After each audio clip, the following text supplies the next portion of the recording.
"I am afraid, Watson, that I shall have to go," said Holmes, as we sat down together to our breakfast one morning. "Go? Where to?" "To Dartmoor, to King's Pyland." I was not surprised.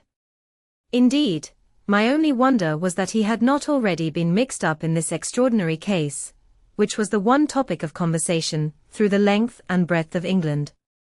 For a whole day my companion had rambled about the room with his chin upon his chest and his brows knitted, charging and recharging his pipe with the strongest black tobacco, and absolutely deaf to any of my questions or remarks. Fresh editions of every paper had been sent up by our news agent, only to be glanced over and tossed down into a corner. Yet, silent as he was, I knew perfectly well what it was over which he was brooding. There was but one problem before the public which could challenge his powers of analysis, and that was the singular disappearance of the favourite for the Wessex Cup, and the tragic murder of its trainer. When, therefore, he suddenly announced his intention of setting out for the scene of the drama, it was only what I had both expected and hoped for. "I should be most happy to go down with you if I should not be in the way," said I. "My dear Watson, you would confer a great favour upon me by coming. And I think that your time will not be misspent, for there are points about the case which promise to make it an absolutely unique one. We have, I think, just time to catch our train at Paddington, and I will go further into the matter upon our journey. You would oblige me by bringing with you your very excellent field glass." And so it happened that an hour or so later I found myself in the corner of a first-class carriage flying along en route for Exeter, while Sherlock Holmes, with his sharp, eager face framed in his ear-flapped travelling cap, dipped rapidly into the bundle of fresh papers, which he had procured at Paddington. We had left reading far behind us, before he thrust the last one of them under the seat, and offered me his cigar case. "We are going well," said he, looking out the window and glancing at his watch. "Our rate at present is 53.5 miles an hour. I have not observed the quarter-mile posts," said I, "nor have I. But the telegraph posts upon this line are 60 yards apart, and the calculation is a simple one. I presume that you have looked into this matter of the murder of John Straker, and the disappearance of Silver Blaze. I have seen what the Telegraph and the Chronicle have to say. It is one of those cases where the art of the reasoner should be used rather for the sifting of details than for the acquiring of fresh evidence. The tragedy has been so uncommon, so complete and of such personal importance to so many people, that we are suffering from a plethora of surmise, conjecture, and hypothesis. The difficulty is to detach the framework of fact, of absolute undeniable fact, from the embellishments of theorists and reporters. Then, having established ourselves upon this sound basis, it is our duty to see what inferences may be drawn and what are the special points upon which the whole mystery turns. On Tuesday evening I received telegrams from both Colonel Ross, the owner of the horse, and from Inspector Gregory, who is looking after the case, inviting my cooperation. "Tuesday evening!" I exclaimed. "And this is Thursday morning. Why didn't you go down yesterday?" "Because I made a blunder, my dear Watson, which is, I am afraid, a more common occurrence than any one would think who only knew me through your memoirs. The fact is that I could not believe it possible that the most remarkable horse in England could long remain concealed, especially in so sparsely inhabited a place as the north of Dartmoor. From hour to hour yesterday, I expected to hear that he had been found, and that his abductor was the murderer of John Straker. When, however, another morning had come, and I found that beyond the arrest of young Fitzroy Simpson nothing had been done, I felt that it was time for me to take action. Yet in some ways I feel that yesterday has not been wasted." "You have formed a theory, then?" "At least I have got a grip of the essential facts of the case. I shall enumerate them to you, for nothing clears up a case so much as stating it to another person, and I can hardly expect your cooperation if I do not show you the position from which we start." I lay back against the cushions, puffing at my cigar, while Holmes, leaning forward, with his long, thin forefinger checking off the points upon the palm of his left hand, gave me a sketch of the events which had led to our journey. Silver Blaze, said he, is from the isonomy stock, and holds as brilliant a record as his famous ancestor. He is now in his 5th year, and has brought in turn each of the prizes of the turf to Colonel Ross, his fortunate owner. Up to the time of the catastrophe, he was the first favourite for the Wessex Cup, the betting being 3-1 on him. He has always, however, been a prime favourite with the racing public, and has never yet disappointed them, so that even at those odds enormous sums of money have been laid upon him. It is obvious, therefore, that there were many people who had the strongest interest in preventing Silver Blaze from being there at the fall of the flag next Tuesday. The fact was, of course, appreciated at King's Pyland, where the Colonel's training stable is situated. Every precaution was taken to guard the favourite. The trainer, John Straker, is a retired jockey who rode in Colonel Ross's colours before he became too heavy for the weighing chair. He has served the Colonel for 5 years as jockey and for 7 as trainer, and has always shown himself to be a zealous and honest servant. Under him were 3 lads, for the establishment was a small one, containing only 4 horses in all. One of these lads sat up each night in the stable, while the others slept in the loft. All 3 bore excellent characters. John Straker, who is a married man, lived in a small villa about 200 yards from the stables. He has no children, keeps 1 maidservant, and is comfortably off. The country round is very lonely, but about half a mile to the north there is a small cluster of villas, which have been built by a Tavistock contractor, for the use of invalids, and others who may wish to enjoy the pure Dartmoor air. Tavistock itself lies 2 miles to the west, while across the moor, also about 2 miles distant, is the larger training establishment of Mapleton, which belongs to Lord Backwater, and is managed by Silas Brown. In every other direction the moor is a complete wilderness, inhabited only by a few roaming gypsies.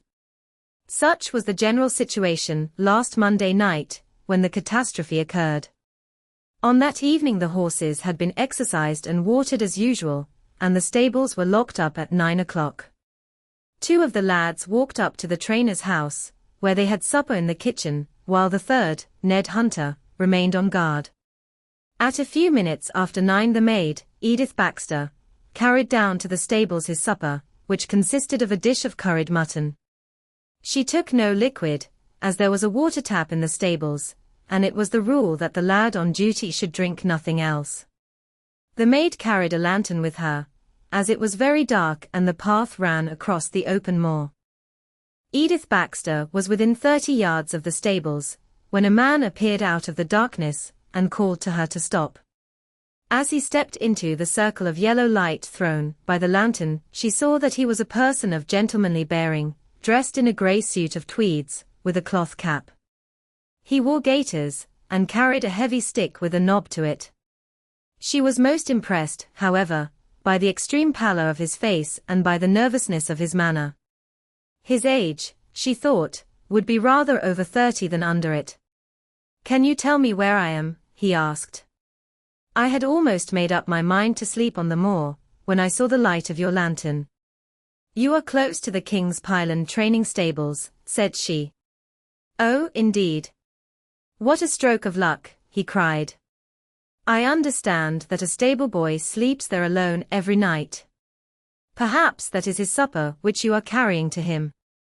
Now I am sure that you would not be too proud to earn the price of a new dress, would you?" He took a piece of white paper folded up out of his waistcoat pocket. "See that the boy has this tonight, and you shall have the prettiest frock that money can buy." She was frightened by the earnestness of his manner, and ran past him to the window through which she was accustomed to hand the meals. It was already opened, and Hunter was seated at the small table inside. She had begun to tell him of what had happened, when the stranger came up again. "Good evening," said he, looking through the window. "I wanted to have a word with you."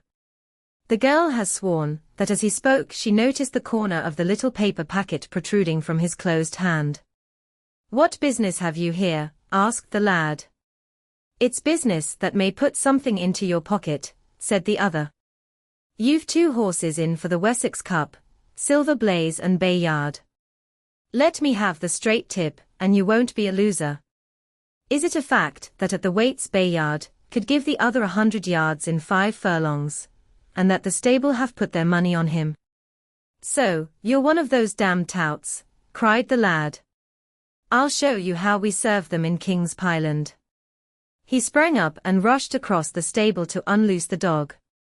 The girl fled away to the house, but as she ran she looked back and saw that the stranger was leaning through the window.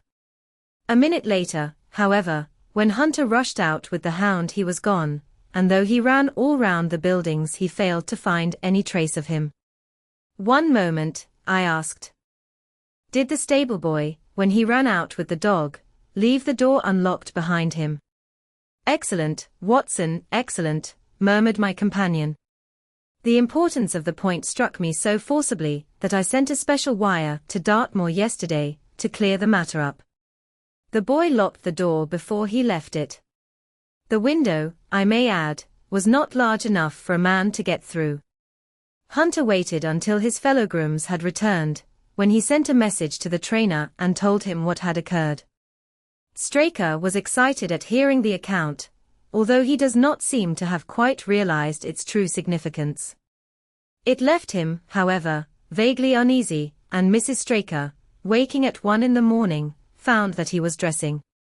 In reply to her inquiries, he said that he could not sleep on account of his anxiety about the horses, and that he intended to walk down to the stables to see that all was well. She begged him to remain at home, as she could hear the rain pattering against the window, but in spite of her entreaties he pulled on his large mackintosh, and left the house. Mrs. Straker awoke at 7 in the morning, to find that her husband had not yet returned. She dressed herself hastily, called the maid, and set off for the stables.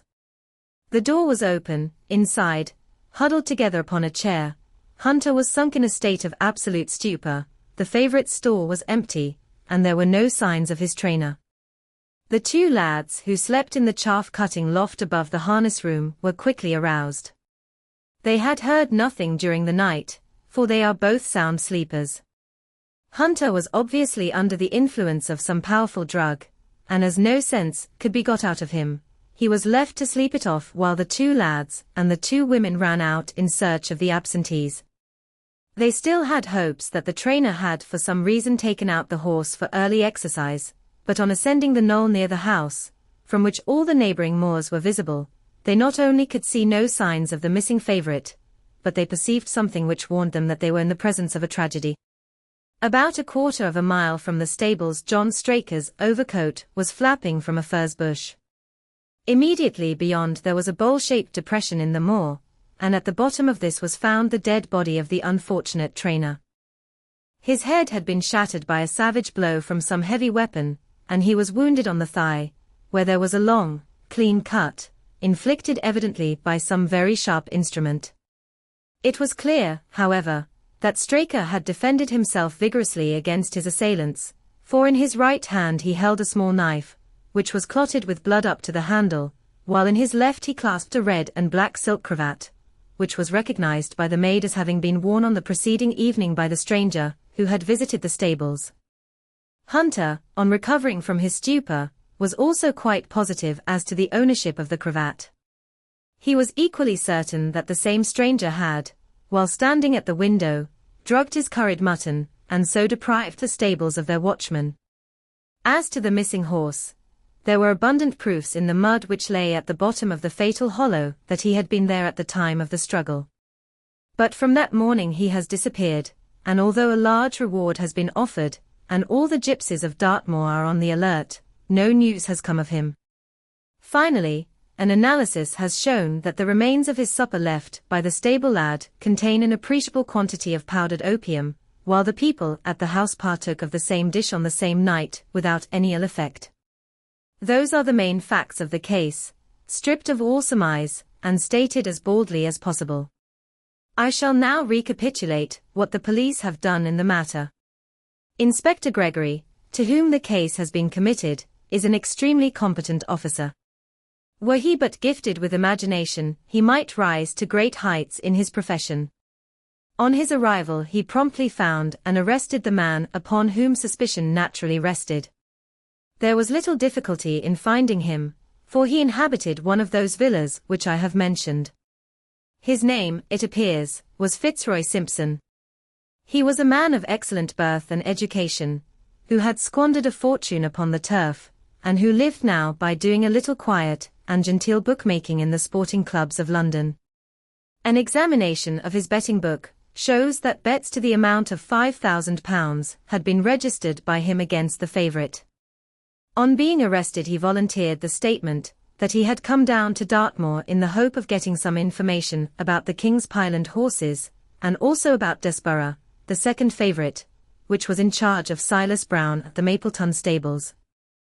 He did not attempt to deny that he had acted as described upon the evening before, but declared that he had no sinister designs, and had simply wished to obtain first-hand information.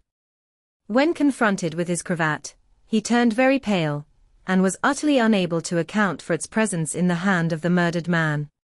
His wet clothing showed that he had been out in the storm of the night before, and his stick, which was a Penang lawyer weighted with lead, was just such a weapon as might, by repeated blows, have inflicted the terrible injuries to which the trainer had succumbed.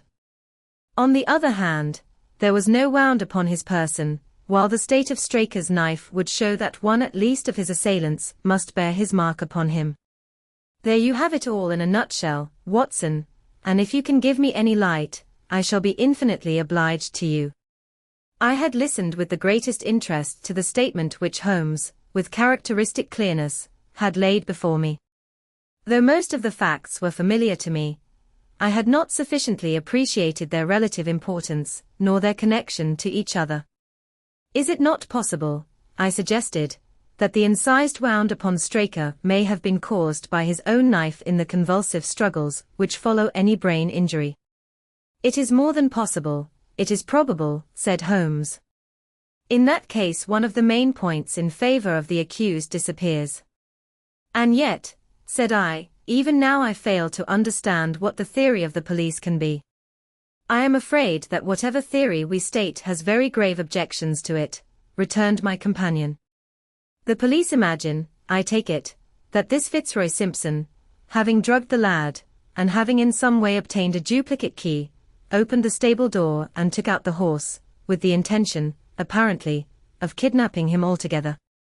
His bridle is missing, so that Simpson must have put this on. Then, having left the door open behind him, he was leading the horse away over the moor, when he was either met or overtaken by the trainer.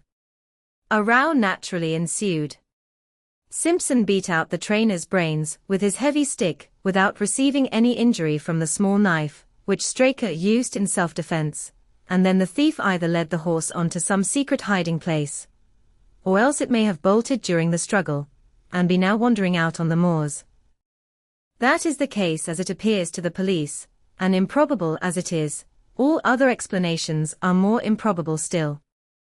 However, I shall very quickly test the matter when I am once upon the spot, and until then I cannot really see how we can get much further than our present position. It was evening before we reached the little town of Tavistock, which lies, like the boss of a shield, in the middle of the huge circle of Dartmoor. Two gentlemen were awaiting us in the station, the one a tall, fair man with lion-like hair and beard and curiously penetrating light blue eyes, the other a small, alert person, very neat and dapper, in a frock coat and gaiters, with trim little side whiskers and an eyeglass. The latter was Colonel Ross, the well-known sportsman, the other, Inspector Gregory, a man who was rapidly making his name in the English detective service. "I am delighted that you have come down, Mr. Holmes," said the Colonel. "The inspector here has done all that could possibly be suggested, but I wish to leave no stone unturned in trying to avenge poor Straker, and in recovering my horse." "Have there been any fresh developments?" asked Holmes. "I am sorry to say that we have made very little progress," said the inspector. "We have an open carriage outside, and as you would no doubt like to see the place before the light fails, we might talk it over as we drive." A minute later, we were all seated in a comfortable landau, and were rattling through the quaint old Devonshire city. Inspector Gregory was full of his case, and poured out a stream of remarks, while Holmes threw in an occasional question, or interjection. Colonel Ross leaned back with his arms folded and his hat tilted over his eyes, while I listened with interest to the dialogue of the two detectives. Gregory was formulating his theory, which was almost exactly what Holmes had foretold in the train. "The net is drawn pretty close round Fitzroy Simpson," he remarked, "and I believe myself that he is our man. At the same time I recognize that the evidence is purely circumstantial, and that some new development may upset it. How about Straker's knife? We have quite come to the conclusion that he wounded himself in his fall. My friend Dr. Watson made that suggestion to me as we came down. If so, it would tell against this man Simpson. Undoubtedly. He has neither a knife nor any sign of a wound. The evidence against him is certainly very strong. He had a great interest in the disappearance of the favorite. He lies under suspicion of having poisoned the stable boy. He was undoubtedly out in the storm. He was armed with a heavy stick, and his cravat was found in the dead man's hand. I really think we have enough to go before a jury." Holmes shook his head. "A clever counsel would tear it all to rags," said he. "Why should he take the horse out of the stable?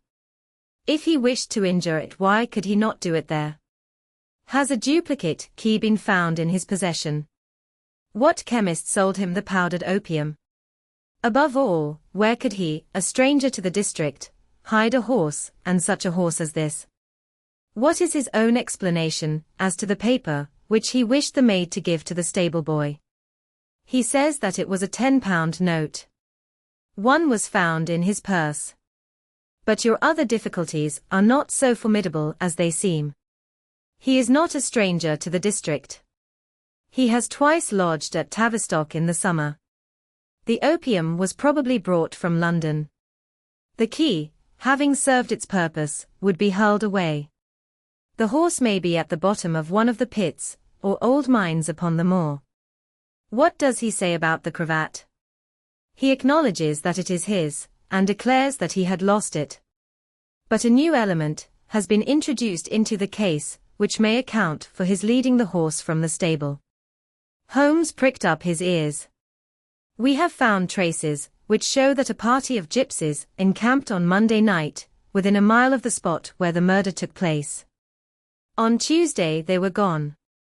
Now, presuming that there was some understanding between Simpson and these gypsies, might he not have been leading the horse to them when he was overtaken, and may they not have him now? It is certainly possible. The moor is being scoured for these gypsies. I have also examined every stable and outhouse in Tavistock, and for a radius of 10 miles. There is another training stable quite close, I understand." "Yes, and that is a factor which we must certainly not neglect. As Desborough, their horse, was second in the betting, they had an interest in the disappearance of the favorite. Silas Brown, the trainer, is known to have had large bets upon the event, and he was no friend to poor Straker. We have, however, examined the stables, and there is nothing to connect him with the affair. And nothing to connect this man Simpson with the interests of the Mapleton stables. Nothing at all." Holmes leaned back in the carriage, and the conversation ceased. A few minutes later our driver pulled up at a neat little red brick villa with overhanging eaves, which stood by the road. Some distance off, across a paddock, lay a long grey-tiled outbuilding. In every other direction the low curves of the moor, bronze-coloured from the fading ferns, stretched away to the skyline, broken only by the steeples of Tavistock, and by a cluster of houses away to the westward which marked the Mapleton stables. We all sprang out with the exception of Holmes, who continued to lean back with his eyes fixed upon the sky in front of him, entirely absorbed in his own thoughts. It was only when I touched his arm that he roused himself with a violent start and stepped out of the carriage. "Excuse me," said he, turning to Colonel Ross, who had looked at him in some surprise.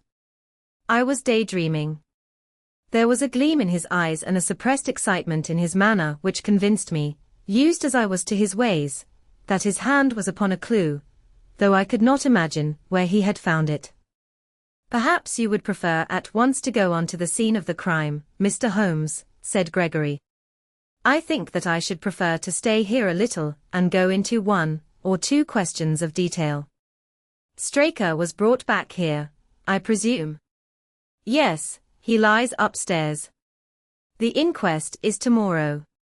He has been in your service some years, Colonel Ross. I have always found him an excellent servant. I presume that you made an inventory of what he had in his pockets at the time of his death, Inspector. I have the things themselves in the sitting room, if you would care to see them." "I should be very glad." We all filed into the front room, and sat round the central table, while the inspector unlocked a square tin box, and laid a small heap of things before us. There was a box of vestas, 2 inches of tallow candle, an ADP briarroot pipe, a pouch of sealskin with half an ounce of long-cut Cavendish, a silver watch with a gold chain, 5 sovereigns in gold, an aluminium pencil case, a few papers, and an ivory-handled knife with a very delicate, inflexible blade marked Weiss and Company, London. "This is a very singular knife," said Holmes, lifting it up and examining it minutely. "I presume, as I see blood stains upon it, that it is the one which was found in the dead man's grasp. Watson, this knife is surely in your line."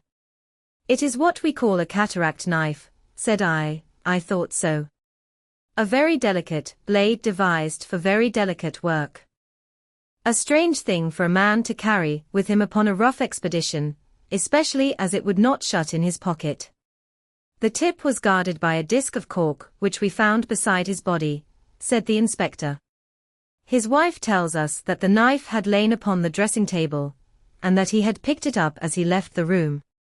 It was a poor weapon, but perhaps the best that he could lay his hands on at the moment." "Very possible. How about these papers?" 3 of them are receipted hay dealers' accounts. One of them is a letter of instructions from Colonel Ross. This other is a milliner's account for £37.15 made out by Madame Lejuria, of Bond Street, to William Derbyshire. Mrs. Straker tells us that Derbyshire was a friend of her husband's and that occasionally his letters were addressed here.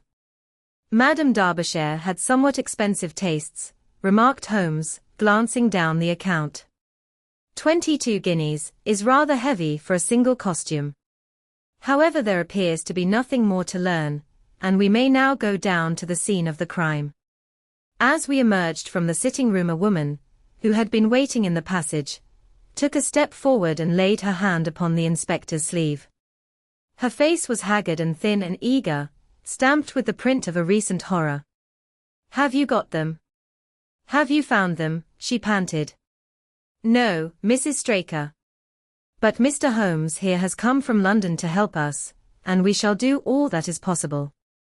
Surely I met you in Plymouth at a garden party some little time ago, Mrs. Straker," said Holmes. "No, sir, you are mistaken." "Dear me. Why, I could have sworn to it. You wore a costume of dove-colored silk with ostrich feather trimming." "I never had such a dress, sir," answered the lady. "Ah, that quite settles it," said Holmes. And with an apology he followed the inspector outside. A short walk across the moor took us to the hollow in which the body had been found. At the brink of it was the furze bush upon which the coat had been hung. "There was no wind that night, I understand," said Holmes. "None, but very heavy rain." "In that case the overcoat was not blown against the furze bush, but placed there." "Yes, it was laid across the bush." "You fill me with interest. I perceive that the ground has been trampled up a good deal.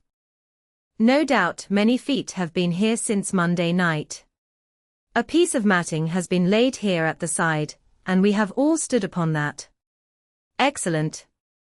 In this bag I have one of the boots which Straker wore, one of Fitzroy Simpson's shoes, and a cast horseshoe of silver blaze." "My dear Inspector, you surpass yourself." Holmes took the bag, and descending into the hollow, he pushed the matting into a more central position. Then stretching himself upon his face and leaning his chin upon his hands, he made a careful study of the trampled mud in front of him. "Hello," said he, suddenly. "What's this?" It was a wax vesta half burned, which was so coated with mud that it looked at first like a little chip of wood. "I cannot think how I came to overlook it," said the inspector, with an expression of annoyance. "It was invisible, buried in the mud. I only saw it because I was looking for it." "What? You expected to find it?" "I thought it not unlikely." He took the boots from the bag, and compared the impressions of each of them with marks upon the ground. Then he clambered up to the rim of the hollow, and crawled about among the ferns and bushes. "I am afraid that there are no more tracks," said the inspector. "I have examined the ground very carefully for 100 yards in each direction." "Indeed," said Holmes, rising. "I should not have the impertinence to do it again, after what you say. But I should like to take a little walk over the moor before it grows dark, that I may know my ground tomorrow, and I think that I shall put this horseshoe into my pocket for luck." Colonel Ross, who had shown some signs of impatience at my companion's quiet and systematic method of work, glanced at his watch. "I wish you would come back with me, Inspector," said he. "There are several points on which I should like your advice, and especially as to whether we do not owe it to the public to remove our horse's name from the entries for the cup." "Certainly not," cried Holmes, with decision. "I should let the name stand." The colonel bowed. "I am very glad to have had your opinion, sir," said he. "You will find us at poor Straker's house, when you have finished your walk, and we can drive together into Tavistock." He turned back with the inspector, while Holmes and I walked slowly across the moor. The sun was beginning to sink behind the stables of Mapleton, and the long, sloping plain in front of us was tinged with gold, deepening into rich, ruddy browns where the faded ferns and brambles caught the evening light. But the glories of the landscape were all wasted upon my companion, who was sunk in the deepest thought. "It's this way, Watson," said he at last. "We may leave the question of who killed John Straker for the instant, and confine ourselves to finding out what has become of the horse. Now, supposing that he broke away during or after the tragedy, where could he have gone to? The horse is a very gregarious creature. If left to himself, his instincts would have been either to return to King's Pyland or go over to Mapleton. Why should he run wild upon the moor? He would surely have been seen by now. And why should gypsies kidnap him? These people always clear out when they hear of trouble, for they do not wish to be pestered by the police. They could not hope to sell such a horse. They would run a great risk and gain nothing by taking him. Surely that is clear. Where is he, then? I have already said that he must have gone to King's Pyland or to Mapleton. He is not at King's Pyland. Therefore he is at Mapleton. Let us take that as a working hypothesis, and see what it leads us to. This part of the moor, as the inspector remarked, is very hard and dry. But it falls away towards Mapleton, and you can see from here that there is a long hollow over yonder, which must have been very wet on Monday night. If our supposition is correct, then the horse must have crossed that, and there is the point where we should look for his tracks. We had been walking briskly during this conversation, and a few more minutes brought us to the hollow in question. At Holmes' request I walked down the bank to the right, and he to the left, but I had not taken 50 paces before I heard him give a shout, and saw him waving his hand to me. The track of a horse was plainly outlined in the soft earth in front of him, and the shoe which he took from his pocket exactly fitted the impression. "See the value of imagination," said Holmes. "It is the one quality which Gregory lacks. We imagined what might have happened, acted upon the supposition, and find ourselves justified. Let us proceed." We crossed the marshy bottom and passed over a quarter of a mile of dry, hard turf. Again the ground sloped, and again we came on the tracks. Then we lost them for half a mile, but only to pick them up once more quite close to Mapleton. It was Holmes who saw them first, and he stood pointing with a look of triumph upon his face. A man's track was visible beside the horse's. The horse was alone before, I cried. Quite so. It was alone before. Hello, what is this? The double track turned sharp off, and took the direction of King's Pyland. Holmes whistled, and we both followed along after it. His eyes were on the trail, but I happened to look a little to one side, and saw to my surprise the same tracks coming back again in the opposite direction. One for you, Watson, said Holmes, when I pointed it out. You have saved us a long walk, which would have brought us back on our own traces. Let us follow the return track. We had not to go far. It ended at the paving of asphalt, which led up to the gates of the Mapleton stables. As we approached, a groom ran out from them. We don't want any loiterers about here, said he. I only wished to ask a question, said Holmes, with his finger and thumb in his waistcoat pocket. Should I be too early to see your master, Mr. Silas Brown, if I were to call at 5 o'clock tomorrow morning?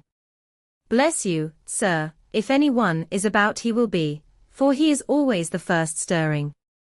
But here he is, sir, to answer your questions for himself. No, sir, no. It is as much as my place is worth to let him see me touch your money. Afterwards, if you like. As Sherlock Holmes replaced the half-crown, which he had drawn from his pocket, a fierce-looking elderly man strode out from the gate with a hunting crop swinging in his hand. What's this, Dawson? He cried. No gossiping. Go about your business.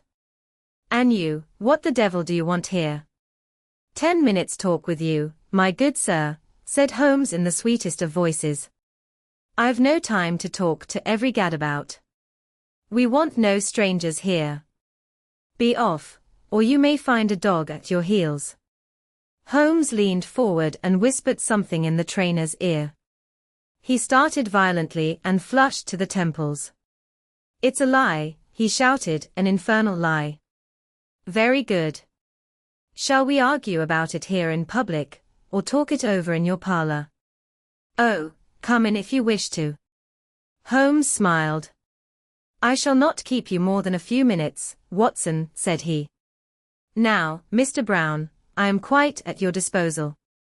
It was 20 minutes, and the reds had all faded into greys before Holmes and the trainer reappeared.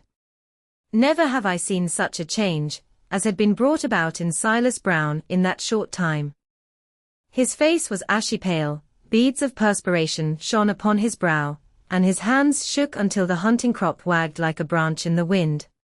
His bullying, overbearing manner was all gone too, and he cringed along at my companion's side like a dog with its master. Your instructions will be done. It shall all be done, said he. There must be no mistake, said Holmes, looking round at him. The other winced as he read the menace in his eyes. Oh no, there shall be no mistake. It shall be there. Should I change it first or not? Holmes thought a little and then burst out laughing. No, don't, said he. I shall write to you about it. No tricks now, or, oh, you can trust me, you can trust me. Yes, I think I can. Well, you shall hear from me tomorrow. He turned upon his heel, disregarding the trembling hand which the other held out to him, and we set off for King's Pyland. A more perfect compound of the bully, coward, and sneak than Master Silas Brown I have seldom met with, remarked Holmes as we trudged along together. He has the horse, then? He tried to bluster out of it, but I described to him so exactly what his actions had been upon that morning that he is convinced that I was watching him. Of course you observed the peculiarly square toes in the impressions, and that his own boots exactly corresponded to them. Again, of course no subordinate would have dared to do such a thing. I described to him how, when according to his custom he was the first down, he perceived a strange horse wandering over the moor. How he went out to it, and his astonishment at recognizing, from the white forehead, which has given the favorite its name, that chance had put in his power the only horse which could beat the one upon which he had put his money. Then I described how his first impulse had been to lead him back to King's Pyland, and how the devil had shown him how he could hide the horse until the race was over, and how he had led it back and concealed it at Mapleton. When I told him every detail, he gave it up, and thought only of saving his own skin. But his stables had been searched. Oh, an old horse-faker like him has many a dodge. But are you not afraid to leave the horse in his power now, since he has every interest in injuring it? My dear fellow, he will guard it as the apple of his eye. He knows that his only hope of mercy is to produce it safe. Colonel Ross did not impress me as a man who would be likely to show much mercy in any case. The matter does not rest with Colonel Ross. I follow my own methods, and tell as much, or as little as I choose. That is the advantage of being unofficial. I don't know whether you observed it, Watson, but the Colonel's manner has been just a trifle cavalier to me. I am inclined now to have a little amusement at his expense. Say nothing to him about the horse. Certainly not without your permission. And of course this is all quite a minor point compared to the question of who killed John Straker. And you will devote yourself to that. On the contrary, we both go back to London by the night train. I was thunderstruck by my friend's words. We had only been a few hours in Devonshire, and that he should give up an investigation which he had begun so brilliantly was quite incomprehensible to me. Not a word more could I draw from him until we were back at the trainer's house. The Colonel and the Inspector were awaiting us in the parlour. My friend and I returned to town by the night express, said Holmes. We have had a charming little breath of your beautiful Dartmoor air. The Inspector opened his eyes, and the Colonel's lip curled in a sneer. So you despair of arresting the murderer of poor Straker, said he. Holmes shrugged his shoulders. There are certainly grave difficulties in the way, said he. I have every hope, however, that your horse will start upon Tuesday, and I beg that you will have your jockey in readiness. Might I ask for a photograph of Mr. John Straker? The Inspector took one from an envelope and handed it to him. My dear Gregory, you anticipate all my wants. If I might ask you to wait here for an instant, I have a question which I should like to put to the maid. I must say that I am rather disappointed in our London consultant, said Colonel Ross, bluntly, as my friend left the room. I do not see that we are any further than when he came. At least you have his assurance that your horse will run, said I. Yes, I have his assurance, said the Colonel, with a shrug of his shoulders. I should prefer to have the horse. I was about to make some reply in defense of my friend, when he entered the room again. Now, gentlemen, said he, I am quite ready for Tavistock. As we stepped into the carriage, one of the stable lads held the door open for us. A sudden idea seemed to occur to Holmes, for he leaned forward and touched the lad upon the sleeve. You have a few sheep in the paddock, he said. Who attends to them?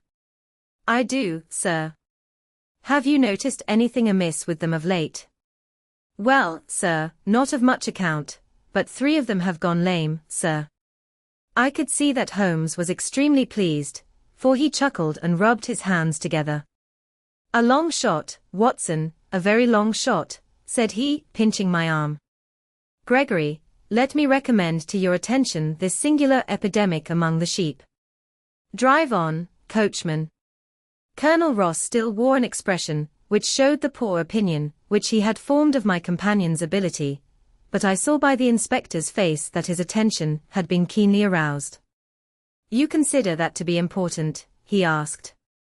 Exceedingly so. Is there any point to which you would wish to draw my attention? To the curious incident of the dog in the night time. The dog did nothing in the night time. That was the curious incident, remarked Sherlock Holmes. 4 days later Holmes and I were again in the train, bound for Winchester to see the race for the Wessex Cup. Colonel Ross met us by appointment outside the station, and we drove in his drag to the course beyond the town. His face was grave, and his manner was cold in the extreme. "I have seen nothing of my horse," said he. "I suppose that you would know him when you saw him?" asked Holmes. The colonel was very angry. "I have been on the turf for 20 years, and never was asked such a question as that before," said he. "A child would know Silver Blaze, with his white forehead and his mottled-off foreleg. How is the betting?" "Well, that is the curious part of it. You could have got 15 to 1 yesterday, but the price has become shorter and shorter, until you can hardly get 3 to 1 now." Said Holmes. "Somebody knows something, that is clear." As the drag drew up in the enclosure near the grand stand, I glanced at the card to see the entries. It ran, Wessex plate. 50 sovs each h-feet, with 1,000 sovs added for 4 and 5-year-olds. Second, £300. Third, £200. New course, 1 mile and 5 furlongs. 1. Mr. Heath Newton's The Negro, red cap, cinnamon jacket. 2. Colonel Wardlaw's Pugilist, pink cap, blue and black jacket. 3. Lord Backwater's Desborough, yellow cap and sleeves. 4. Colonel Ross's Silver Blaze, black cap, red jacket. 5. Duke of Balmoral's Iris, yellow and black stripes. 6. Lord Singleford's Rasper, purple cap, black sleeves. "We scratched our other one, and put all hopes on your word," said the colonel. "Why, what is that?" "Silver Blaze favourite." 5 to 4 against Silver Blaze, roared the ring. 5 to 4 against Silver Blaze.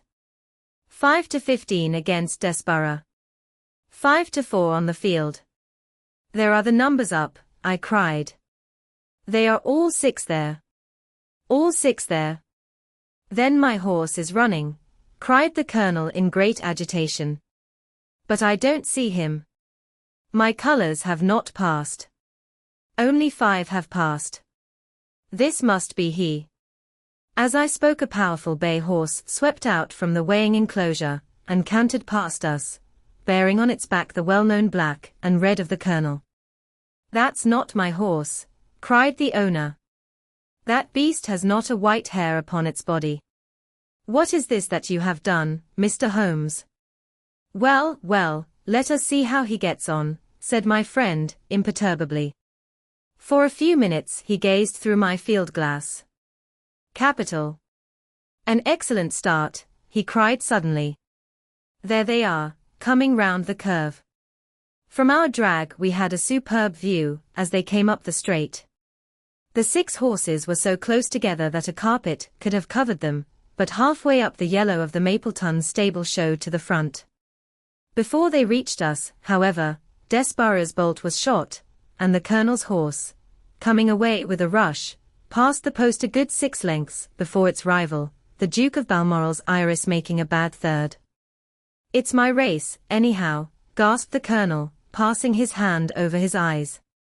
"I confess that I can make neither head nor tail of it. Don't you think that you have kept up your mystery long enough, Mr. Holmes?" "Certainly, Colonel, you shall know everything. Let us all go round and have a look at the horse together. Here he is," he continued, as we made our way into the weighing enclosure, where only owners and their friends find admittance. "You have only to wash his face and his leg in spirits of wine, and you will find that he is the same old Silver Blaze as ever. You take my breath away. I found him in the hands of a faker, and took the liberty of running him just as he was sent over. My dear sir, you have done wonders. The horse looks very fit and well. It never went better in its life. I owe you 1,000 apologies for having doubted your ability. You have done me a great service by recovering my horse. You would do me a greater still, if you could lay your hands on the murderer of John Straker." "I have done so," said Holmes quietly. The colonel and I stared at him in amazement. "You have got him. Where is he, then?" "He is here." "Here? Where?" "In my company at the present moment." The colonel flushed angrily. "I quite recognize that I am under obligations to you, Mr. Holmes," said he, "but I must regard what you have just said as either a very bad joke or an insult." Sherlock Holmes laughed. "I assure you that I have not associated you with the crime, Colonel," said he. "The real murderer is standing immediately behind you." He stepped past and laid his hand upon the glossy neck of the thoroughbred. "The horse!" cried both the colonel and myself. "Yes, the horse. And it may lessen his guilt if I say that it was done in self-defense, and that John Straker was a man who was entirely unworthy of your confidence. But there goes the bell, and as I stand to win a little on this next race, I shall defer a lengthy explanation until a more fitting time." We had the corner of a Pullman car to ourselves that evening as we whirled back to London, and I fancy that the journey was a short one to Colonel Ross, as well as to myself, as we listened to our companion's narrative of the events which had occurred at the Dartmoor training stables upon the Monday night, and the means by which he had unravelled them. "I confess," said he, "that any theories which I had formed from the newspaper reports were entirely erroneous. And yet there were indications there, had they not been overlaid by other details which concealed their true import. I went to Devonshire with the conviction that Fitzroy Simpson was the true culprit, although, of course, I saw that the evidence against him was by no means complete. It was while I was in the carriage, just as we reached the trainer's house, that the immense significance of the curried mutton occurred to me. You may remember that I was distrait, and remained sitting after you had all alighted. I was marvelling in my own mind how I could possibly have overlooked so obvious a clue. "I confess," said the colonel, "that even now I cannot see how it helps us. It was the first link in my chain of reasoning. Powdered opium is by no means tasteless. The flavor is not disagreeable, but it is perceptible. Were it mixed with any ordinary dish, the eater would undoubtedly detect it, and would probably eat no more. A curry was exactly the medium which would disguise this taste. By no possible supposition could this stranger, Fitzroy Simpson, have caused curry to be served in the trainer's family that night, and it is surely too monstrous a coincidence to suppose that he happened to come along with powdered opium upon the very night when a dish happened to be served which would disguise the flavor. That is unthinkable. Therefore Simpson becomes eliminated from the case, and our attention centers upon Straker and his wife, the only two people who could have chosen curried mutton for supper that night. The opium was added after the dish was set aside for the stable boy, for the others had the same for supper with no ill effects. Which of them, then, had access to that dish without the maid seeing them? Before deciding that question, I had grasped the significance of the silence of the dog, for one true inference invariably suggests others. The Simpson incident had shown me that a dog was kept in the stables, and yet, though someone had been in and had fetched out a horse, he had not barked enough to arouse the two lads in the loft. Obviously the midnight visitor was someone whom the dog knew well. I was already convinced, or almost convinced, that John Straker went down to the stables in the dead of the night and took out Silver Blaze. For what purpose? For a dishonest one, obviously, or why should he drug his own stable boy? And yet I was at a loss to know why. There have been cases before now where trainers have made sure of great sums of money by laying against their own horses, through agents, and then preventing them from winning by fraud. Sometimes it is a pulling jockey. Sometimes it is some surer and subtler means. What was it here? I hoped that the contents of his pockets might help me to form a conclusion. And they did so. You cannot have forgotten the singular knife which was found in the dead man's hand, a knife which certainly no sane man would choose for a weapon. It was, as Dr. Watson told us, a form of knife which is used for the most delicate operations known in surgery. And it was to be used for a delicate operation that night. You must know, with your wide experience of turf matters, Colonel Ross, that it is possible to make a slight nick upon the tendons of a horse's ham, and to do it subcutaneously, so as to leave absolutely no trace. A horse so treated would develop a slight lameness, which would be put down to a strain in exercise, or a touch of rheumatism, but never to foul play. Villain! Scoundrel! Cried the colonel. We have here the explanation of why John Straker wished to take the horse out onto the moor. So spirited a creature would have certainly roused the soundest of sleepers when it felt the prick of the knife. It was absolutely necessary to do it in the open air. I have been blind, cried the colonel. Of course that was why he needed the candle and struck the match. Undoubtedly. But in examining his belongings I was fortunate enough to discover not only the method of the crime, but even its motives. As a man of the world, Colonel, you know that men do not carry other people's bills about in their pockets. We have most of us quite enough to do to settle our own. I at once concluded that Straker was leading a double life, and keeping a second establishment. The nature of the bill showed that there was a lady in the case, and one who had expensive tastes. Liberal as you are with your servants, one can hardly expect that they can buy 20-guinea walking dresses for their ladies. I questioned Mrs. Straker as to the dress without her knowing it, and having satisfied myself that it had never reached her, I made a note of the milliner's address, and felt that by calling there with Straker's photograph, I could easily dispose of the mythical Derbyshire. From that time on all was plain. Straker had led out the horse to a hollow where his light would be invisible. Simpson in his flight had dropped his cravat, and Straker had picked it up, with some idea, perhaps, that he might use it in securing the horse's leg. Once in the hollow, he had got behind the horse and had struck a light, but the creature, frightened at the sudden glare, and with the strange instinct of animals feeling that some mischief was intended, had lashed out, and the steel shoe had struck Straker full on the forehead.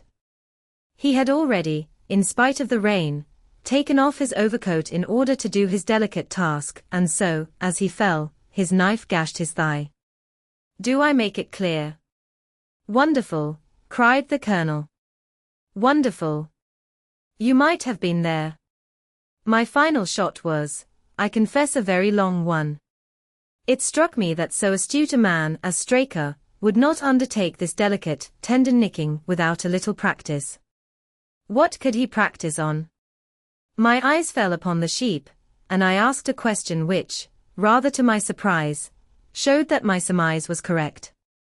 When I returned to London I called upon the milliner, who had recognized Straker as an excellent customer of the name of Derbyshire, who had a very dashing wife, with a strong partiality for expensive dresses.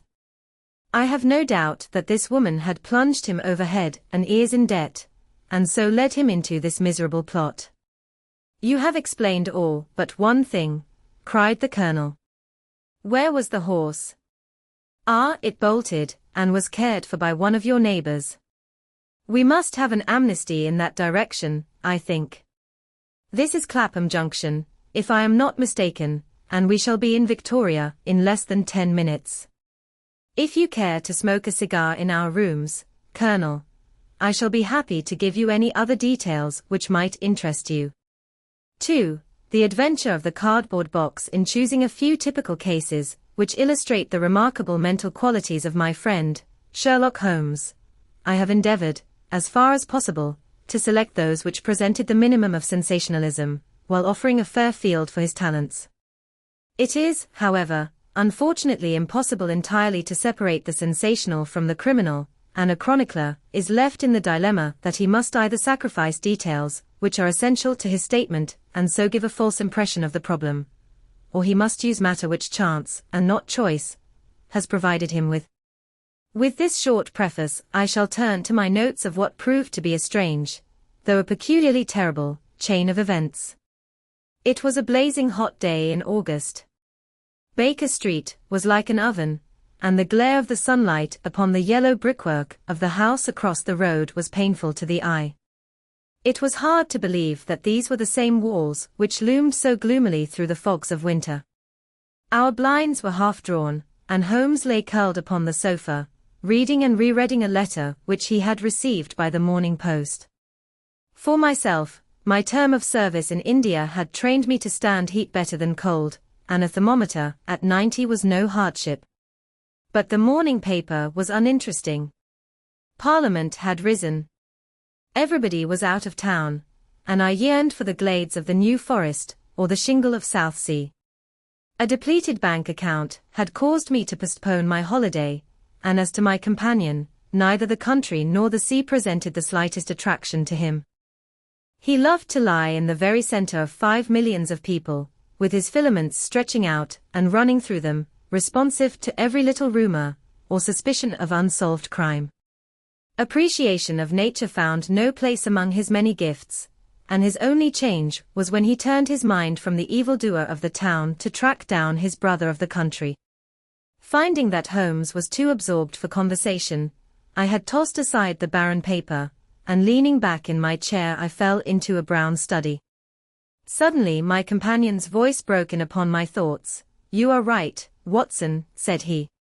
"It does seem a most preposterous way of settling a dispute." "Most preposterous," I exclaimed, and then suddenly realizing how he had echoed the inmost thought of my soul, I sat up in my chair and stared at him in blank amazement. "What is this, Holmes?" I cried. "This is beyond anything which I could have imagined." He laughed heartily at my perplexity. "You remember," he said, "that some little time ago when I read you the passage in one of Poe's sketches, in which a close reasoner follows the unspoken thoughts of his companion, you were inclined to treat the matter as a mere tour de force of the author. On my remarking that I was constantly in the habit of doing the same thing, you expressed incredulity." "Oh, no. Perhaps not with your tongue, my dear Watson, but certainly with your eyebrows. So when I saw you throw down your paper and enter upon a train of thought, I was very happy to have the opportunity of reading it off, and eventually of breaking into it, as a proof that I had been in rapport with you. But I was still far from satisfied. In the example which you read to me," said I, "the reasoner drew his conclusions from the actions of the man whom he observed. If I remember right, he stumbled over a heap of stones, looked up at the stars, and so on. But I have been seated quietly in my chair, and what clues can I have given you? You do yourself an injustice. The features are given to man as the means by which he shall express his emotions, and yours are faithful servants. Do you mean to say that you read my train of thoughts from my features? Your features, and especially your eyes. Perhaps you cannot yourself recall how your reverie commenced?" "No, I cannot." "Then I will tell you. After throwing down your paper, which was the action which drew my attention to you, you sat for half a minute with a vacant expression. Then your eyes fixed themselves upon your newly framed picture of General Gordon, and I saw by the alteration in your face that a train of thought had been started. But it did not lead very far. Your eyes flashed across to the unframed portrait of Henry Ward Beecher, which stands upon the top of your books. Then you glanced up at the wall, and of course your meaning was obvious. You were thinking that if the portrait were framed it would just cover that bare space and correspond with Gordon's picture over there. You have followed me wonderfully," I exclaimed. "So far I could hardly have gone astray. But now your thoughts went back to Beecher, and you looked hard across as if you were studying the character in his features. Then your eyes ceased to pucker, but you continued to look across, and your face was thoughtful. You were recalling the incidents of Beecher's career. I was well aware that you could not do this without thinking of the mission which he undertook on behalf of the North at the time of the Civil War, for I remember your expressing your passionate indignation at the way in which he was received by the more turbulent of our people. You felt so strongly about it that I knew you could not think of Beecher without thinking of that also. When a moment later I saw your eyes wander away from the picture, I suspected that your mind had now turned to the Civil War, and when I observed that your lips set, your eyes sparkled, and your hands clenched, I was positive that you were indeed thinking of the gallantry which was shown by both sides in that desperate struggle. But then, again, your face grew sadder, you shook your head. You were dwelling upon the sadness and horror and useless waste of life. Your hand stole towards your own old wound and a smile quivered on your lips, which showed me that the ridiculous side of this method of settling international questions had forced itself upon your mind. At this point I agreed with you that it was preposterous, and was glad to find that all my deductions had been correct. Absolutely, said I, and now that you have explained it, I confess that I am as amazed as before. It was very superficial, my dear Watson, I assure you. I should not have intruded it upon your attention, had you not shown some incredulity the other day. But I have in my hands here a little problem, which may prove to be more difficult of solution than my small essay in thought reading. Have you observed in the paper a short paragraph, referring to the remarkable contents of a packet sent through the post to Miss Cushing, of Cross Street, Croydon? No, I saw nothing. Ah? Then you must have overlooked it. Just toss it over to me. Here it is, under the financial column. Perhaps you would be good enough to read it aloud. I picked up the paper, which he had thrown back to me, and read the paragraph indicated. It was headed, "A Gruesome Packet." Miss Susan Cushing, living at Cross Street, Croydon, has been made the victim of what must be regarded as a peculiarly revolting practical joke unless some more sinister meaning should prove to be attached to the incident. At 2 o'clock yesterday afternoon a small packet, wrapped in brown paper, was handed in by the postman. A cardboard box was inside, which was filled with coarse salt. On emptying this, Miss Cushing was horrified to find 2 human ears, apparently quite freshly severed. The box had been sent by parcel post from Belfast upon the morning before. There is no indication as to the sender, and the matter is the more mysterious as Miss Cushing, who is a maiden lady of 50, has led a most retired life, and has so few acquaintances, or correspondents, that it is a rare event for her to receive anything through the post. Some years ago, however, when she resided at Penge, she let apartments in her house to 3 young medical students, whom she was obliged to get rid of on account of their noisy and irregular habits. The police are of opinion that this outrage may have been perpetrated upon Miss Cushing by these youths, who owed her a grudge, and who hoped to frighten her by sending her these relics of the dissecting rooms. Some probability is lent to the theory by the fact that one of these students came from the north of Ireland, and, to the best of Miss Cushing's belief, from Belfast.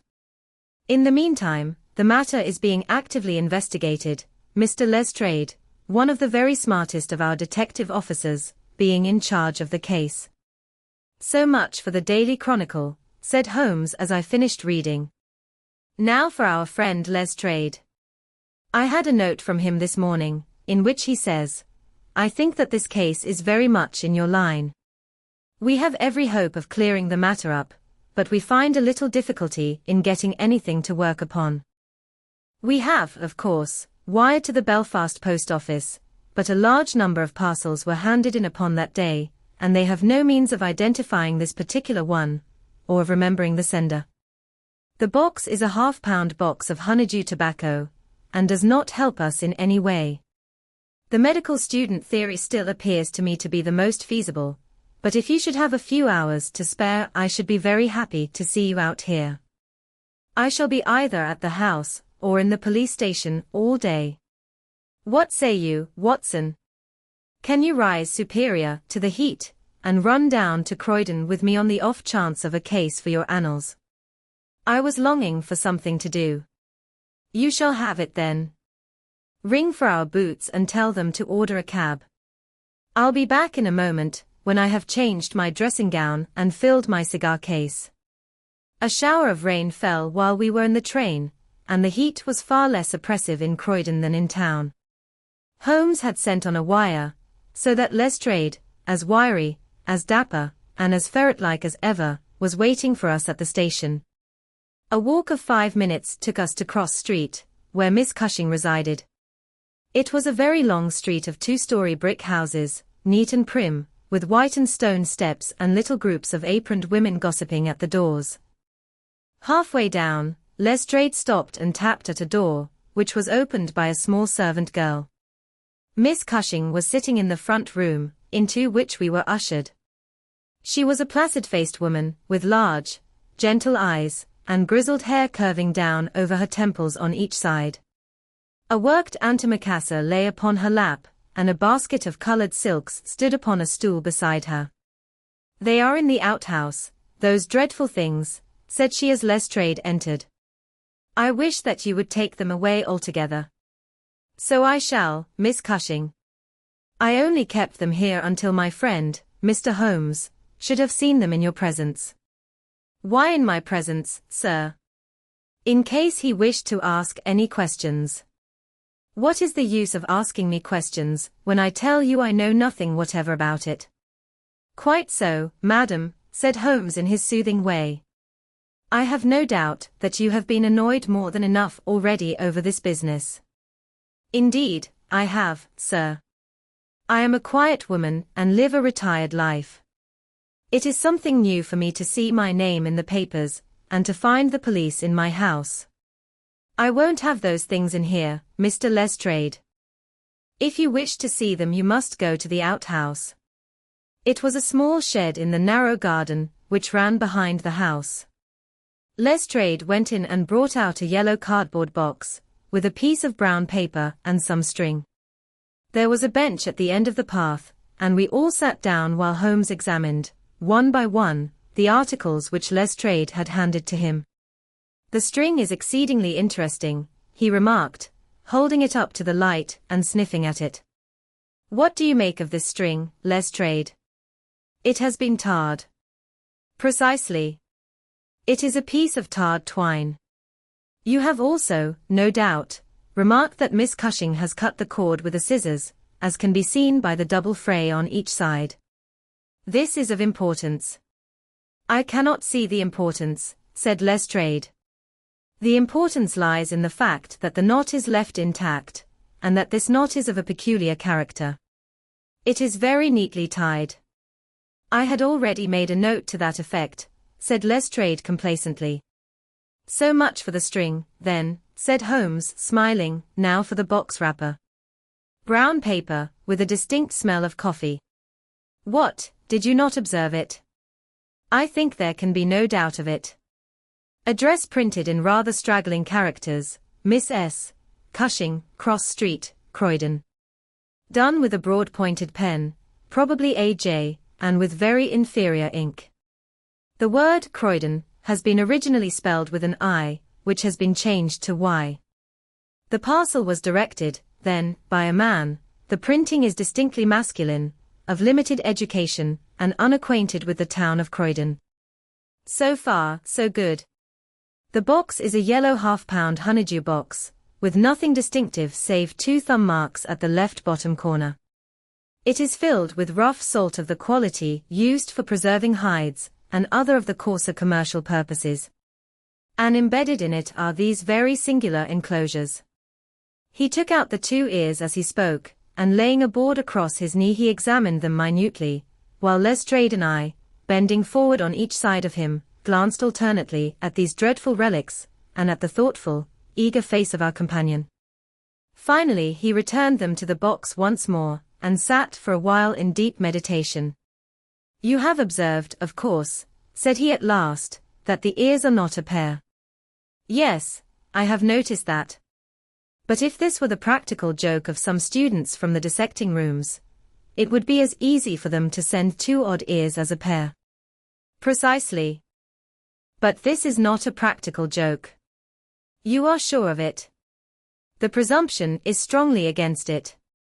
Bodies in the dissecting rooms are injected with preservative fluid. These ears bear no signs of this. They are fresh, too.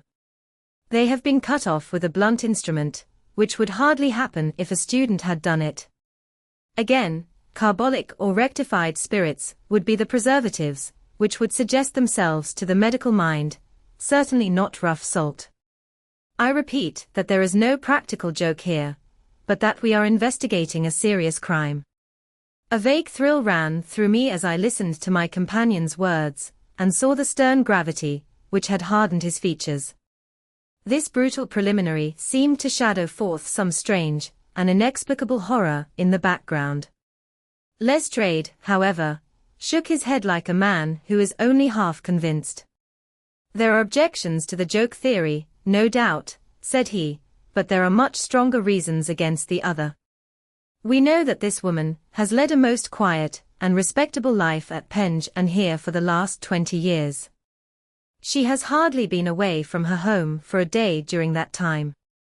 Why on earth, then, should any criminal send her the proofs of his guilt, especially as, unless she is a most consummate actress, she understands quite as little of the matter as we do? That is the problem which we have to solve, Holmes answered, and for my part one shall set about it by presuming that my reasoning is correct, and that a double murder has been committed. One of these ears is a woman's, small, finely formed, and pierced for an earring. The other is a man's, sunburned, discolored, and also pierced for an earring. These two people are presumably dead, or we should have heard their story before now. Today is Friday. The packet was posted on Thursday morning. The tragedy, then, occurred on Wednesday, or Tuesday, or earlier. If the two people were murdered, who but their murderer would have sent this sign of his work to Miss Cushing? We may take it that the sender of the packet is the man whom we want. But he must have some strong reason for sending Miss Cushing this packet.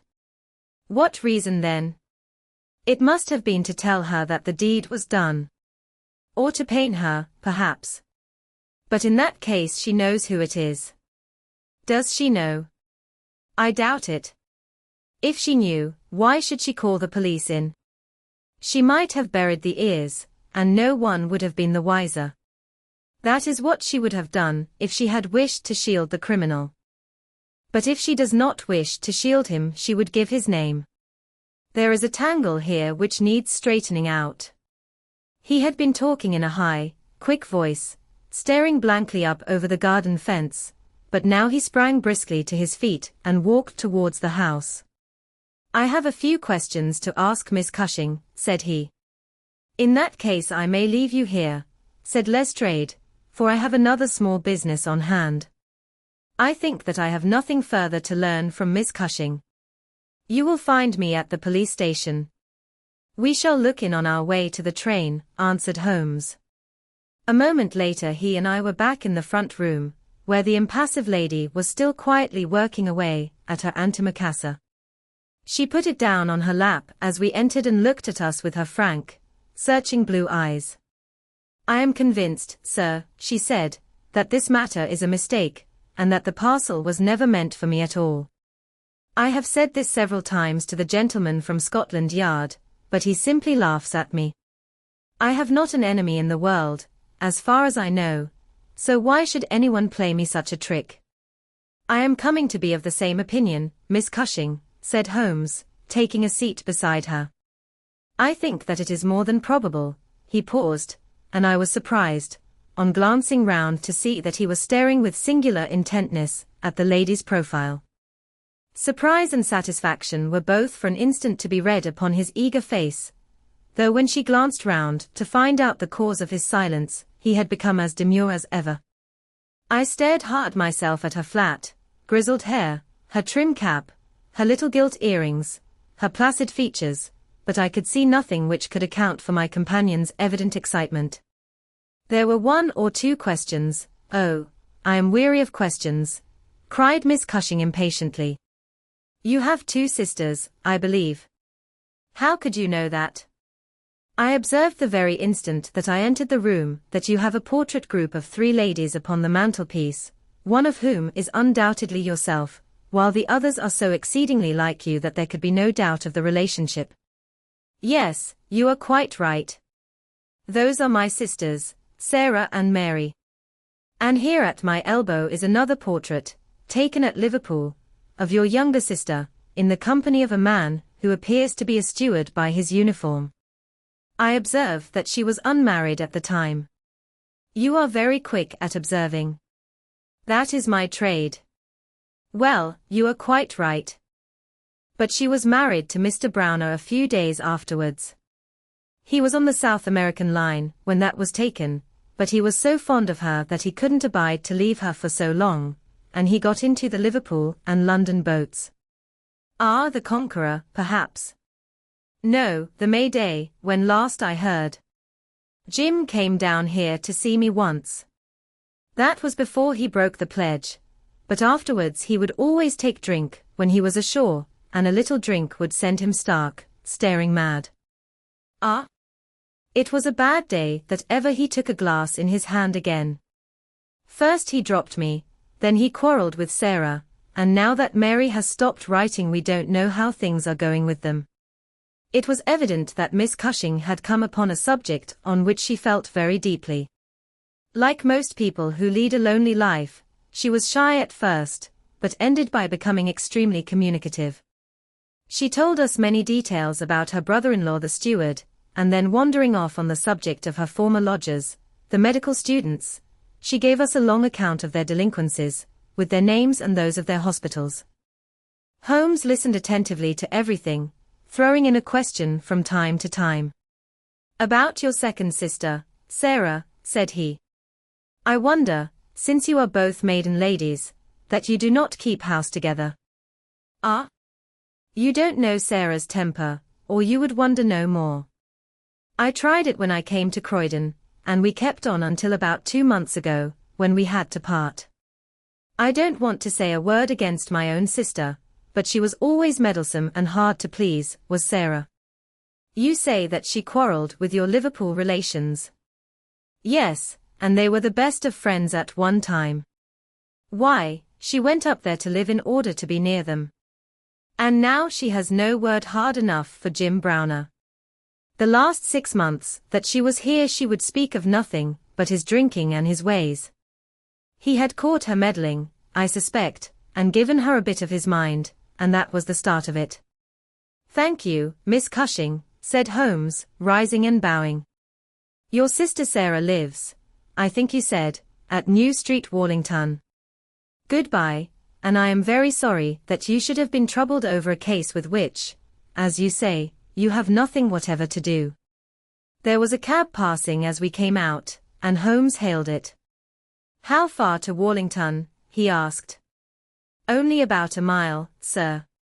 "Very good. Jump in, Watson. We must strike while the iron is hot." Simple as the case is, there have been 1 or 2 very instructive details in connection with it. Just pull up at a telegraph office as you pass, cabby. Holmes sent off a short wire and for the rest of the drive lay back in the cab, with his hat tilted over his nose to keep the sun from his face. Our driver pulled up at a house, which was not unlike the one which we had just quitted. My companion ordered him to wait, and had his hand upon the knocker, when the door opened and a grave young gentleman in black, with a very shiny hat, appeared on the step. "Is Miss Cushing at home?" asked Holmes. "Miss Sarah Cushing is extremely ill," said he. "She has been suffering since yesterday from brain symptoms of great severity. As her medical adviser, I cannot possibly take the responsibility of allowing anyone to see her. I should recommend you to call again in 10 days. He drew on his gloves, closed the door, and marched off down the street. "Well, if we can't we can't," said Holmes, cheerfully. "Perhaps she could not, or would not have told you much. I did not wish her to tell me anything. I only wanted to look at her. However, I think that I have got all that I want. Drive us to some decent hotel, cabby, where we may have some lunch, and afterwards we shall drop down upon friend Lestrade at the police station." We had a pleasant little meal together, during which Holmes would talk about nothing but violins, narrating with great exultation how he had purchased his own Stradivarius, which was worth at least 500 guineas, at a Jew broker's in Tottenham Court Road for 55 shillings. This led him to Paganini, and we sat for an hour over a bottle of claret, while he told me anecdote after anecdote of that extraordinary man. The afternoon was far advanced, and the hot glare had softened into a mellow glow before we found ourselves at the police station. Lestrade was waiting for us at the door. "A telegram for you, Mr. Holmes," said he. "Ha! It is the answer." He tore it open, glanced his eyes over it, and crumpled it into his pocket. "That's all right," said he. Have you found out anything? I have found out everything. What? Lestrade stared at him in amazement. You are joking. I was never more serious in my life. A shocking crime has been committed, and I think I have now laid bare every detail of it. And the criminal? Holmes scribbled a few words upon the back of one of his visiting cards, and threw it over to Lestrade. That is the name, he said. You cannot effect an arrest until tomorrow night at the earliest. I should prefer that you do not mention my name at all in connection with the case, as I choose to be only associated with those crimes which present some difficulty in their solution. Come on, Watson. We strode off together to the station, leaving Lestrade still staring with a delighted face at the card which Holmes had thrown him. The case, said Sherlock Holmes as we chatted over our cigars that night in our rooms at Baker Street, is one where, as in the investigations, which you have chronicled under the names of the Study in Scarlet and of the Sign of Four, we have been compelled to reason backward from effects to causes. I have written to Lestrade asking him to supply us with the details, which are now wanting, and which he will only get after he has secured his man. That he may be safely trusted to do, for although he is absolutely devoid of reason, he is as tenacious as a bulldog when he once understands what he has to do, and indeed, it is just this tenacity which has brought him to the top at Scotland Yard. Your case is not complete, then? I asked. It is fairly complete in essentials. We know who the author of the revolting business is, although one of the victims still escapes us. Of course, you have formed your own conclusions. I presume that this Jim Browner, the steward of a Liverpool boat, is the man whom you suspect. Oh. It is more than a suspicion. And yet I cannot see anything save very vague indications. On the contrary, to my mind nothing could be more clear. Let me run over the principal steps. We approached the case, you remember, with an absolutely blank mind, which is always an advantage. We had formed no theories. We were simply there to observe and to draw inferences from our observations. What did we see first? A very placid and respectable lady, who seemed quite innocent of any secret, and a portrait which showed me that she had 2 younger sisters. It instantly flashed across my mind that the box might have been meant for one of these. I set the idea aside as one which could be disproved or confirmed at our leisure. Then we went to the garden, as you remember, and we saw the very singular contents of the little yellow box. The string was of the quality which is used by sailmakers aboard ship, and at once a whiff of the sea was perceptible in our investigation. When I observed that the knot was one which is popular with sailors, that the parcel had been posted at a port, and that the male ear was pierced for an earring which is so much more common among sailors than landsmen, I was quite certain that all the actors in the tragedy were to be found among our seafaring classes. When I came to examine the address of the packet, I observed that it was to Miss S. Cushing. Now, the oldest sister would, of course, be Miss Cushing, and although her initial was S, it might belong to one of the others as well. In that case we should have to commence our investigation from a fresh basis altogether. I therefore went into the house with the intention of clearing up this point. I was about to assure Miss Cushing that I was convinced that a mistake had been made, when you may remember that I came suddenly to a stop. The fact was that I had just seen something which filled me with surprise, and at the same time narrowed the field of our inquiry immensely. As a medical man, you are aware, Watson, that there is no part of the body which varies so much as the human ear. Each ear is as a rule quite distinctive and differs from all other ones. In last year's Anthropological Journal you will find 2 short monographs from my pen upon the subject. I had, therefore, examined the ears in the box with the eyes of an expert, and had carefully noted their anatomical peculiarities. Imagine my surprise, then, when on looking at Miss Cushing I perceived that her ear corresponded exactly with the female ear which I had just inspected.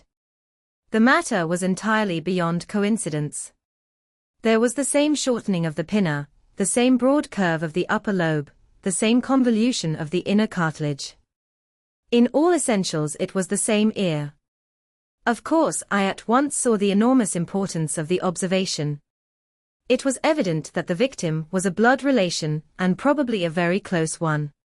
I began to talk to her about her family, and you remember that she at once gave us some exceedingly valuable details. In the first place, her sister's name was Sarah, and her address had until recently been the same, so that it was quite obvious how the mistake had occurred and for whom the packet was meant. Then we heard of this steward, married to the third sister, and learned that he had at one time been so intimate with Miss Sarah that she had actually gone up to Liverpool to be near the Browners, but a quarrel had afterwards divided them. This quarrel had put a stop to all communications for some months, so that if Browner had occasion to address a packet to Miss Sarah, he would undoubtedly have done so to her old address. And now the matter had begun to straighten itself out wonderfully. We had learned of the existence of this steward, an impulsive man, of strong passions. You remember that he threw up what must have been a very superior berth in order to be nearer to his wife, subject, too, to occasional fits of hard drinking. We had reason to believe that his wife had been murdered, and that a man, presumably a seafaring man, had been murdered at the same time. Jealousy, of course, at once suggests itself as the motive for the crime. And why should these proofs of the deed be sent to Miss Sarah Cushing? Probably because during her residence in Liverpool, she had some hand in bringing about the events which led to the tragedy.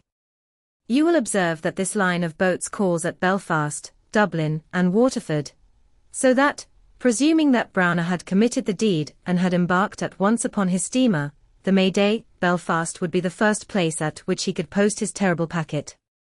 A second solution was at this stage obviously possible, and although I thought it exceedingly unlikely, I was determined to elucidate it before going further.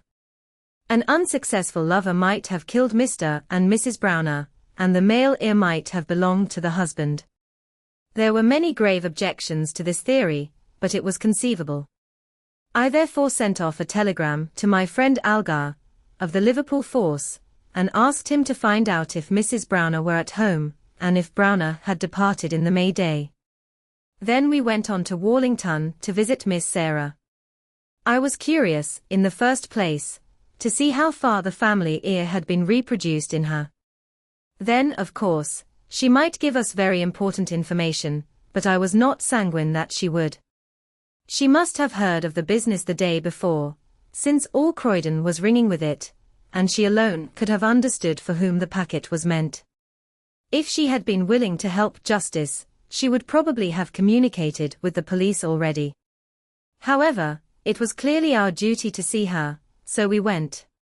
We found that the news of the arrival of the packet, for her illness dated from that time, had such an effect upon her as to bring on brain fever. It was clearer than ever that she understood its full significance, but equally clear that we should have to wait some time for any assistance from her. However, we were really independent of her help. Our answers were waiting for us at the police station, where I had directed Algar to send them.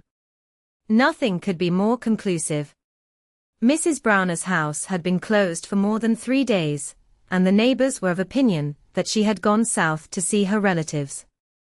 It had been ascertained at the shipping offices that Browner had left aboard of the Mayday, and I calculate that she is due in the Thames tomorrow night. When he arrives he will be met by the obtuse, but resolute Lestrade, and I have no doubt that we shall have all our details filled in. Sherlock Holmes was not disappointed in his expectations.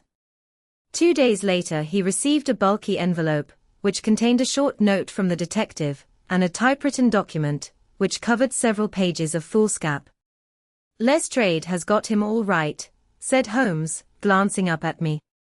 "Perhaps it would interest you to hear what he says. My dear Mr. Holmes, in accordance with the scheme which we had formed in order to test our theories, the we is rather fine, Watson, is it not? I went down to the Albert Dock yesterday, at 6 p.m., and boarded the SS Mayday, belonging to the Liverpool, Dublin, and London Steam Packet Company. On inquiry, I found that there was a steward on board of the name of James Browner, and that he had acted during the voyage in such an extraordinary manner that the captain had been compelled to relieve him of his duties. On descending to his berth, I found him seated upon a chest with his head sunk upon his hands, rocking himself to and fro. He is a big, powerful chap, clean-shaven and very swarthy, something like Aldridge, who helped us in the bogus laundry affair. He jumped up when he heard my business, and I had my whistle to my lips to call a couple of river police, who were round the corner, but he seemed to have no heart in him, and he held out his hands quietly enough for the darbies.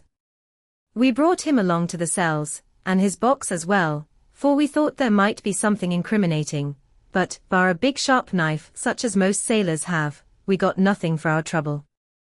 However, we find that we shall want no more evidence, for on being brought before the inspector at the station he asked leave to make a statement, which was, of course, taken down, just as he made it, by our shorthand man. We had 3 copies typewritten, one of which I enclose. The affair proves, as I always thought it would, to be an extremely simple one, but I am obliged to you for assisting me in my investigation. With kind regards, yours very truly, G. Lestrade. The investigation really was a very simple one, remarked Holmes, but I don't think it struck him in that light when he first called us in. However, let us see what Jim Browner has to say for himself. This is his statement as made before Inspector Montgomery at the Shadwell police station, and it has the advantage of being verbatim. Have I anything to say? Yes, I have a deal to say. I have to make a clean breast of it all. You can hang me, or you can leave me alone. I don't care a plug which you do. I tell you I've not shut an eye in sleep since I did it, and I don't believe I ever will again, until I get past all waking. Sometimes it's his face, but most generally it's hers. I'm never without one, or the other before me. He looks frowning and black-like, but she has a kind o' surprise upon her face. The white lamb, she might well be surprised when she read death on a face that had seldom looked anything but love upon her before. But it was Sarah's fault, and may the curse of a broken man put a blight on her and set the blood rotting in her veins. It's not that I want to clear myself. I know that I went back to drink, like the beast that I was. But she would have forgiven me. She would have stuck as close to me as a rope to a block if that woman had never darkened our door. For Sarah Cushing loved me. That's the root of the business. She loved me until all her love turned to poisonous hate, when she knew that I thought more of my wife's footmark in the mud than I did of her whole body and soul. There were 3 sisters altogether. The old one was just a good woman, the second was a devil, and the third was an angel. Sarah was 33, and Mary was 29 when I married. We were just as happy as the day was long when we set up house together, and in all Liverpool there was no better woman than my Mary. And then we asked Sarah up for a week, and the week grew into a month, and one thing led to another, until she was just one of ourselves. I was blue ribbon at that time, and we were putting a little money by, and all was as bright as a new dollar. My God, whoever would have thought that it could have come to this? Whoever would have dreamed it? I used to be home for the weekends very often, and sometimes if the ship were held back for cargo, I would have a whole week at a time, and in this way I saw a deal of my sister-in-law, Sarah. She was a fine tall woman, black and quick and fierce, with a proud way of carrying her head, and a glint from her eye like a spark from a flint. But when little Mary was there I had never thought of her, and that I swear as I hope for God's mercy. It had seemed to me sometimes that she liked to be alone with me, or to coax me out for a walk with her, but I had never thought anything of that. But one evening my eyes were opened. I had come up from the ship and found my wife out, but Sarah at home. "Where's Mary?" I asked. "Oh, she has gone to pay some accounts." I was impatient and paced up and down the room. "Can't you be happy for 5 minutes without Mary, Jim?" says she. "It's a bad compliment to me that you can't be contented with my society for so short a time." "That's all right, my lass," said I, putting out my hand towards her in a kindly way, but she had it in both hers in an instant, and they burned as if they were in a fever. I looked into her eyes and I read it all there. There was no need for her to speak, nor for me either. I frowned and drew my hand away. Then she stood by my side in silence for a bit, and then put up her hand and patted me on the shoulder. "Steady, old Jim," said she, and with a kind mocking laugh, she ran out of the room. Well, from that time Sarah hated me with her whole heart and soul, and she is a woman who can hate, too. I was a fool to let her go on biding with us, a besotted fool, but I never said a word to Mary, for I knew it would grieve her. Things went on much as before, but after a time I began to find that there was a bit of a change in Mary herself. She had always been so trusting and so innocent, but now she became queer and suspicious, wanting to know where I had been and what I had been doing, and whom my letters were from, and what I had in my pockets, and 1,000 such follies. Day by day she grew queerer and more irritable, and we had ceaseless rows about nothing. I was fairly puzzled by it all. Sarah avoided me now, but she and Mary were just inseparable. I can see now how she was plotting and scheming and poisoning my wife's mind against me, but I was such a blind beetle that I could not understand it at the time. Then I broke my blue ribbon and began to drink again, but I think I should not have done it if Mary had been the same as ever. She had some reason to be disgusted with me now, and the gap between us began to be wider and wider. And then this Alec Fairbairn chipped in, and things became 1,000 times blacker. It was to see Sarah that he came to my house first, but soon it was to see us, for he was a man with winning ways, and he made friends wherever he went. He was a dashing, swaggering chap, smart and curled, who had seen half the world and could talk of what he had seen. He was good company, I won't deny it, and he had wonderful polite ways with him for a sailor man, so that I think there must have been a time when he knew more of the poop than the forecastle. For a month he was in and out of my house, and never once did it cross my mind that harm might come of his soft, tricky ways. And then at last something made me suspect, and from that day my peace was gone forever. It was only a little thing, too. I had come into the parlor unexpected, and as I walked in at the door I saw a light of welcome on my wife's face. But as she saw who it was it faded again, and she turned away with a look of disappointment. That was enough for me. There was no one but Alec Fairbairn, whose step she could have mistaken for mine. If I could have seen him then I should have killed him, for I have always been like a madman when my temper gets loose. Mary saw the devil's light in my eyes, and she ran forward with her hands on my sleeve. "Don't, Jim, don't," says she. "Where's Sarah?" I asked. "In the kitchen," says she. "Sarah," says I as I went in, "this man Fairbairn is never to darken my door again." "Why not?" says she. "Because I order it." "Oh," says she, "if my friends are not good enough for this house, then I am not good enough for it either." "You can do what you like," says I, "but if Fairbairn shows his face here again, I'll send you one of his ears for a keepsake." She was frightened by my face, I think, for she never answered a word, and the same evening she left my house. Well, I don't know now whether it was pure devilry on the part of this woman, or whether she thought that she could turn me against my wife by encouraging her to misbehave. Anyway, she took a house just 2 streets off and let lodgings to sailors. Fairbairn used to stay there, and Mary would go round to have tea with her sister and him. How often she went I don't know, but I followed her one day, and as I broke in at the door Fairbairn got away over the back garden wall, like the cowardly skunk that he was. I swore to my wife that I would kill her if I found her in his company again, and I led her back with me, sobbing and trembling, and as white as a piece of paper. There was no trace of love between us any longer. I could see that she hated me and feared me, and when the thought of it drove me to drink, then she despised me as well. Well, Sarah found that she could not make a living in Liverpool, so she went back, as I understand, to live with her sister in Croydon, and things jogged on much the same as ever at home.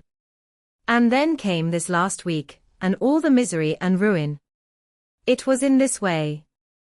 We had gone on the May Day for a round voyage of 7 days, but a hogshead got loose and started one of our plates, so that we had to put back into port for 12 hours. I left the ship and came home, thinking what a surprise it would be for my wife, and hoping that maybe she would be glad to see me so soon. The thought was in my head as I turned into my own street, and at that moment a cab passed me, and there she was, sitting by the side of Fairbairn, the two chatting and laughing, with never a thought for me as I stood watching them from the footpath. I tell you, and I give you my word for it, that from that moment I was not my own master, and it is all like a dim dream when I look back on it. I had been drinking hard of late, and the two things together fairly turned my brain. There's something throbbing in my head now, like a docker's hammer, but that morning I seemed to have all Niagara whizzing and buzzing in my ears. Well, I took to my heels, and I ran after the cab. I had a heavy oak stick in my hand, and I tell you I saw red from the first, but as I ran I got cunning, too, and hung back a little to see them without being seen. They pulled up soon at the railway station. There was a good crowd round the booking office, so I got quite close to them without being seen. They took tickets for New Brighton. So did I, but I got in 3 carriages behind them. When we reached it they walked along the parade, and I was never more than 100 yards from them. At last I saw them hire a boat and start for a row, for it was a very hot day, and they thought, no doubt, that it would be cooler on the water. It was just as if they had been given into my hands. There was a bit of a haze, and you could not see more than a few 100 yards. I hired a boat for myself, and I pulled after them. I could see the blur of their craft, but they were going nearly as fast as I, and they must have been a long mile from the shore before I caught them up. The haze was like a curtain all round us, and there were we 3 in the middle of it. My God, shall I ever forget their faces when they saw who was in the boat that was closing in upon them? She screamed out. He swore like a madman and jabbed at me with an oar, for he must have seen death in my eyes. I got past it and got one in with my stick that crushed his head like an egg. I would have spared her, perhaps, for all my madness, but she threw her arms round him, crying out to him, and calling him Alec. I struck again, and she lay stretched beside him. I was like a wild beast then that had tasted blood. If Sarah had been there, by the Lord, she should have joined them. I pulled out my knife and, well, there. I've said enough. It gave me a kind of savage joy when I thought how Sarah would feel when she had such signs as these of what her meddling had brought about. Then I tied the bodies into the boat, stove a plank, and stood by until they had sunk. I knew very well that the owner would think that they had lost their bearings in the haze, and had drifted off out to sea. I cleaned myself up, got back to land, and joined my ship without a soul having a suspicion of what had passed. That night I made up the packet for Sarah Cushing, and next day I sent it from Belfast. There you have the whole truth of it. You can hang me, or do what you like with me, but you cannot punish me as I have been punished already. I cannot shut my eyes, but I see those 2 faces staring at me as they stared when my boat broke through the haze. I killed them quick, but they are killing me slow, and if I have another night of it I shall be either mad or dead before morning. You won't put me alone into a cell, sir. For pity's sake don't, and may you be treated in your day of agony as you treat me now. What is the meaning of it, Watson? Said Holmes solemnly as he laid down the paper. What object is served by this circle of misery and violence and fear? It must tend to some end, or else our universe is ruled by chance, which is unthinkable. But what end? There is the great standing perennial problem, to which human reason is as far from an answer as ever. 3. The yellow face in publishing these short sketches, based upon the numerous cases in which my companion's singular gifts have made us the listeners to, and eventually the actors in, some strange drama. It is only natural that I should dwell rather upon his successes than upon his failures.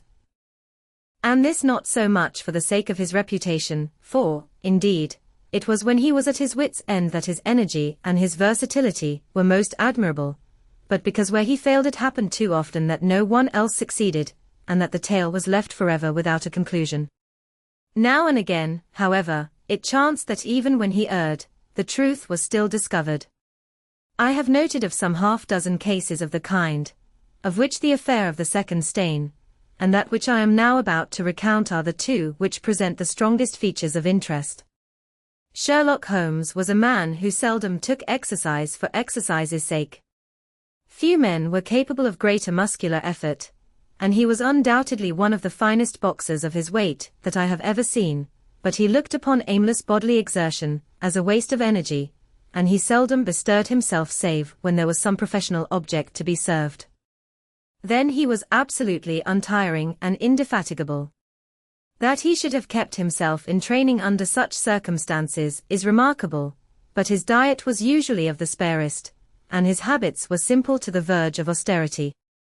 Save for the occasional use of cocaine, he had no vices, and he only turned to the drug as a protest against the monotony of existence when cases were scanty and the papers uninteresting.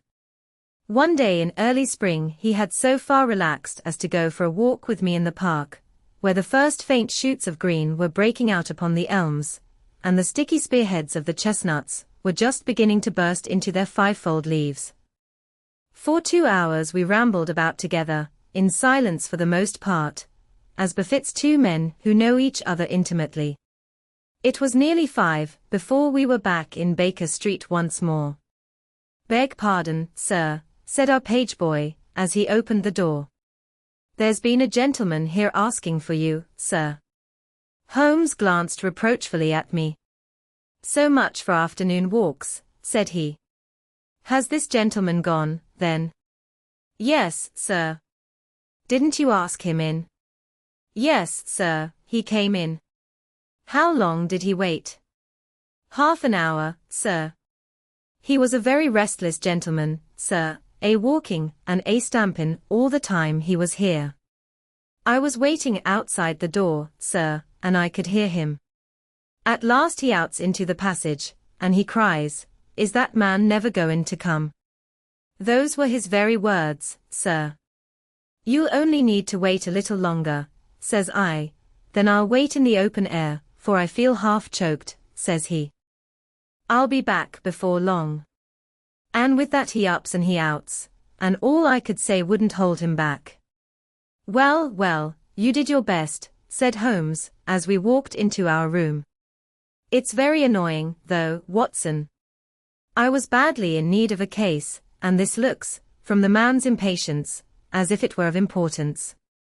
Hello. That's not your pipe on the table. He must have left his behind him. A nice old briar with a good long stem of what the tobacconists call amber.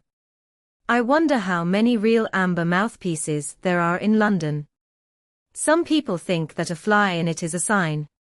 Well, he must have been disturbed in his mind to leave a pipe behind him which he evidently values highly." "How do you know that he values it highly?" I asked. "Well, I should put the original cost of the pipe at 7 and 6pence. Now it has, you see, been twice mended, once in the wooden stem and once in the amber. Each of these mends, done, as you observe, with silver bands, must have cost more than the pipe did originally. The man must value the pipe highly when he prefers to patch it up rather than buy a new one with the same money." "Anything else?"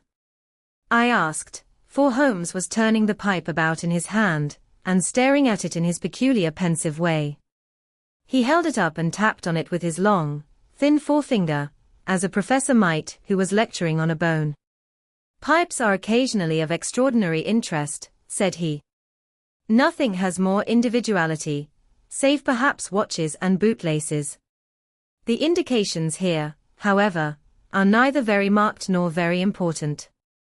The owner is obviously a muscular man, left-handed, with an excellent set of teeth, careless in his habits, and with no need to practice economy." My friend threw out the information in a very offhand way, but I saw that he cocked his eye at me to see if I had followed his reasoning. You think a man must be well-to-do if he smokes a 7-shilling pipe, said I. This is Grosvenor mixture, at 8p. an ounce, Holmes answered, knocking a little out on his palm. As he might get an excellent smoke for half the price, he has no need to practice economy. And the other points? He has been in the habit of lighting his pipe at lamps and gas jets. You can see that it is quite charred all down one side. Of course a match could not have done that. Why should a man hold a match to the side of his pipe? But you cannot light it at a lamp without getting the bowl charred. And it is all on the right side of the pipe. From that I gather that he is a left-handed man. You hold your own pipe to the lamp, and see how naturally you, being right-hand, hold the left side to the flame. You might do it once the other way, but not as a constancy. This has always been held so. Then he has bitten through his amber. It takes a muscular, energetic fellow, and one with a good set of teeth, to do that. But if I am not mistaken, I hear him upon the stair. So we shall have something more interesting than his pipe to study. An instant later our door opened, and a tall young man entered the room. He was well but quietly dressed in a dark grey suit, and carried a brown wide-awake in his hand. I should have put him at about 30, though he was really some years older. I beg your pardon, said he, with some embarrassment, I suppose I should have knocked. Yes, of course I should have knocked. The fact is that I am a little upset, and you must put it all down to that.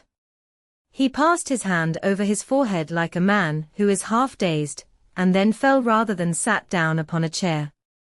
I can see that you have not slept for a night or two, said Holmes, in his easy, genial way. That tries a man's nerves more than work, and more even than pleasure. May I ask how I can help you? I wanted your advice, sir. I don't know what to do and my whole life seems to have gone to pieces. You wish to employ me as a consulting detective. Not that only. I want your opinion as a judicious man, as a man of the world. I want to know what I ought to do next. I hope to God you'll be able to tell me. He spoke in little, sharp, jerky outbursts, and it seemed to me that to speak at all was very painful to him, and that his will all through was overriding his inclinations. It's a very delicate thing, said he. One does not like to speak of one's domestic affairs to strangers. It seems dreadful to discuss the conduct of one's wife with two men whom I have never seen before. It's horrible to have to do it. But I've got to the end of my tether, and I must have advice. My dear Mr. Grant Munro, began Holmes. Our visitor sprang from his chair. What, he cried, you know my name. If you wish to preserve your incognito, said Holmes, smiling, I would suggest that you cease to write your name upon the lining of your hat, or else that you turn the crown towards the person whom you are addressing. I was about to say that my friend and I have listened to a good many strange secrets in this room, and that we have had the good fortune to bring peace to many troubled souls. I trust that we may do as much for you. Might I beg you, as time may prove to be of importance, to furnish me with the facts of your case without further delay? Our visitor again passed his hand over his forehead, as if he found it bitterly hard.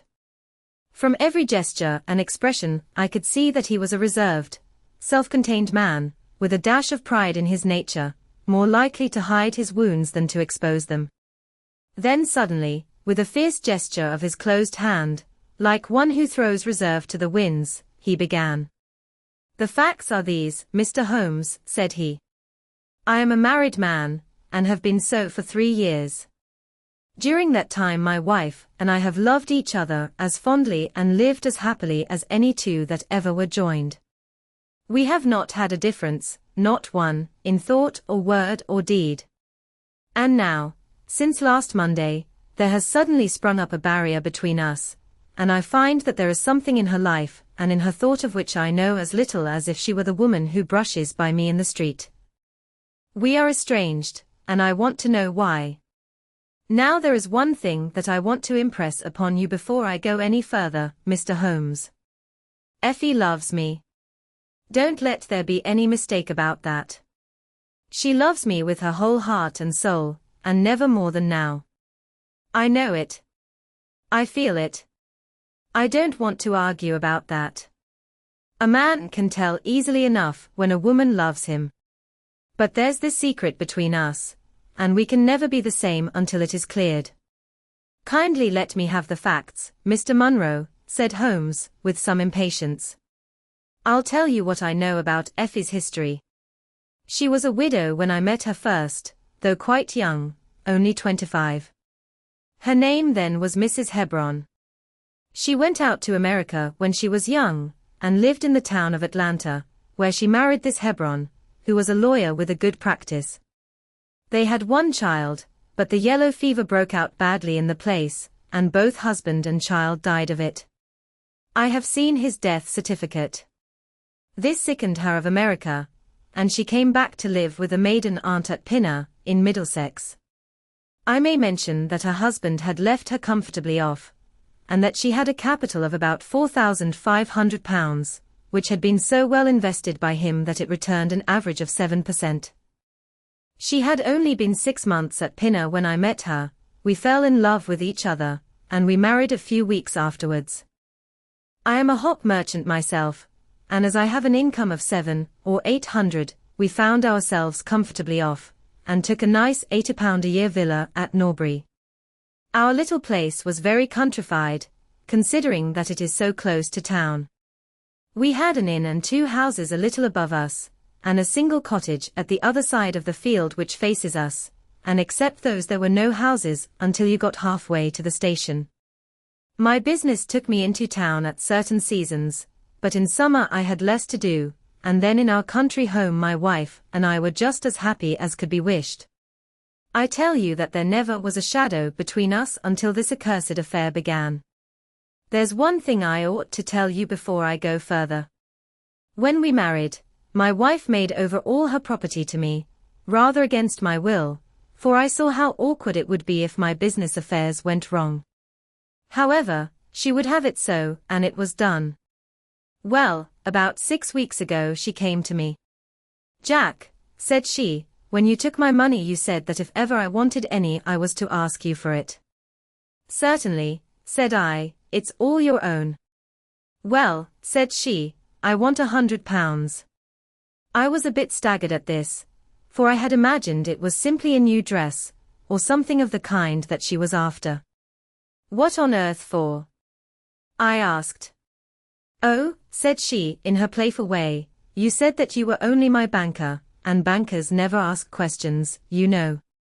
If you really mean it, of course you shall have the money, said I. Oh, yes, I really mean it. And you won't tell me what you want it for? Some day, perhaps, but not just at present, Jack. So I had to be content with that, though it was the first time that there had ever been any secret between us. I gave her a check, and I never thought any more of the matter. It may have nothing to do with what came afterwards, but I thought it only right to mention it. Well, I told you just now that there is a cottage not far from our house. There is just a field between us, but to reach it you have to go along the road and then turn down a lane. Just beyond it is a nice little grove of Scotch firs, and I used to be very fond of strolling down there, for trees are always a neighborly kind of things. The cottage had been standing empty this 8 months, and it was a pity, for it was a pretty 2-storied place, with an old-fashioned porch, and honeysuckle about it. I have stood many a time, and thought what a neat little homestead it would make. Well, last Monday evening I was taking a stroll down that way, when I met an empty van coming up the lane, and saw a pile of carpets, and things lying about on the grass plot beside the porch. It was clear that the cottage had at last been let. I walked past it, and wondered what sort of folk they were who had come to live so near us. And as I looked I suddenly became aware that a face was watching me out of one of the upper windows. I don't know what there was about that face, Mr. Holmes, but it seemed to send a chill right down my back. I was some little way off, so that I could not make out the features, but there was something unnatural and inhuman about the face. That was the impression that I had, and I moved quickly forwards to get a nearer view of the person who was watching me. But as I did so, the face suddenly disappeared, so suddenly that it seemed to have been plucked away into the darkness of the room. I stood for 5 minutes thinking the business over, and trying to analyze my impressions. I could not tell if the face were that of a man or a woman. It had been too far from me for that. But its color was what had impressed me most. It was of a livid chalky white, and with something set and rigid about it which was shockingly unnatural. So disturbed was I that I determined to see a little more of the new inmates of the cottage. I approached and knocked at the door, which was instantly opened by a tall, gaunt woman with a harsh, forbidding face.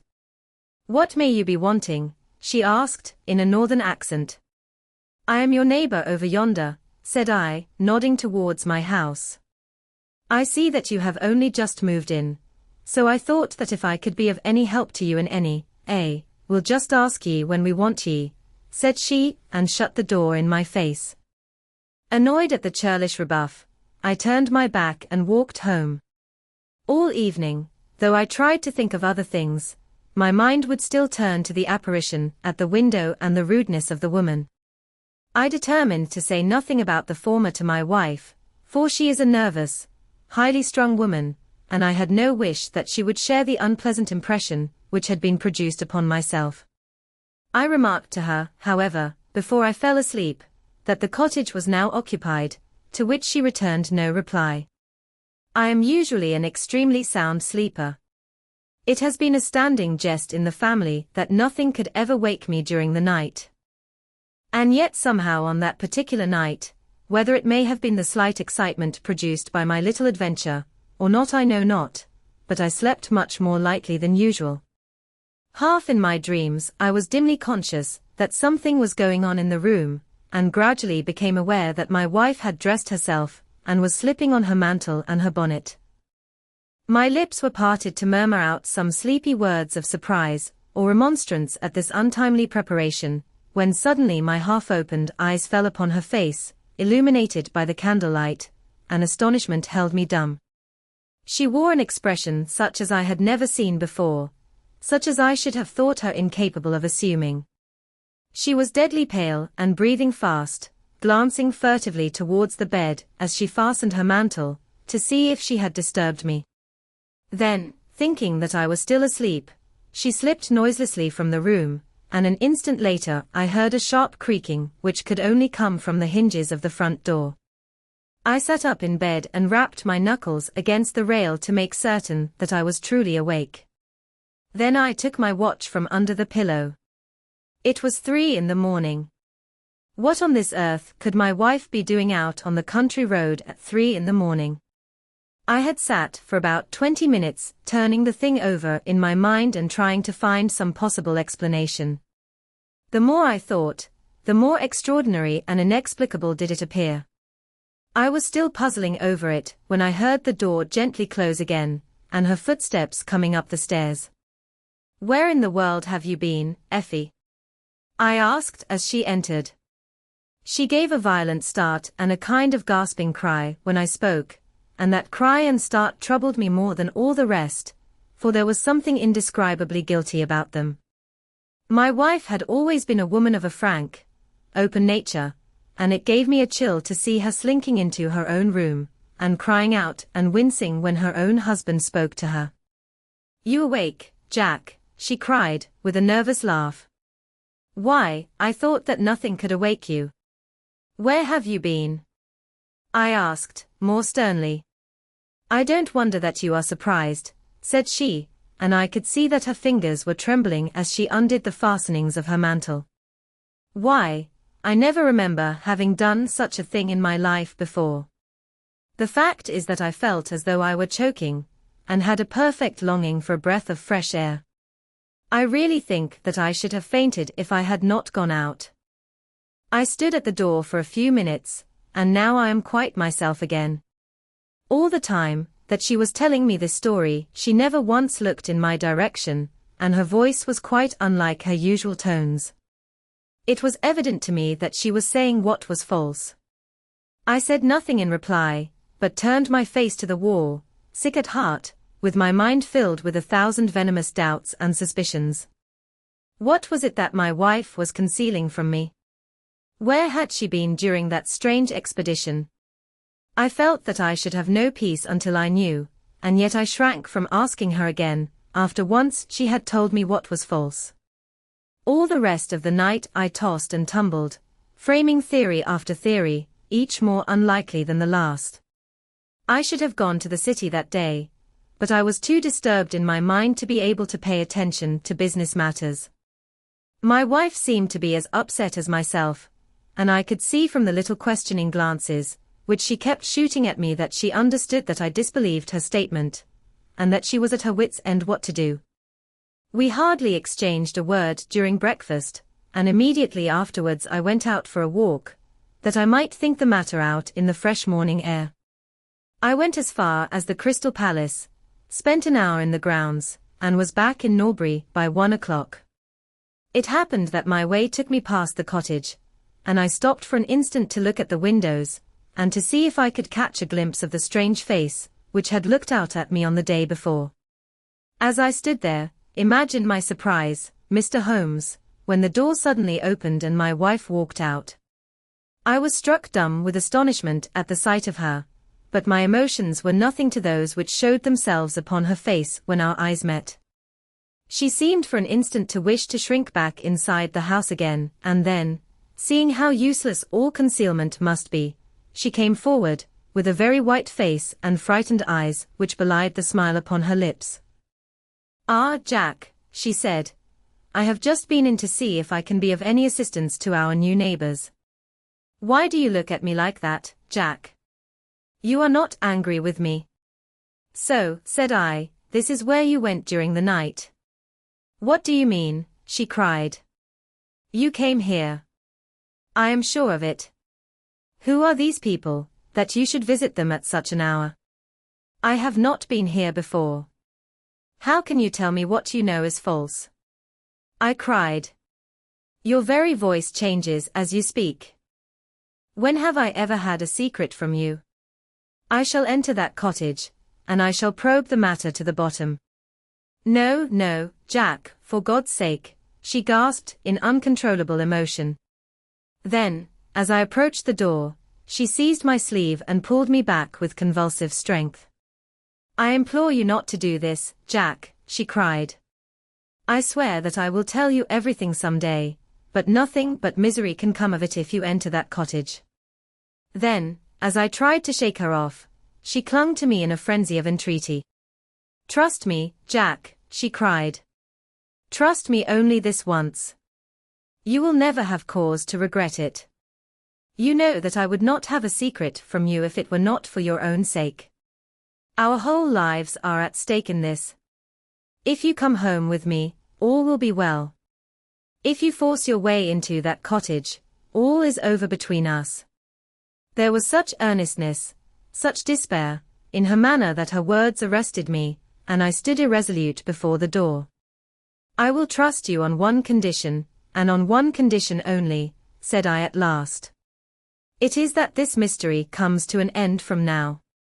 You are at liberty to preserve your secret, but you must promise me that there shall be no more nightly visits, no more doings which are kept from my knowledge. I am willing to forget those which are past if you will promise that there shall be no more in the future."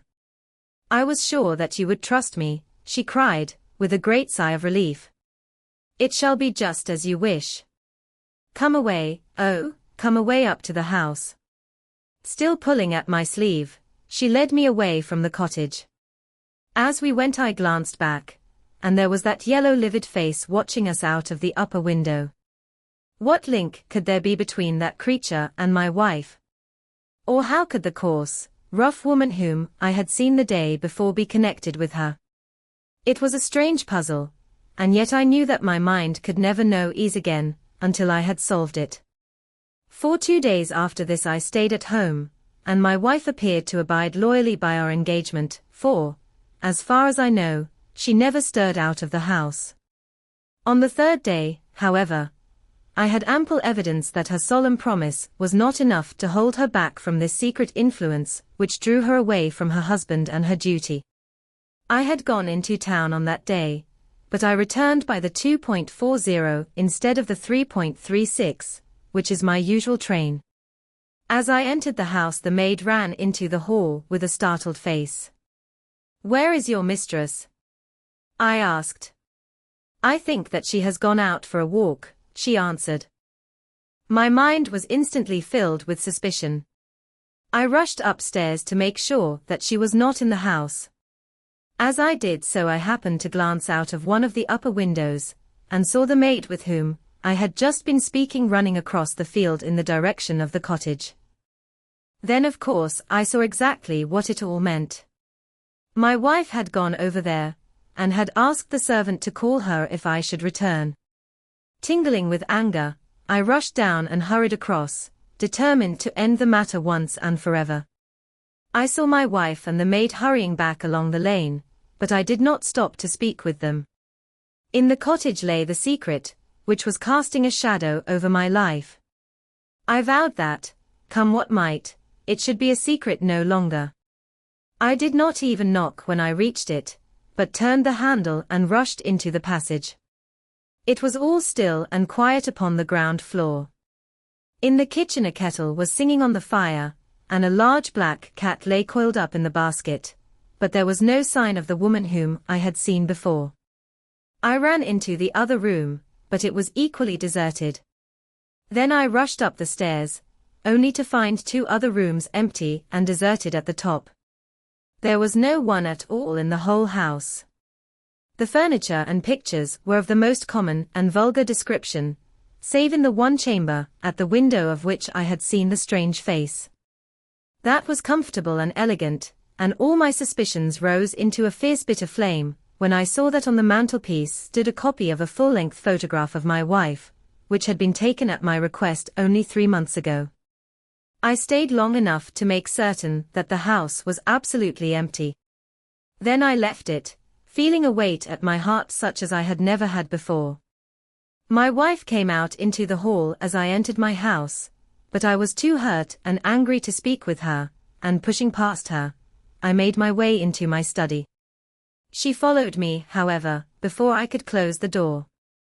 "I am sorry that I broke my promise, Jack," said she, "but if you knew all the circumstances, I am sure that you would forgive me." "Tell me everything, then," said I. "I cannot, Jack, I cannot," she cried. "Until you tell me who it is that has been living in that cottage, and who it is to whom you have given that photograph, there can never be any confidence between us," said I, and breaking away from her, I left the house. That was yesterday, Mr. Holmes, and I have not seen her since, nor do I know anything more about this strange business. It is the first shadow that has come between us, and it has so shaken me that I do not know what I should do for the best. Suddenly this morning it occurred to me that you were the man to advise me, so I have hurried to you now, and I place myself unreservedly in your hands. If there is any point which I have not made clear, pray question me about it. But above all, tell me quickly what I am to do, for this misery is more than I can bear. Holmes and I had listened with the utmost interest to this extraordinary statement, which had been delivered in the jerky, broken fashion of a man who is under the influence of extreme emotions. My companion sat silent for some time, with his chin upon his hand, lost in thought. "Tell me," said he at last, "could you swear that this was a man's face which you saw at the window?" "Each time that I saw it I was some distance away from it, so that it is impossible for me to say." "You appear, however, to have been disagreeably impressed by it. It seemed to be of an unnatural color, and to have a strange rigidity about the features. When I approached, it vanished with a jerk." "How long is it since your wife asked you for £100? "Nearly 2 months. "Have you ever seen a photograph of her first husband?" "No, there was a great fire at Atlanta very shortly after his death, and all her papers were destroyed." "And yet she had a certificate of death. You say that you saw it?" "Yes, she got a duplicate after the fire." Did you ever meet anyone who knew her in America? No. Did she ever talk of revisiting the place? No. Or get letters from it? No, thank you. I should like to think over the matter a little now. If the cottage is now permanently deserted, we may have some difficulty. If, on the other hand, as I fancy is more likely, the inmates were warned of your coming, and left before you entered yesterday, then they may be back now, and we should clear it all up easily. Let me advise you, then, to return to Norbury, and to examine the windows of the cottage again. If you have reason to believe that it is inhabited, do not force your way in, but send a wire to my friend and me. We shall be with you within an hour of receiving it, and we shall then very soon get to the bottom of the business. And if it is still empty, in that case I shall come out tomorrow, and talk it over with you. Goodbye, and above all, do not fret until you know that you really have a cause for it. I am afraid that this is a bad business, Watson, said my companion, as he returned after accompanying Mr. Grant Munro to the door. What do you make of it? It had an ugly sound, I answered. Yes. There's blackmail in it, or I am much mistaken. And who is the blackmailer? Well, it must be the creature who lives in the only comfortable room in the place, and has her photograph above his fireplace. Upon my word, Watson, there is something very attractive about that livid face at the window, and I would not have missed the case for worlds. You have a theory? Yes, a provisional one. But I shall be surprised if it does not turn out to be correct. This woman's first husband is in that cottage. Why do you think so? How else can we explain her frenzied anxiety that her second one should not enter it? The facts, as I read them, are something like this. This woman was married in America. Her husband developed some hateful qualities, or shall we say that he contracted some loathsome disease, and became a leper, or an imbecile. She flies from him at last, returns to England, changes her name, and starts her life, as she thinks, afresh. She has been married 3 years, and believes that her position is quite secure, having shown her husband the death certificate of some man whose name she has assumed, when suddenly her whereabouts is discovered by her first husband, or, we may suppose, by some unscrupulous woman who has attached herself to the invalid. They write to the wife, and threaten to come and expose her. She asks for £100, and endeavours to buy them off. They come in spite of it, and when the husband mentions casually to the wife that there are newcomers in the cottage, she knows in some way that they are her pursuers. She waits until her husband is asleep, and then she rushes down to endeavour to persuade them to leave her in peace. Having no success, she goes again next morning, and her husband meets her, as he has told us, as she comes out. She promises him then not to go there again, but 2 days afterwards the hope of getting rid of those dreadful neighbours was too strong for her, and she made another attempt, taking down with her the photograph, which had probably been demanded from her.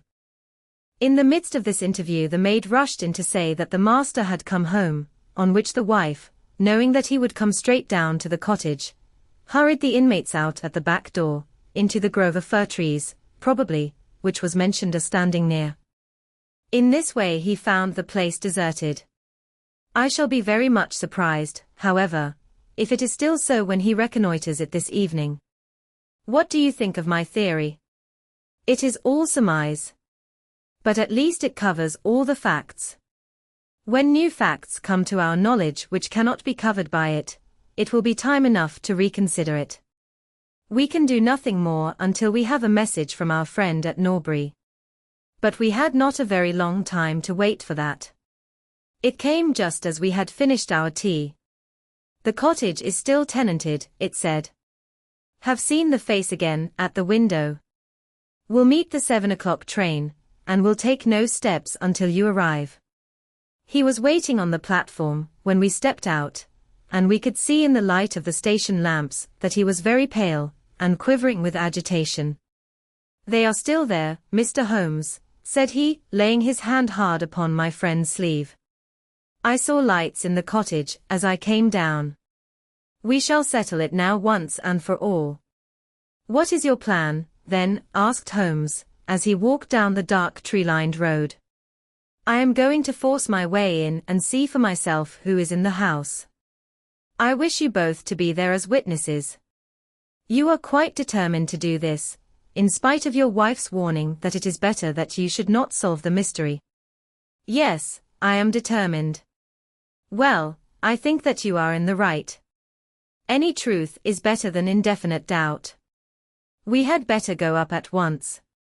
Of course, legally, we are putting ourselves hopelessly in the wrong, but I think that it is worth it."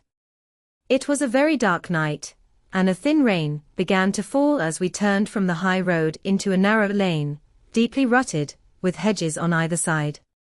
Mr. Grant Munro pushed impatiently forward, however, and we stumbled after him as best we could. "There are the lights of my house," he murmured, pointing to a glimmer among the trees. "And here is the cottage which I am going to enter." We turned a corner in the lane as he spoke, and there was the building close beside us. A yellow bar falling across the black foreground showed that the door was not quite closed, and one window in the upper story was brightly illuminated. As we looked, we saw a dark blur moving across the blind. "There is that creature," cried Grant Munro. "You can see for yourselves that someone is there. Now follow me, and we shall soon know all." We approached the door, but suddenly a woman appeared out of the shadow, and stood in the golden track of the lamplight. I could not see her face in the darkness, but her arms were thrown out in an attitude of entreaty. "For God's sake, don't, Jack," she cried. "I had a presentiment that you would come this evening. Think better of it, dear. Trust me again, and you will never have cause to regret it." "I have trusted you too long, Effie," he cried, sternly. "Leave go of me. I must pass you. My friends and I are going to settle this matter once and forever." He pushed her to one side, and we followed closely after him. As he threw the door open, an old woman ran out in front of him and tried to bar his passage, but he thrust her back, and an instant afterwards we were all upon the stairs. Grant Munro rushed into the lighted room at the top, and we entered at his heels. It was a cozy, well-furnished apartment, with 2 candles burning upon the table and 2 upon the mantelpiece. In the corner, stooping over a desk, there sat what appeared to be a little girl. Her face was turned away as we entered, but we could see that she was dressed in a red frock, and that she had long white gloves on. As she whisked round to us, I gave a cry of surprise and horror. The face which she turned towards us was of the strangest livid tint, and the features were absolutely devoid of any expression. An instant later the mystery was explained. Holmes, with a laugh, passed his hand behind the child's ear, a mask peeled off from her countenance, and there was a little coal-black negress, with all her white teeth flashing in amusement at our amazed faces. I burst out laughing, out of sympathy with her merriment, but Grant Munro stood staring, with his hand clutching his throat. "My God," he cried. "What can be the meaning of this?" "I will tell you the meaning of it," cried the lady, sweeping into the room with a proud, set face. "You have forced me, against my own judgment, to tell you, and now we must both make the best of it. My husband died at Atlanta. My child survived." "Your child?" She drew a large silver locket from her bosom. "You have never seen this open." I understood that it did not open. She touched a spring, and the front hinged back. There was a portrait within of a man strikingly handsome and intelligent-looking, but bearing unmistakable signs upon his features of his African descent. "That is John Hebron, of Atlanta," said the lady, "and a nobler man never walked the earth. I cut myself off from my race in order to wed him, but never once while he lived did I for an instant regret it. It was our misfortune that our only child took after his people rather than mine. It is often so in such matches, and little Lucy is darker far than ever her father was. But dark or fair, she is my own dear little girlie, and her mother's pet." The little creature ran across at the words and nestled up against the lady's dress. When I left her in America, she continued, it was only because her health was weak, and the change might have done her harm. She was given to the care of a faithful Scotchwoman, who had once been our servant. Never for an instant did I dream of disowning her as my child. But when chance threw you in my way, Jack, and I learned to love you, I feared to tell you about my child. God forgive me, I feared that I should lose you, and I had not the courage to tell you. I had to choose between you, and in my weakness, I turned away from my own little girl. For 3 years I have kept her existence a secret from you, but I heard from the nurse, and I knew that all was well with her. At last, however, there came an overwhelming desire to see the child once more. I struggled against it, but in vain. Though I knew the danger, I determined to have the child over, if it were but for a few weeks. I sent £100 to the nurse, and I gave her instructions about this cottage, so that she might come as a neighbor, without my appearing to be in any way connected with her. I pushed my precautions so far as to order her to keep the child in the house during the daytime, and to cover up her little face and hands so that even those who might see her at the window should not gossip about there being a black child in the neighborhood. If I had been less cautious I might have been more wise, but I was half crazy with fear that you should learn the truth. It was you who told me first that the cottage was occupied. I should have waited for the morning, but I could not sleep for excitement, and so at last I slipped out, knowing how difficult it is to awake you. But you saw me go, and that was the beginning of my troubles. Next day you had my secret at your mercy, but you nobly refrained from pursuing your advantage. 3 days later, however, the nurse and child only just escaped from the back door, as you rushed in at the front one. And now tonight you at last know all, and I ask you what is to become of us, my child and me. She clasped her hands and waited for an answer.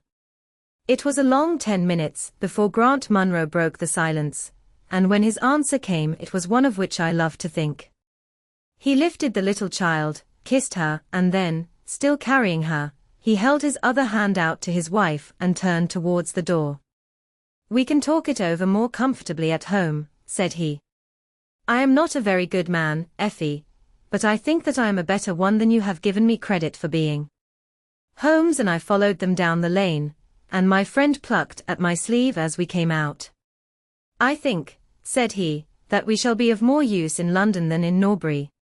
Not another word did he say of the case until late that night, when he was turning away, with his lighted candle, for his bedroom.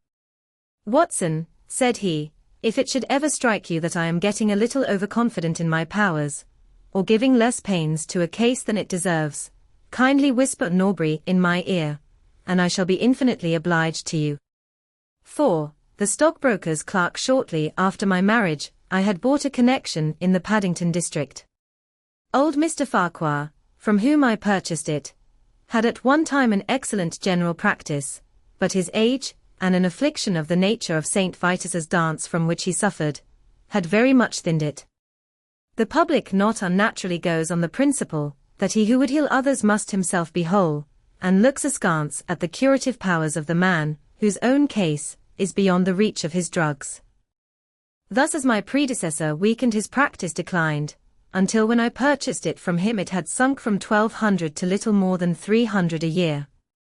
I had confidence, however, in my own youth and energy, and was convinced that in a very few years the concern would be as flourishing as ever.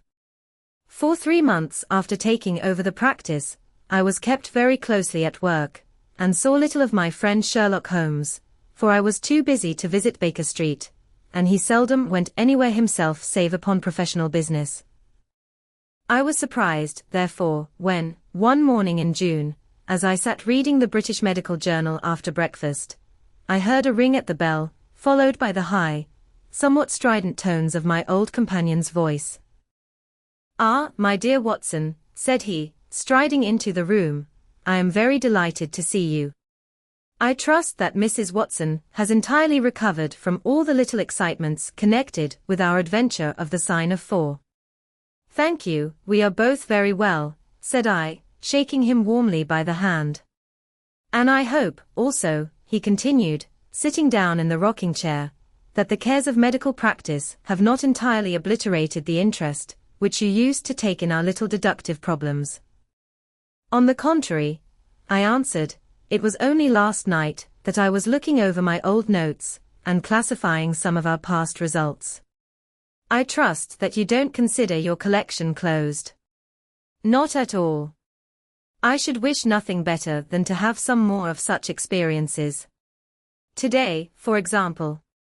Yes, today, if you like. And as far off as Birmingham.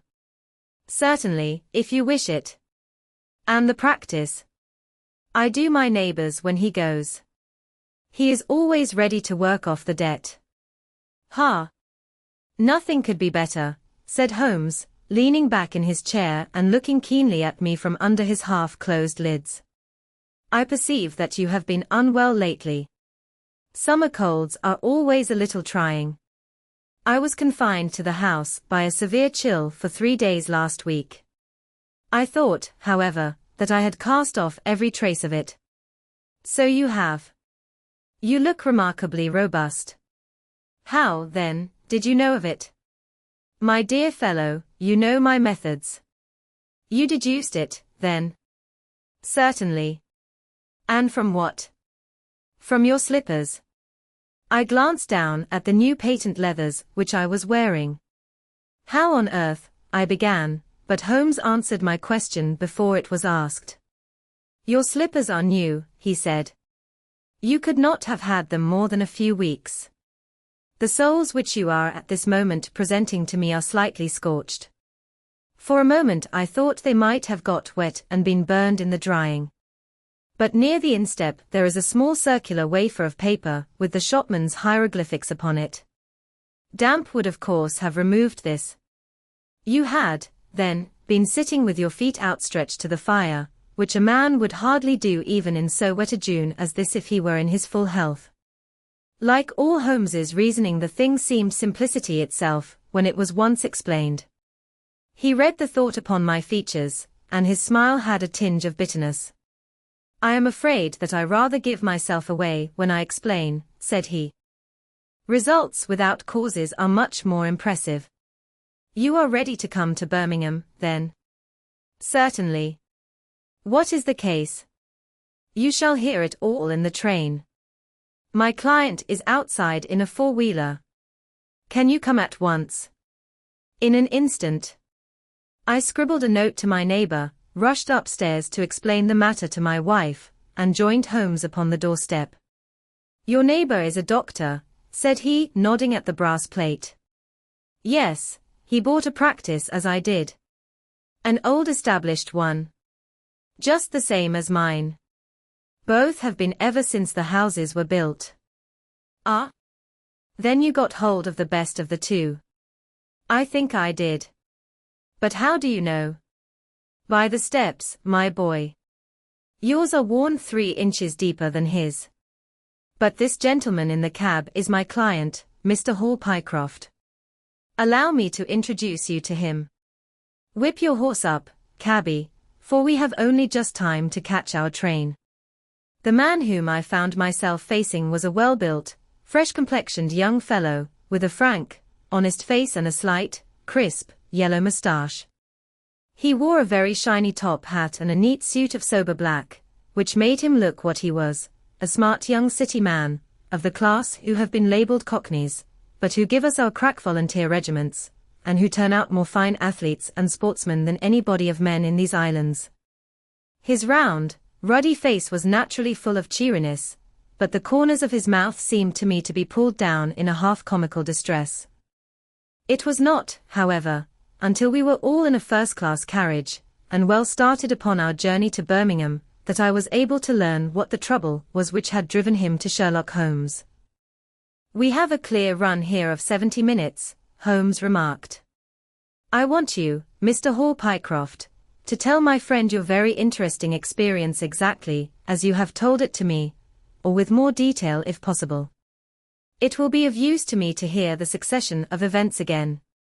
It is a case, Watson, which may prove to have something in it, or may prove to have nothing, but which, at least, presents those unusual and outraged features, which are as dear to you as they are to me. Now, Mr. Pycroft, I shall not interrupt you again. Our young companion looked at me with a twinkle in his eye. The worst of the story is, said he, that I show myself up as such a confounded fool. Of course it may work out all right, and I don't see that I could have done otherwise, but if I have lost my crib, and get nothing in exchange, I shall feel what a soft Johnny I have been. I'm not very good at telling a story, Dr. Watson, but it is like this with me. I used to have a billet at Coxon and Woodhouse, of Draper's Gardens, but they were let in early in the spring through the Venezuelan loan, as no doubt you remember, and came a nasty cropper. I had been with them 5 years, and old Coxon gave me a ripping good testimonial when the smash came, but of course we clerks were all turned adrift, the 27 of us. I tried here and tried there, but there were lots of other chaps on the same lay as myself, and it was a perfect frost for a long time. I had been taking £3 a week at Coxon's, and I had saved about 70 of them, but I soon worked my way through that and out at the other end. I was fairly at the end of my tether at last, and could hardly find the stamps to answer the advertisements, or the envelopes to stick them to. I had worn out my boots paddling up office stairs, and I seemed just as far from getting a billet as ever. At last I saw a vacancy at Mawson and Williams, the great stockbroking firm in Lombard Street. I dare say EC is not much in your line, but I can tell you that this is about the richest house in London. The advertisement was to be answered by letter only. I sent in my testimonial and application, but without the least hope of getting it. Back came an answer by return, saying that if I would appear next Monday, I might take over my new duties at once, provided that my appearance was satisfactory. No one knows how these things are worked.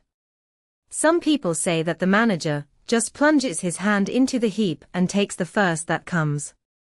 Anyhow, it was my innings that time, and I don't ever wish to feel better pleased. The screw was £1 a week rise, and the duties just about the same as at Coxon's. And now I come to the queer part of the business. I was in diggings out Hampstead Way, 17, Potter's Terrace. Well, I was sitting doing a smoke that very evening after I had been promised the appointment, when up came my landlady with a card which had Arthur Pinner, financial agent, printed upon it. I had never heard the name before and could not imagine what he wanted with me, but of course, I asked her to show him up. In he walked, a middle-sized, dark-haired, dark-eyed, black-bearded man, with a touch of the sheeny about his nose. He had a brisk kind of way with him and spoke sharply, like a man who knew the value of time. "Mr. Hall Pycroft, I believe," said he. "Yes, sir," I answered, pushing a chair towards him. "Lately engaged at Coxon and Woodhouse's?" "Yes, sir." "And now on the staff of Mawson's?" "Quite so." "Well," said he, "the fact is that I have heard some really extraordinary stories about your financial ability. You remember Parker, who used to be Coxon's manager?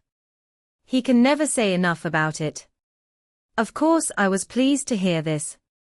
I had always been pretty sharp in the office, but I had never dreamed that I was talked about in the city in this fashion. "You have a good memory," said he. "Pretty fair," I answered, modestly. "Have you kept in touch with the market while you have been out of work?" he asked. "Yes. I read the stock exchange list every morning." "Now that shows real application," he cried. "That is the way to prosper. You won't mind my testing you, will you? Let me see. How are Ayrshire's? 106 1/4 to 105 7/8.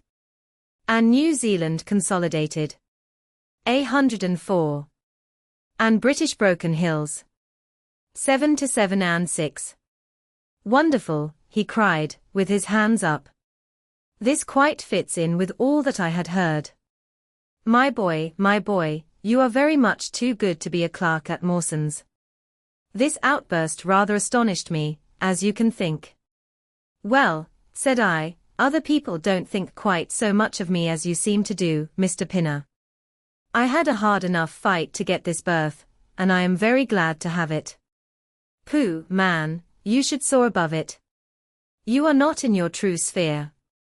Now, I'll tell you how it stands with me. What I have to offer is little enough when measured by your ability, but when compared with Mawson's, it's light to dark. Let me see. When do you go to Mawson's? On Monday. Ha ha. I think I would risk a little sporting flutter that you don't go there at all. Not go to Mawson's? No, sir. By that day you will be the business manager of the Franco-Midland Hardware Company, Limited, with 134 branches in the towns and villages of France, not counting one in Brussels and one in San Remo. This took my breath away. I never heard of it, said I. Very likely not. It has been kept very quiet, for the capital was all privately subscribed, and it's too good a thing to let the public into. My brother, Harry Pinner, is promoter, and joins the board after allotment as managing director. He knew I was in the swim down here, and asked me to pick up a good man cheap. A young, pushing man with plenty of snap about him. Parker spoke of you, and that brought me here tonight. We can only offer you a beggarly 500 to start with. 500 a year. I shouted. Only that at the beginning. But you are to have an overriding commission of 1% on all business done by your agents, and you may take my word for it that this will come to more than your salary.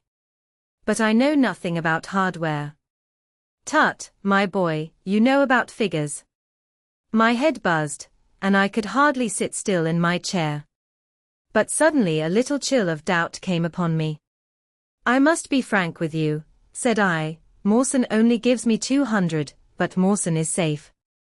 Now, really, I know so little about your company that, smart, smart, he cried, in a kind of ecstasy of delight. You are the very man for us. You are not to be talked over, and quite right, too. Now, here's a note for £100, and if you think that we can do business you may just slip it into your pocket, as an advance upon your salary. That is very handsome, said I. When should I take over my new duties? Be in Birmingham tomorrow at 1, said he. I have a note in my pocket here, which you will take to my brother. You will find him at 126B Corporation Street, where the temporary offices of the company are situated. Of course he must confirm your engagement, but between ourselves it will be all right. Really, I hardly know how to express my gratitude, Mr. Pinner, said I. Not at all, my boy. You have only got your deserts.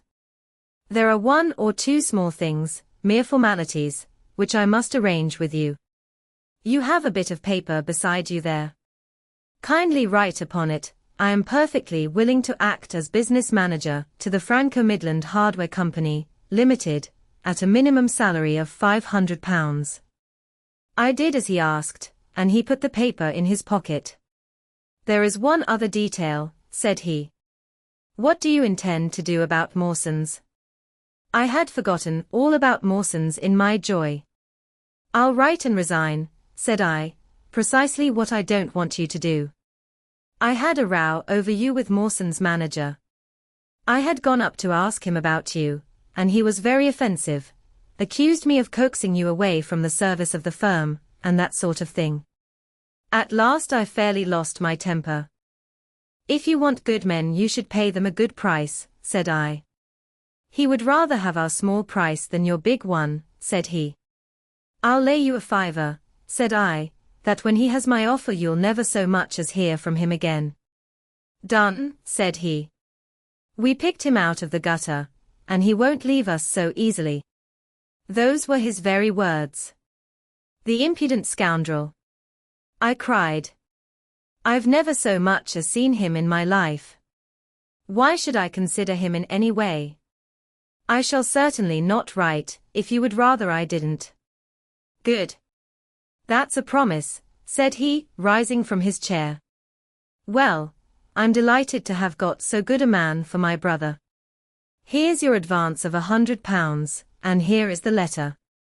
Make a note of the address, 126B Corporation Street, and remember that 1 o'clock tomorrow is your appointment. Good night, and may you have all the fortune that you deserve. That's just about all that passed between us, as near as I can remember.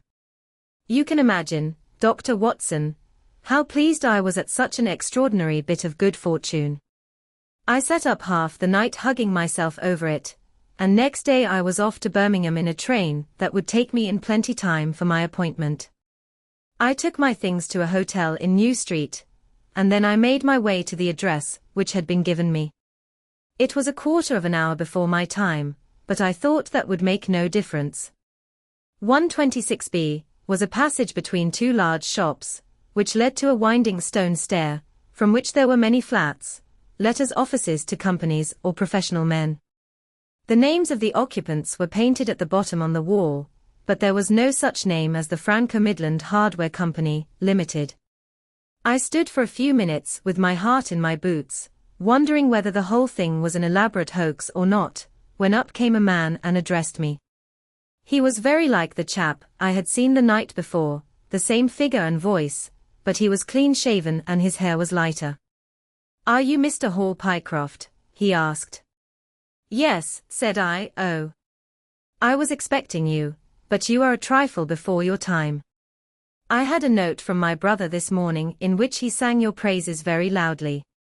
I was just looking for the offices when you came. We have not got our name up yet, for we only secured these temporary premises last week. Come up with me, and we will talk the matter over." I followed him to the top of a very lofty stair, and there, right under the slates, were a couple of empty, dusty little rooms, uncarpeted and uncurtained, into which he led me. I had thought of a great office with shining tables and rows of clerks, such as I was used to, and I dare say I stared rather straight at the two deal chairs and one little table, which, with a ledger and a waste paper basket, made up the whole furniture.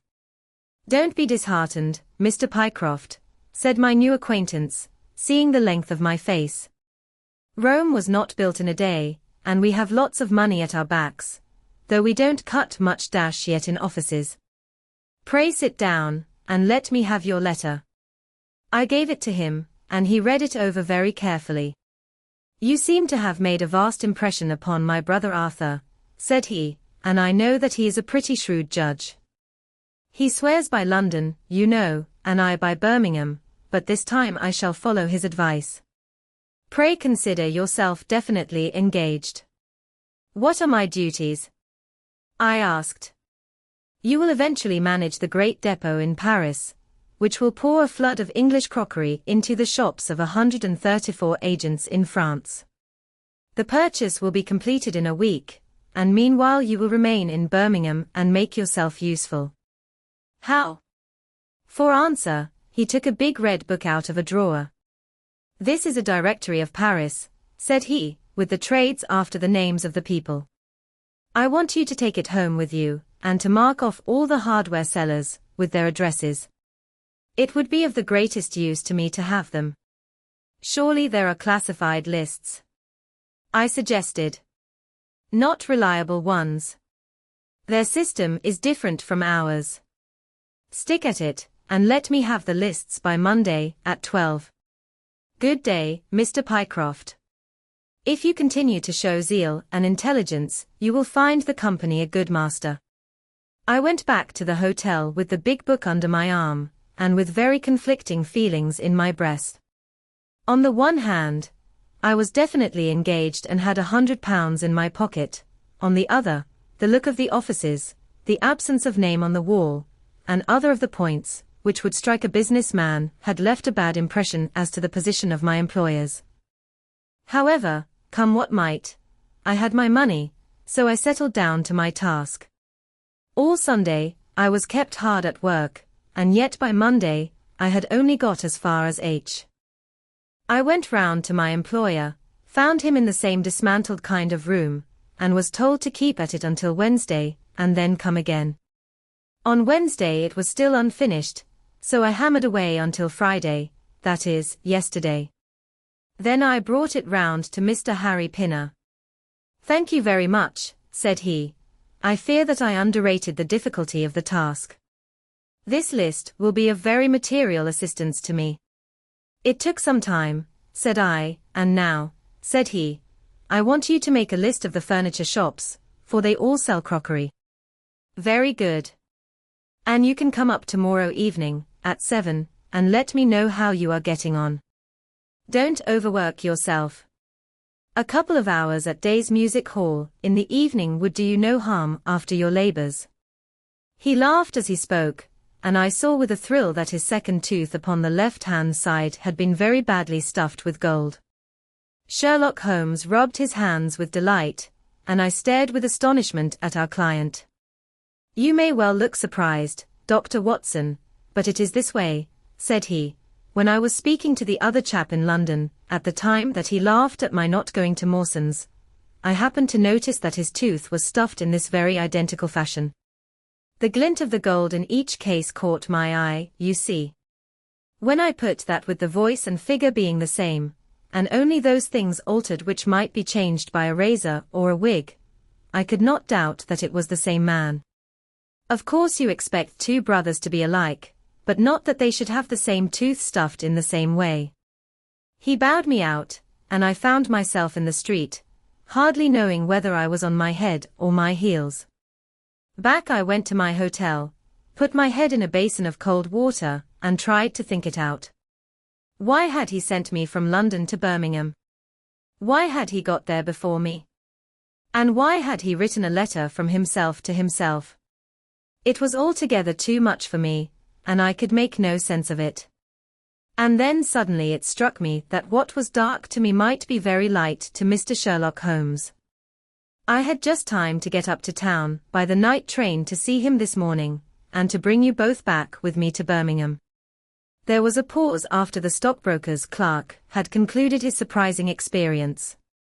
Then Sherlock Holmes cocked his eye at me, leaning back on the cushions with a pleased and yet critical face, like a connoisseur who has just taken his first sip of a Comet vintage. Rather fine, Watson, is it not? Said he. There are points in it which please me. I think that you will agree with me that an interview with Mr. Arthur Harry Pinner in the temporary offices of the Franco-Midland Hardware Company, Limited, would be a rather interesting experience for both of us. But how can we do it? I asked. Oh, easily enough, said Hall Pycroft, cheerily. You are two friends of mine who are in want of a billet, and what could be more natural than that I should bring you both round to the managing director?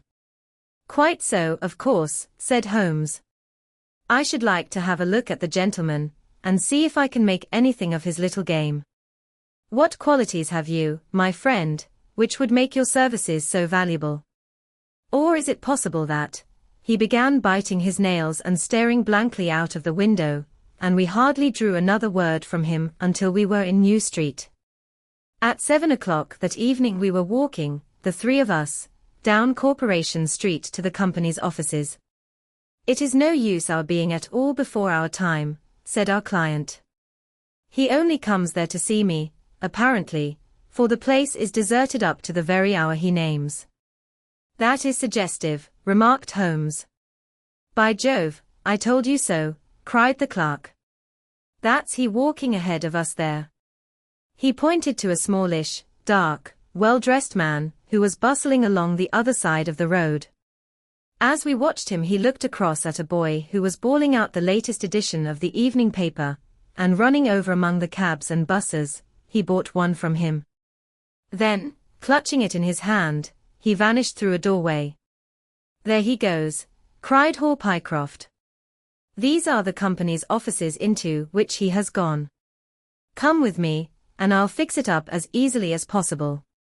Following his lead, we ascended 5 stories, until we found ourselves outside a half-open door, at which our client tapped. A voice within bade us enter, and we entered a bare, unfurnished room such as Hall Pycroft had described. At the single table sat the man whom we had seen in the street, with his evening paper spread out in front of him, and as he looked up at us it seemed to me that I had never looked upon a face which bore such marks of grief, and of something beyond grief, of a horror such as comes to few men in a lifetime. His brow glistened with perspiration, his cheeks were of the dull, dead white of a fish's belly, and his eyes were wild and staring. He looked at his clerk as though he failed to recognize him, and I could see by the astonishment depicted upon our conductor's face that this was by no means the usual appearance of his employer. "You look ill, Mr. Pinner," he exclaimed. "Yes, I am not very well," answered the other, making obvious efforts to pull himself together, and licking his dry lips before he spoke. "Who are these gentlemen whom you have brought with you?" "One is Mr. Harris, of Bermondsey, and the other is Mr. Price, of this town," said our clerk, glibly. "They are friends of mine and gentlemen of experience, but they have been out of a place for some little time, and they hoped that perhaps you might find an opening for them in the company's employment." "Very possibly. Very possibly," cried Mr. Pinner with a ghastly smile. "Yes, I have no doubt that we shall be able to do something for you. What is your particular line, Mr. Harris?" "I am an accountant," said Holmes. "Ah yes, we shall want something of the sort." "And you, Mr. Price?" "A clerk," said I. "I have every hope that the company may accommodate you. I will let you know about it as soon as we come to any conclusion. And now I beg that you will go. For God's sake leave me to myself." These last words were shot out of him, as though the constraint, which he was evidently setting upon himself, had suddenly and utterly burst asunder. Holmes and I glanced at each other, and Hall Pycroft took a step towards the table. "You forget, Mr. Pinner, that I am here by appointment to receive some directions from you," said he. "Certainly, Mr. Pycroft, certainly," the other resumed in a calmer tone. "You may wait here a moment, and there is no reason why your friends should not wait with you. I will be entirely at your service in 3 minutes, if I might trespass upon your patience so far." He rose with a very courteous air, and bowing to us, he passed out through a door at the farther end of the room, which he closed behind him. "What now?" whispered Holmes. "Is he giving us the slip?" "Impossible," answered Pycroft. "Why so?" "That door leads into an inner room. There is no exit." "None." "Is it furnished?" "It was empty yesterday." "Then what on earth can he be doing?" "There is something which I don't understand in this manner. If ever a man was 3 parts mad with terror, that man's name is Pinner. What can have put the shivers on him?" "He suspects that we are detectives," I suggested. "That's it," cried Pycroft. Holmes shook his head. He did not turn pale. "He was pale when we entered the room," said he. It is just possible that his words were interrupted by a sharp rat-tat from the direction of the inner door. "What the deuce is he knocking at his own door for?" cried the clerk. Again and much louder came the rat-tat-tat. We all gazed expectantly at the closed door. Glancing at Holmes, I saw his face turn rigid, and he leaned forward in intense excitement. Then suddenly came a low gargling sound, and a brisk drumming upon woodwork. Holmes sprang frantically across the room and pushed at the door. It was fastened on the inner side. Following his example, we threw ourselves upon it with all our weight. One hinge snapped, then the other, and down came the door with a crash. Rushing over it, we found ourselves in the inner room. It was empty. But it was only for a moment that we were at fault. At one corner, the corner nearest the room which we had left, there was a second door. Holmes sprang to it and pulled it open. A coat and waistcoat were lying on the floor, and from a hook behind the door, with his own braces round his neck, was hanging the managing director of the Franco Midland Hardware Company. His knees were drawn up, his head hung at a dreadful angle to his body, and the clatter of his heels against the door made the noise which had broken in upon our conversation. In an instant I had caught him round the waist, and held him up while Holmes and Pycroft untied the elastic bands, which had disappeared between the livid creases of skin. Then we carried him into the other room, where he lay with a clay-colored face, puffing his purple lips in and out with every breath, a dreadful wreck of all that he had been but 5 minutes before. "What do you think of him, Watson?" asked Holmes. I stooped over him and examined him. His pulse was feeble and intermittent, but his breathing grew longer, and there was a little shivering of his eyelids, which showed a thin white slit of ball beneath. "It has been touch and go with him," said I, "but he'll live now. Just open that window, and hand me the water carafe." I undid his collar, poured the cold water over his face, and raised and sank his arms until he drew a long, natural breath. "It's only a question of time now," said I, as I turned away from him. Holmes stood by the table, with his hands deep in his trousers pockets, and his chin upon his breast. "I suppose we ought to call the police in now," said he. "And yet I confess that I'd like to give them a complete case when they come." "It's a blessed mystery to me," cried Pycroft, scratching his head. "Whatever they wanted to bring me all the way up here for, and then, pooh." "All that is clear enough," said Holmes impatiently. "It is this last sudden move. You understand the rest, then?" "I think that it is fairly obvious." "What do you say, Watson?" I shrugged my shoulders. "I must confess that I am out of my depths," said I. "Oh, surely if you consider the events at first they can only point to one conclusion." "What do you make of them?" "Well, the whole thing hinges upon 2 points. The first is the making of Pycroft write a declaration, by which he entered the service of this preposterous company. Do you not see how very suggestive that is?" "I am afraid I miss the point." "Well, why did they want him to do it?" "Not as a business matter, for these arrangements are usually verbal, and there was no earthly business reason why this should be an exception. Don't you see, my young friend, that they were very anxious to obtain a specimen of your handwriting, and had no other way of doing it?" "And why?" "Quite so. Why? When we answer that we have made some progress with our little problem." "Why? There can be only one adequate reason. Someone wanted to learn to imitate your writing, and had to procure a specimen of it first. And now if we pass on to the second point we find that each throws light upon the other. That point is the request made by Pinner that you should not resign your place, but should leave the manager of this important business in the full expectation that a Mr. Hall Pycroft, whom he had never seen, was about to enter the office upon the Monday morning." "My God!" cried our client, "what a blind beetle I have been. Now you see the point about the handwriting. Suppose that someone turned up in your place who wrote a completely different hand from that in which you had applied for the vacancy, of course the game would have been up. But in the interval the rogue had learned to imitate you, and his position was therefore secure, as I presume that nobody in the office had ever set eyes upon you." "Not a soul," groaned Hall Pycroft. "Very good. Of course it was of the utmost importance to prevent you from thinking better of it, and also to keep you from coming into contact with anyone who might tell you that your double was at work in Mawson's office. Therefore they gave you a handsome advance on your salary, and ran you off to the Midlands, where they gave you enough work to do to prevent your going to London, where you might have burst their little game up. That is all plain enough. But why should this man pretend to be his own brother?" "Well, that is pretty clear also. There are evidently only 2 of them in it. The other is impersonating you at the office.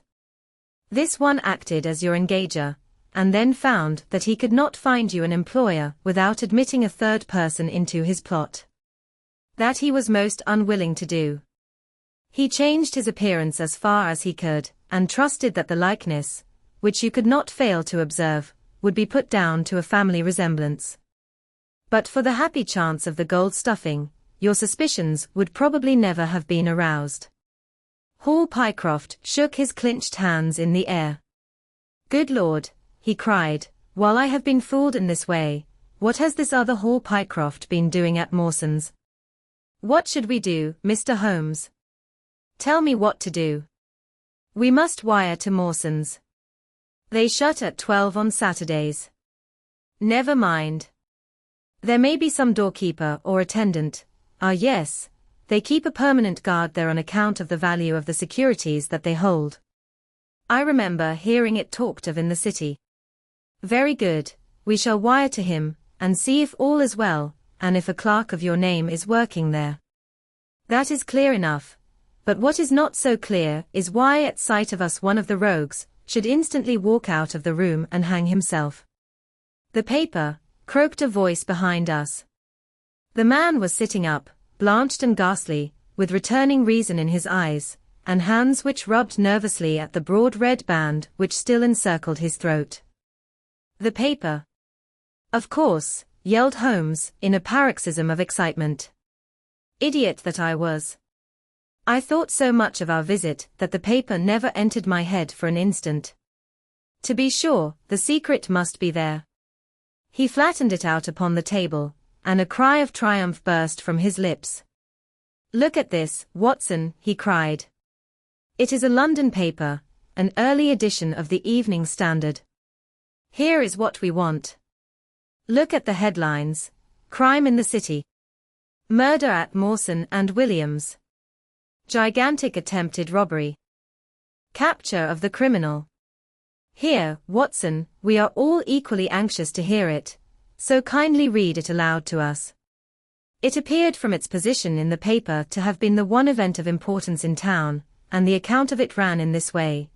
A desperate attempt at robbery, culminating in the death of one man and the capture of the criminal, occurred this afternoon in the city. For some time back Mawson and Williams, the famous financial house, have been the guardians of securities, which amount in the aggregate to a sum of considerably over £1,000,000. So conscious was the manager of the responsibility, which devolved upon him in consequence of the great interests at stake, that safes of the very latest construction have been employed, and an armed watchman has been left day and night in the building. It appears that last week a new clerk, named Hall Pycroft, was engaged by the firm. This person appears to have been none other than Beddington, the famous forger and cracksman, who, with his brother, had only recently emerged from a 5 years' spell of penal servitude. By some means, which are not yet clear, he succeeded in winning, under a false name, this official position in the office, which he utilized in order to obtain molding of various locks, and a thorough knowledge of the position of the strong room and the safes. It is customary at Mawson's for the clerks to leave at midday on Saturday. Sergeant Tuzan, of the city police, was somewhat surprised, therefore, to see a gentleman with a carpet bag come down the steps at 1:20 past. His suspicions being aroused, the sergeant followed the man, and with the aid of Constable Pollock succeeded, after a most desperate resistance, in arresting him. It was at once clear that a daring and gigantic robbery had been committed. Nearly £100,000 worth of American railway bonds, with a large amount of scrip in other mines and companies, was discovered in the bag. On examining the premises, the body of the unfortunate watchman was found doubled up and thrust into the largest of the safes, where it would not have been discovered until Monday morning had it not been for the prompt action of Sergeant Tuzan. The man's skull had been shattered by a blow from a poker delivered from behind. There could be no doubt that Beddington had obtained entrance by pretending that he had left something behind him, and having murdered the watchman, rapidly rifled the large safe, and then made off with his booty.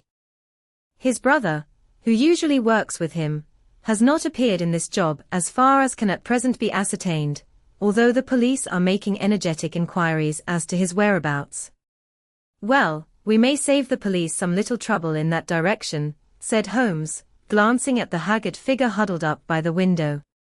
Human nature is a strange mixture, Watson. You see that even a villain and murderer can inspire such affection that his brother turns to suicide when he learns that his neck is forfeited. However, we have no choice as to our action. The doctor and I will remain on guard, Mr. Pycroft, if you will have the kindness to step out for the police. The Gloria Scott. I have some papers here, said my friend Sherlock Holmes, as we sat one winter's night on either side of the fire, which I really think, Watson, that it would be worth your while to glance over. These are the documents in the extraordinary case of the Gloria Scott, and this is the message which struck Justice of the Peace Trevor dead with horror when he read it.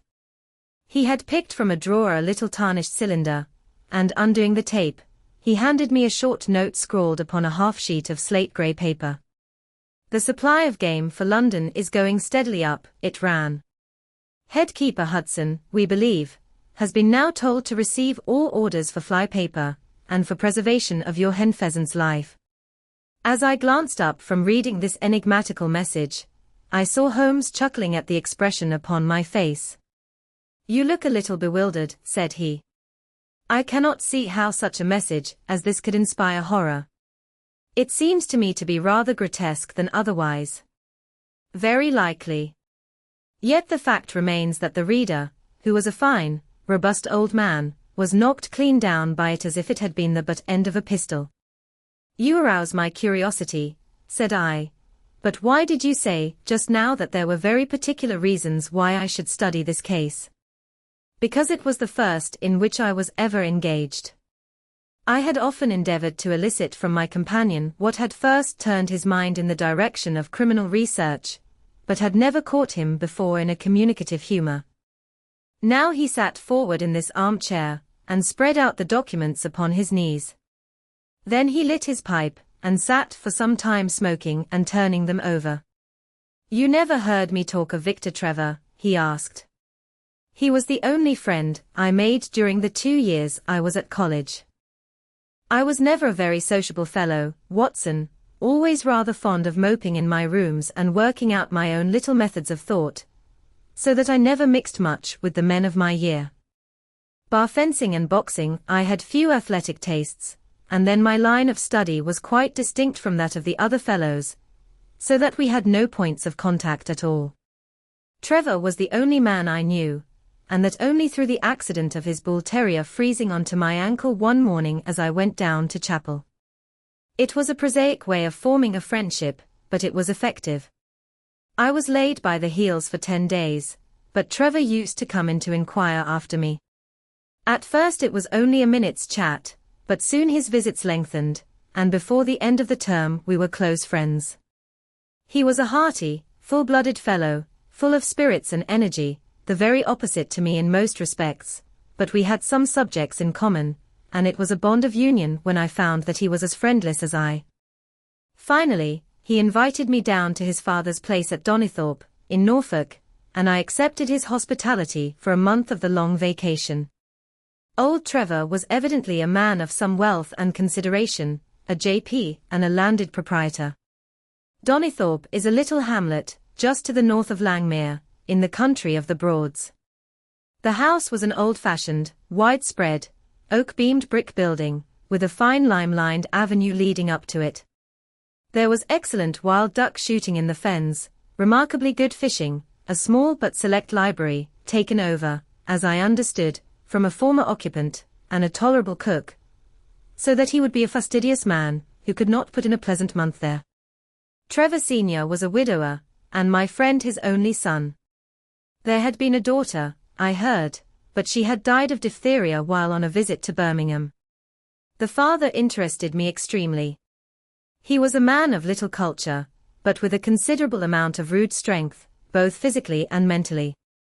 He knew hardly any books, but he had travelled far, had seen much of the world, and had remembered all that he had learned. In person he was a thick-set, burly man with a shock of grizzled hair, a brown, weather-beaten face, and blue eyes which were keen to the verge of fierceness. Yet he had a reputation for kindness and charity on the countryside, and was noted for the leniency of his sentences from the bench. One evening, shortly after my arrival, we were sitting over a glass of port after dinner, when young Trevor began to talk about those habits of observation and inference which I had already formed into a system, although I had not yet appreciated the part which they were to play in my life. The old man evidently thought that his son was exaggerating in his description of 1 or 2 trivial feats which I had performed. "Come now, Mr. Holmes," said he, laughing good-humoredly. "I'm an excellent subject, if you can deduce anything from me." "I fear there is not very much," I answered, I might suggest that you have gone about in fear of some personal attack within the last 12 months. The laugh faded from his lips, and he stared at me in great surprise. Well, that's true enough, said he. You know, Victor, turning to his son, when we broke up that poaching gang, they swore to knife us, and Sir Edward Holly has actually been attacked. I've always been on my guard since then, though I have no idea how you know it. You have a very handsome stick, I answered. By the inscription, I observed that you had not had it more than a year. But you have taken some pains to bore the head of it, and pour melted lead into the hole so as to make it a formidable weapon. I argued that you would not take such precautions unless you had some danger to fear. Anything else? He asked, smiling. You have boxed a good deal in your youth. Right again. How did you know it? Is my nose knocked a little out of the straight? No, said I, it is your ears. They have the peculiar flattening and thickening which marks the boxing man. Anything else? You have done a good deal of digging by your callosities. Made all my money at the gold fields. You have been in New Zealand. Right again. You have visited Japan. Quite true. And you have been most intimately associated with someone whose initials were J.A., and whom you afterwards were eager to entirely forget. Mr. Trevor stood slowly up, fixed his large blue eyes upon me with a strange wild stare, and then pitched forward, with his face among the nutshells which strewed the cloth, in a dead faint. You can imagine, Watson, how shocked both his son and I were. His attack did not last long, however, for when we undid his collar, and sprinkled the water from one of the finger-glasses over his face, he gave a gasp or two and sat up. Ah, boys, said he, forcing a smile, I hope I haven't frightened you. Strong as I look, there is a weak place in my heart, and it does not take much to knock me over. I don't know how you manage this, Mr. Holmes, but it seems to me that all the detectives of fact and of fancy would be children in your hands. That's your line of life, sir, and you may take the word of a man who has seen something of the world. And that recommendation, with the exaggerated estimate of my ability with which he prefaced it, was, if you will believe me, Watson, the very first thing which ever made me feel that a profession might be made out of what had up to that time been the merest hobby. At the moment, however, I was too much concerned at the sudden illness of my host to think of anything else. I hope that I have said nothing to pain you, said I. Well, you certainly touched upon rather a tender point. Might I ask how you know, and how much you know? He spoke now in a half-jesting fashion, but a look of terror still lurked at the back of his eyes. It is simplicity itself, said I. When you bared your arm to draw that fish into the boat I saw that J.A. had been tattooed in the bend of the elbow. The letters were still legible, but it was perfectly clear from their blurred appearance, and from the staining of the skin round them, that efforts had been made to obliterate them. It was obvious, then, that those initials had once been very familiar to you, and that you had afterwards wished to forget them. What an eye you have, he cried, with a sigh of relief. It is just as you say. But we won't talk of it. Of all ghosts, the ghosts of our old lovers are the worst. Come into the billiard room and have a quiet cigar. From that day, amid all his cordiality, there was always a touch of suspicion in Mr. Trevor's manner towards me. Even his son remarked it. You've given the governor such a turn, said he, that he'll never be sure again of what you know and what you don't know. He did not mean to show it, I am sure, but it was so strongly in his mind that it peeped out at every action. At last I became so convinced that I was causing him uneasiness that I drew my visit to a close. On the very day, however, before I left, an incident occurred which proved in the sequel to be of importance. We were sitting out upon the lawn on garden chairs, the three of us, basking in the sun and admiring the view across the Broads, when a maid came out to say that there was a man at the door who wanted to see Mr. Trevor. What is his name? Asked my host. He would not give any. What does he want, then? He says that you know him, and that he only wants a moment's conversation. Show him round here. An instant afterwards there appeared a little wizened fellow with a cringing manner and a shambling style of walking. He wore an open jacket, with a splotch of tar on the sleeve, a red and black check shirt, dungaree trousers, and heavy boots badly worn. His face was thin and brown and crafty, with a perpetual smile upon it, which showed an irregular line of yellow teeth, and his crinkled hands were half closed in a way that is distinctive of sailors. As he came slouching across the lawn, I heard Mr. Trevor make a sort of hiccuping noise in his throat, and jumping out of his chair, he ran into the house. He was back in a moment, and I smelt a strong reek of brandy as he passed me. "Well, my man," said he, "what can I do for you?" The sailor stood looking at him with puckered eyes, and with the same loose-lipped smile upon his face. "You don't know me?" he asked. "Why, dear me, it is surely Hudson," said Mr. Trevor in a tone of surprise. "Hudson it is, sir," said the seaman. "Why, it's 30 year, and more since I saw you last. Here you are in your house, and me still picking my salt meat out of the harness cask. Tut, you will find that I have not forgotten old times," cried Mr. Trevor, and walking towards the sailor, he said something in a low voice. "Go into the kitchen," he continued out loud, "and you will get food and drink. I have no doubt that I shall find you a situation." "Thank you, sir," said the seaman, touching his forelock.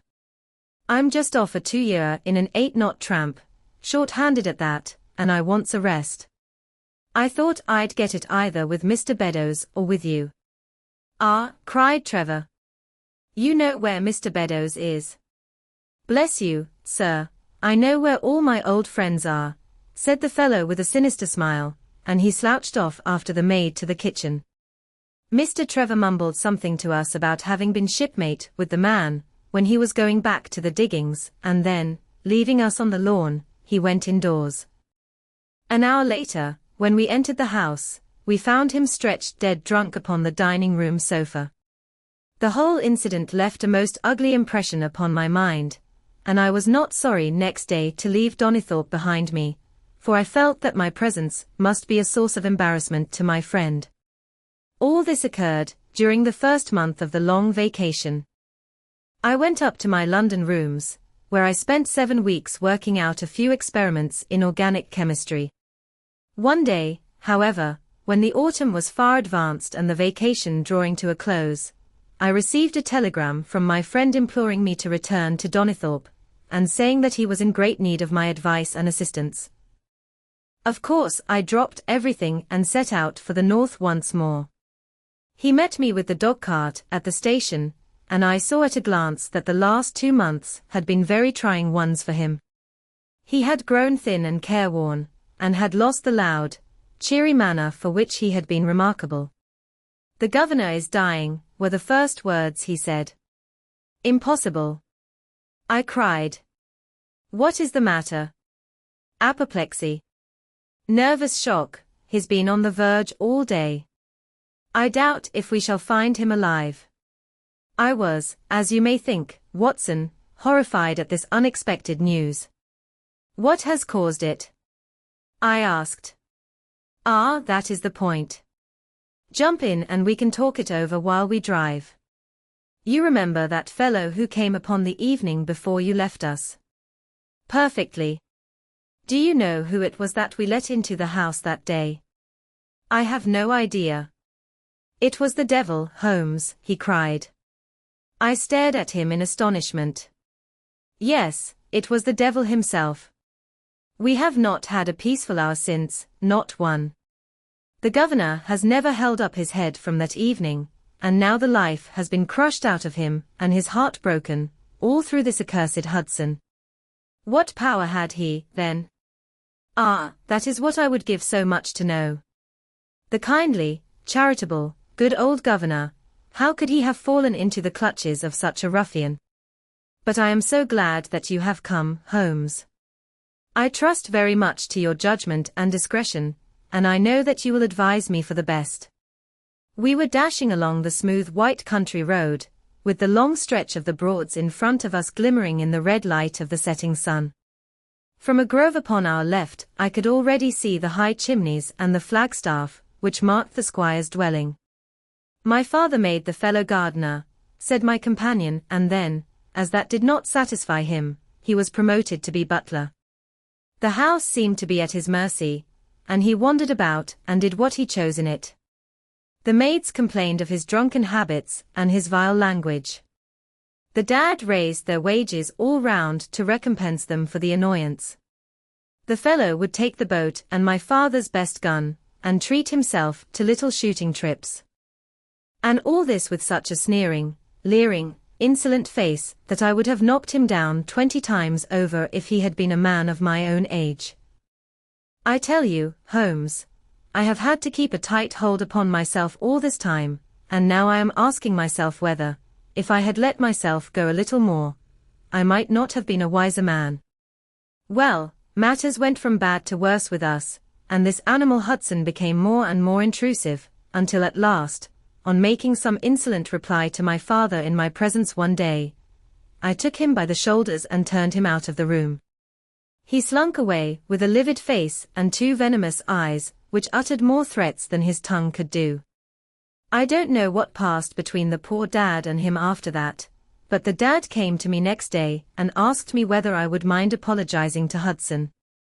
I refused, as you can imagine, and asked my father how he could allow such a wretch to take such liberties with himself and his household. "Ah, my boy," said he, "it is all very well to talk, but you don't know how I am placed. But you shall know, Victor. I'll see that you shall know, come what may. You wouldn't believe harm of your poor old father, would you, lad?" He was very much moved, and shut himself up in the study all day, where I could see through the window that he was writing busily.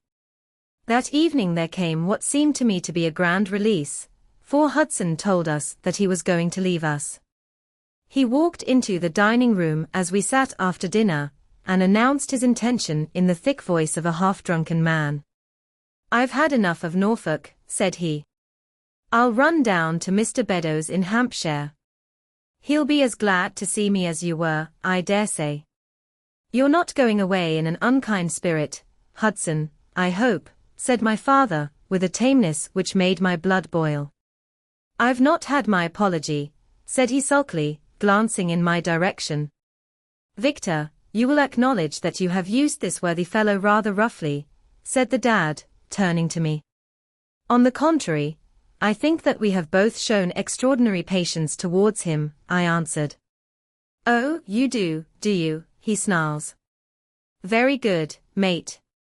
We'll see about that."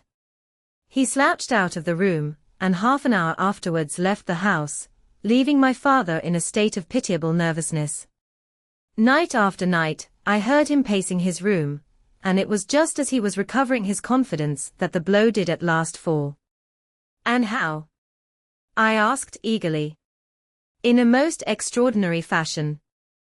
A letter arrived for my father yesterday evening, bearing the Fordingbridge postmark. My father read it, clapped both his hands to his head, and began running round the room in little circles like a man who has been driven out of his senses. When I at last drew him down onto the sofa, his mouth and eyelids were all puckered on one side, and I saw that he had a stroke. Dr. Fordham came over at once. We put him to bed, but the paralysis has spread, he has shown no sign of returning consciousness, and I think that we shall hardly find him alive." "You horrify me, Trevor," I cried. "What then could have been in this letter to cause so dreadful a result?" "Nothing. There lies the inexplicable part of it. The message was absurd and trivial. Ah, my God, it is as I feared." As he spoke we came round the curve of the avenue, and saw in the fading light that every blind in the house had been drawn down. As we dashed up to the door, my friend's face convulsed with grief, a gentleman in black emerged from it. "When did it happen, doctor?" asked Trevor. "Almost immediately after you left." "Did he recover consciousness?" "For an instant before the end." "Any message for me?" only that the papers were in the back drawer of the Japanese cabinet. My friend ascended with the doctor to the chamber of death, while I remained in the study, turning the whole matter over and over in my head, and feeling as somber as ever I had done in my life. What was the past of this Trevor, pugilist, traveller, and gold digger, and how had he placed himself in the power of this acid-faced seaman? Why, too, should he faint at an allusion to the half-effaced initials upon his arm, and die of fright, when he had a letter from Fordingbridge? Then I remembered that Fordingbridge was in Hampshire, and that this Mr. Beddoes, whom the seaman had gone to visit and presumably to blackmail, had also been mentioned as living in Hampshire. The letter, then, might either come from Hudson, the seaman, saying that he had betrayed the guilty secret, which appeared to exist, or it might come from Beddoes, warning an old confederate that such a betrayal was imminent. So far it seemed clear enough. But then how could this letter be trivial and grotesque, as described by the Sun? He must have misread it. If so, it must have been one of those ingenious secret codes, which mean one thing while they seem to mean another. I must see this letter. If there were a hidden meaning in it, I was confident that I could pluck it forth. For an hour I sat pondering over it in the gloom, until at last a weeping maid brought in a lamp, and close at her heels came my friend Trevor, pale but composed, with these very papers which lie upon my knee held in his grasp. He sat down opposite to me, drew the lamp to the edge of the table, and handed me a short note scribbled, as you see, upon a single sheet of grey paper. The supply of game for London is going steadily up, it ran. Headkeeper Hudson, we believe, has been now told to receive all orders for fly paper, and for preservation of your hen pheasant's life. I dare say my face looked as bewildered as yours did just now when first I read this message. Then I reread it very carefully. It was evidently as I had thought, and some secret meaning must lie buried in this strange combination of words. Or could it be that there was a prearranged significance to such phrases as fly paper and hen pheasant? Such a meaning would be arbitrary, and could not be deduced in any way. And yet I was loath to believe that this was the case, and the presence of the word Hudson seemed to show that the subject of the message was as I had guessed, and that it was from Beddoes rather than the sailor. I tried it backwards, but the combination live pheasant's hen was not encouraging. Then I tried alternate words, but neither the afore nor supply game London promised to throw any light upon it. And then in an instant the key of the riddle was in my hands, and I saw that every third word, beginning with the first, would give a message which might well drive old Trevor to despair. It was short and terse, the warning, as I now read it to my companion, the game is up. Hudson has told all. Fly for your life. Victor Trevor sank his face into his shaking hands. It must be that, I suppose, said he. This is worse than death, for it means disgrace as well. But what is the meaning of these headkeepers and hen pheasants? It means nothing to the message, but it might mean a good deal to us if we had no other means of discovering the sender. You see that he has begun by writing the game is, and so on. Afterwards he had, to fulfill the prearranged cipher, to fill in any 2 words in each space. He would naturally use the first words, which came to his mind, and if there were so many which referred to sport among them, you may be tolerably sure that he is either an ardent shot, or interested in breeding. Do you know anything of this Beddoes? Why, now that you mention it, said he, I remember that my poor father used to have an invitation from him to shoot over his preserves every autumn. Then it is undoubtedly from him that the note comes, said I. It only remains for us to find out what the secret was which the sailor Hudson seems to have held over the heads of these 2 wealthy and respected men. Alas, Holmes, I fear that it is one of sin and shame, cried my friend. But from you I shall have no secrets. Here is the statement, which was drawn up by my father when he knew that the danger from Hudson had become imminent. I found it in the Japanese cabinet, as he told the doctor. Take it and read it to me, for I have neither the strength nor the courage to do it myself. These are the very papers, Watson, which he handed to me, and I will read them to you, as I read them in the old study that night to him. They are endorsed outside, as you see, some particulars of the voyage of the bark Gloria Scott, from her leaving Falmouth on the 8th of October 1855, to her destruction in N. lat. 15 degrees 20 foot, W. long. 25 degrees 14 foot on November 6th. It is in the form of a letter, and runs in this way: My dear, dear son, now that approaching disgrace begins to darken the closing years of my life, I can write with all truth and honesty that it is not the terror of the law, it is not the loss of my position in the county, nor is it my fall in the eyes of all who have known me, which cuts me to the heart, but it is the thought that you should come to blush for me, you who love me and who have seldom, I hope, had reason to do other than respect me. But if the blow falls which is forever hanging over me, then I should wish you to read this, that you may know straight from me how far I have been to blame. On the other hand, if all should go well, which may kind God Almighty grant, then if by any chance this paper should be still undestroyed and should fall into your hands, I conjure you, by all you hold sacred, by the memory of your dear mother, and by the love which had been between us, to hurl it into the fire and to never give one thought to it again. If then your eye goes on to read this line, I know that I shall already have been exposed and dragged from my home, or as is more likely, for you know that my heart is weak, by lying with my tongue sealed forever in death. In either case the time for suppression is past, and every word which I tell you is the naked truth, and this I swear as I hope for mercy. My name, dear lad, is not Trevor. I was James Armitage in my younger days, and you can understand now the shock that it was to me a few weeks ago when your college friend addressed me in words which seemed to imply that he had surmised my secret. As Armitage it was that I entered a London banking house, and as Armitage I was convicted of breaking my country's laws, and was sentenced to transportation. Do not think very harshly of me, laddie. It was a debt of honor, so called, which I had to pay, and I used money which was not my own to do it, in the certainty that I could replace it before there could be any possibility of its being missed. But the most dreadful ill luck pursued me. The money which I had reckoned upon never came to hand, and a premature examination of accounts exposed my deficit. The case might have been dealt leniently with, but the laws were more harshly administered 30 years ago than now, and on my 23rd birthday, I found myself chained as a felon with 37 other convicts in 'tween decks of the bark Gloria Scott, bound for Australia. It was the year 55, when the Crimean War was at its height, and the old convict ships had been largely used as transports in the Black Sea. The government was compelled, therefore, to use smaller and less suitable vessels for sending out their prisoners. The Gloria Scott had been in the Chinese tea trade, but she was an old-fashioned, heavy-bowed, broad-beamed craft, and the new clippers had cut her out.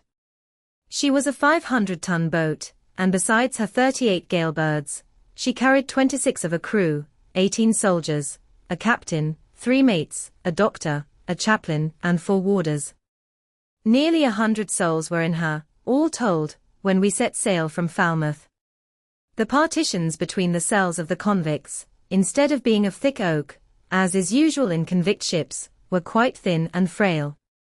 The man next to me, upon the aft side, was one whom I had particularly noticed when we were led down the quay. He was a young man with a clear, hairless face, a long, thin nose, and rather nutcracker jaws. He carried his head very jauntily in the air, had a swaggering style of walking, and was, above all else, remarkable for his extraordinary height. I don't think any of our heads would have come up to his shoulder, and I am sure that he could not have measured less than 6½ feet. It was strange among so many sad and weary faces to see one, which was full of energy and resolution. The sight of it was to me like a fire in a snowstorm. I was glad, then, to find that he was my neighbor, and gladder still when, in the dead of the night, I heard a whisper close to my ear, and found that he had managed to cut an opening in the board which separated us. "Hallo, chummy," said he, "what's your name, and what are you here for?" I answered him, and asked in turn who I was talking with. "I'm Jack Prendergast," said he, "and by God, you'll learn to bless my name before you've done with me." I remembered hearing of his case, for it was one which had made an immense sensation throughout the country some time before my own arrest. He was a man of good family and of great ability, but of incurably vicious habits, who had by an ingenious system of fraud obtained huge sums of money from the leading London merchants. "Ha ha! You remember my case," said he proudly. "Very well, indeed. Then maybe you remember something queer about it." "What was that, then?" "I'd had nearly $250,000, hadn't I?" "So it was said. But none was recovered, eh?" "No. Well, where do ye suppose the balance is?" he asked. "I have no idea," said I. "Right between my finger and thumb," he cried. "By God, I've got more pounds to my name than you've hairs on your head. And if you've money, my son, and know how to handle it and spread it, you can do anything. Now, you don't think it likely that a man who could do anything is going to wear his breeches out sitting in the stinking hold of a rat-gutted, beetle-ridden, mouldy old coffin of a China coaster? No, sir, such a man will look after himself and will look after his chums. You may lay to that. You hold on to him, and you may kiss the book that he'll haul you through." That was his style of talk, and at first I thought it meant nothing, but after a while, when he had tested me and sworn me in with all possible solemnity, he let me understand that there really was a plot to gain command of the vessel. A dozen of the prisoners had hatched it before they came aboard. Prendergast was the leader, and his money was the motive power. "I'd a partner," said he, "a rare good man, as true as a stock to a barrel. He's got the dibs, he has, and where do you think he is at this moment? Why, he's the chaplain of this ship, the chaplain, no less. He came aboard with a black coat, and his papers right, and money enough in his box to buy the thing right up from keel to main truck. The crew are his, body and soul. He could buy 'em at so much a gross with a cash discount, and he did it before ever they signed on. He's got 2 of the warders and Mercer, the second mate, and he'd get the captain himself, if he thought him worth it." "What are we to do, then?" I asked. "What do you think?" said he. "We'll make the coats of some of these soldiers redder than ever the tailor did."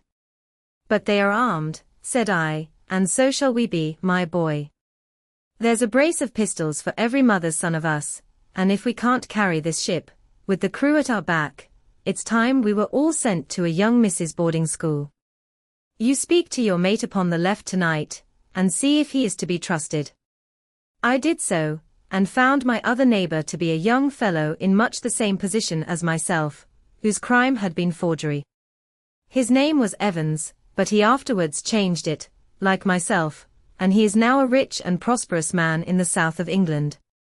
He was ready enough to join the conspiracy, as the only means of saving ourselves, and before we had crossed the bay there were only 2 of the prisoners who were not in the secret. One of these was of weak mind, and we did not dare to trust him, and the other was suffering from jaundice, and could not be of any use to us. From the beginning there was really nothing to prevent us from taking possession of the ship. The crew were a set of ruffians, specially picked for the job. The sham chaplain came into our cells to exhort us, carrying a black bag, supposed to be full of tracts, and so often did he come that by the 3rd day we had each stowed away, at the foot of our beds a file, a brace of pistols, a pound of powder, and 20 slugs. 2 of the warders were agents of Prendergast, and the second mate was his right-hand man. The captain, the 2 mates, 2 warders, Lieutenant Martin, his 18 soldiers, and the doctor were all that we had against us. Yet, safe as it was, we determined to neglect no precaution, and to make our attack suddenly by night. It came, however, more quickly than we expected, and in this way. One evening, about the 3rd week after our start, the doctor had come down to see one of the prisoners who was ill, and putting his hand down on the bottom of his bunk he felt the outline of the pistols. If he had been silent he might have blown the whole thing, but he was a nervous little chap, so he gave a cry of surprise and turned so pale that the man knew what was up in an instant and seized him. He was gagged before he could give the alarm, and tied down upon the bed. He had unlocked the door that led to the deck, and we were through it in a rush. The 2 sentries were shot down, and so was a corporal who came running to see what was the matter. There were 2 more soldiers at the door of the stateroom, and their muskets seemed not to be loaded, for they never fired upon us, and they were shot while trying to fix their bayonets. Then we rushed on into the captain's cabin, but as we pushed open the door there was an explosion from within, and there he lay with his brains smeared over the chart of the Atlantic, which was pinned upon the table, while the chaplain stood with a smoking pistol in his hand at his elbow. The 2 mates had both been seized by the crew, and the whole business seemed to be settled. The stateroom was next the cabin, and we flocked in there and flopped down on the settees, all speaking together, for we were just mad with the feeling that we were free once more. There were lockers all round, and Wilson, the sham chaplain, knocked one of them in, and pulled out a dozen of brown sherry. We cracked off the necks of the bottles, poured the stuff out into tumblers, and were just tossing them off, when in an instant without warning there came the roar of muskets in our ears, and the saloon was so full of smoke that we could not see across the table. When it cleared again the place was a shambles. Wilson and 8 others were wriggling on the top of each other on the floor, and the blood and the brown sherry on that table turn me sick now when I think of it. We were so cowed by the sight, that I think we should have given the job up, if it had not been for Prendergast. He bellowed like a bull and rushed for the door with all that were left alive at his heels. Out we ran, and there on the poop were the lieutenant and 10 of his men. The swing skylights above the saloon table had been a bit open, and they had fired on us through the slit. We got on them before they could load, and they stood to it like men, but we had the upper hand of them, and in 5 minutes it was all over. My God! Was there ever a slaughterhouse like that ship?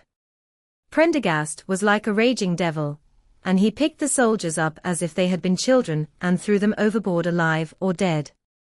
There was one sergeant that was horribly wounded and yet kept on swimming for a surprising time, until someone in mercy blew out his brains. When the fighting was over there was no one left of our enemies except just the warders, the mates and the doctor. It was over them that the great quarrel arose. There were many of us who were glad enough to win back our freedom, and yet who had no wish to have murder on our souls. It was one thing to knock the soldiers over with their muskets in their hands, and it was another to stand by while men were being killed in cold blood. 8 of us, 5 convicts and 3 sailors, said that we would not see it done. But there was no moving Prendergast and those who were with him. Our only chance of safety lay in making a clean job of it, said he, and he would not leave a tongue with power to wag in a witness box. It nearly came to our sharing the fate of the prisoners, but at last he said that if we wished we might take a boat and go. We jumped at the offer, for we were already sick of these bloodthirsty doings, and we saw that there would be worse before it was done. We were given a suit of sailors' togs each, a barrel of water, 2 casks, 1 of junk and 1 of biscuits, and a compass. Prendergast threw us over a chart, told us that we were shipwrecked mariners whose ship had foundered in lat. 15 degrees north, and long 25 degrees west, and then cut the painter and let us go. And now I come to the most surprising part of my story, my dear son. The seamen had hauled the foreyard aback, during the rising, but now as we left them they brought it square again, and as there was a light wind from the north and east the bark began to draw slowly away from us. Our boat lay, rising and falling, upon the long, smooth rollers, and Evans and I, who were the most educated of the party, were sitting in the sheets working out our position and planning what coast we should make for. It was a nice question, for the Cape de Verdes were about 500 miles to the north of us, and the African coast about 700 to the east. On the whole, as the wind was coming round to the north, we thought that Sierra Leone might be best, and turned our head in that direction, the bark being at that time nearly hull down on our starboard quarter. Suddenly as we looked at her we saw a dense black cloud of smoke shoot up from her, which hung like a monstrous tree upon the sky line. A few seconds later a roar like thunder burst upon our ears, and as the smoke thinned away there was no sign left of the Gloria Scott. In an instant we swept the boat's head round again, and pulled with all our strength for the place where the haze still trailing over the water marked the scene of this catastrophe. It was a long hour before we reached it, and at first we feared that we had come too late to save anyone. A splintered boat and a number of crates and fragments of spars rising and falling on the waves showed us where the vessel had foundered, but there was no sign of life, and we had turned away in despair when we heard a cry for help, and saw at some distance a piece of wreckage with a man lying stretched across it. When we pulled him aboard the boat he proved to be a young seaman of the name of Hudson, who was so burned and exhausted that he could give us no account of what had happened until the following morning. It seemed that after we had left, Prendergast and his gang had proceeded to put to death the 5 remaining prisoners. The 2 warders had been shot and thrown overboard, and so also had the 3rd mate. Prendergast then descended into the 'tween decks, and with his own hands cut the throat of the unfortunate surgeon. There only remained the 1st mate, who was a bold and active man. When he saw the convict approaching him with the bloody knife in his hand he kicked off his bonds, which he had somehow contrived to loosen, and rushing down the deck he plunged into the afterhold. A dozen convicts, who descended with their pistols in search of him, found him with a matchbox in his hand seated beside an open powder barrel, which was one of 100 carried on board, and swearing that he would blow all hands up if he were in any way molested. An instant later the explosion occurred, though Hudson thought it was caused by the misdirected bullet of one of the convicts rather than the mate's match. Be the cause what it may, it was the end of the Gloria Scott, and of the rabble who held command of her. Such, in a few words, my dear boy, is the history of this terrible business in which I was involved. Next day we were picked up by the brig Hotspur, bound for Australia, whose captain found no difficulty in believing that we were the survivors of a passenger ship which had foundered. The transport ship Gloria Scott was set down by the Admiralty as being lost at sea, and no word has ever leaked out as to her true fate. After an excellent voyage the Hotspur landed us at Sydney, where Evans and I changed our names and made our way to the diggings, where, among the crowds, who were gathered from all nations, we had no difficulty in losing our former identities. The rest I need not relate. We prospered, we travelled, we came back as rich colonials to England, and we bought country estates. For more than 20 years we have led peaceful and useful lives, and we hope that our past was forever buried. Imagine, then, my feelings when in the seaman who came to us I recognized instantly the man who had been picked off the wreck. He had tracked us down somehow, and had set himself to live upon our fears. You will understand now how it was that I strove to keep the peace with him, and you will in some measure sympathize with me in the fears which fill me, now that he has gone from me to his other victim with threats upon his tongue. Underneath is written in a hand so shaky as to be hardly legible, Beddoes writes in cipher to say H. has told all. Sweet Lord, have mercy on our souls. That was the narrative which I read that night to young Trevor, and I think, Watson, that under the circumstances it was a dramatic one. The good fellow was heartbroken at it, and went out to the Terai tea planting, where I hear that he is doing well. As to the sailor and Beddoes, neither of them was ever heard of again, after that day on which the letter of warning was written. They both disappeared utterly and completely. No complaint had been lodged with the police, so that Beddoes had mistaken a threat for a deed. Hudson had been seen lurking about, and it was believed by the police that he had done away with Beddoes and had fled. For myself I believe that the truth was exactly the opposite. I think that it is most probable that Beddoes, pushed to desperation, and believing himself to have been already betrayed, had revenged himself upon Hudson, and had fled from the country with as much money as he could lay his hands on. Those are the facts of the case, Doctor, and if they are of any use to your collection, I am sure that they are very heartily at your service. 6.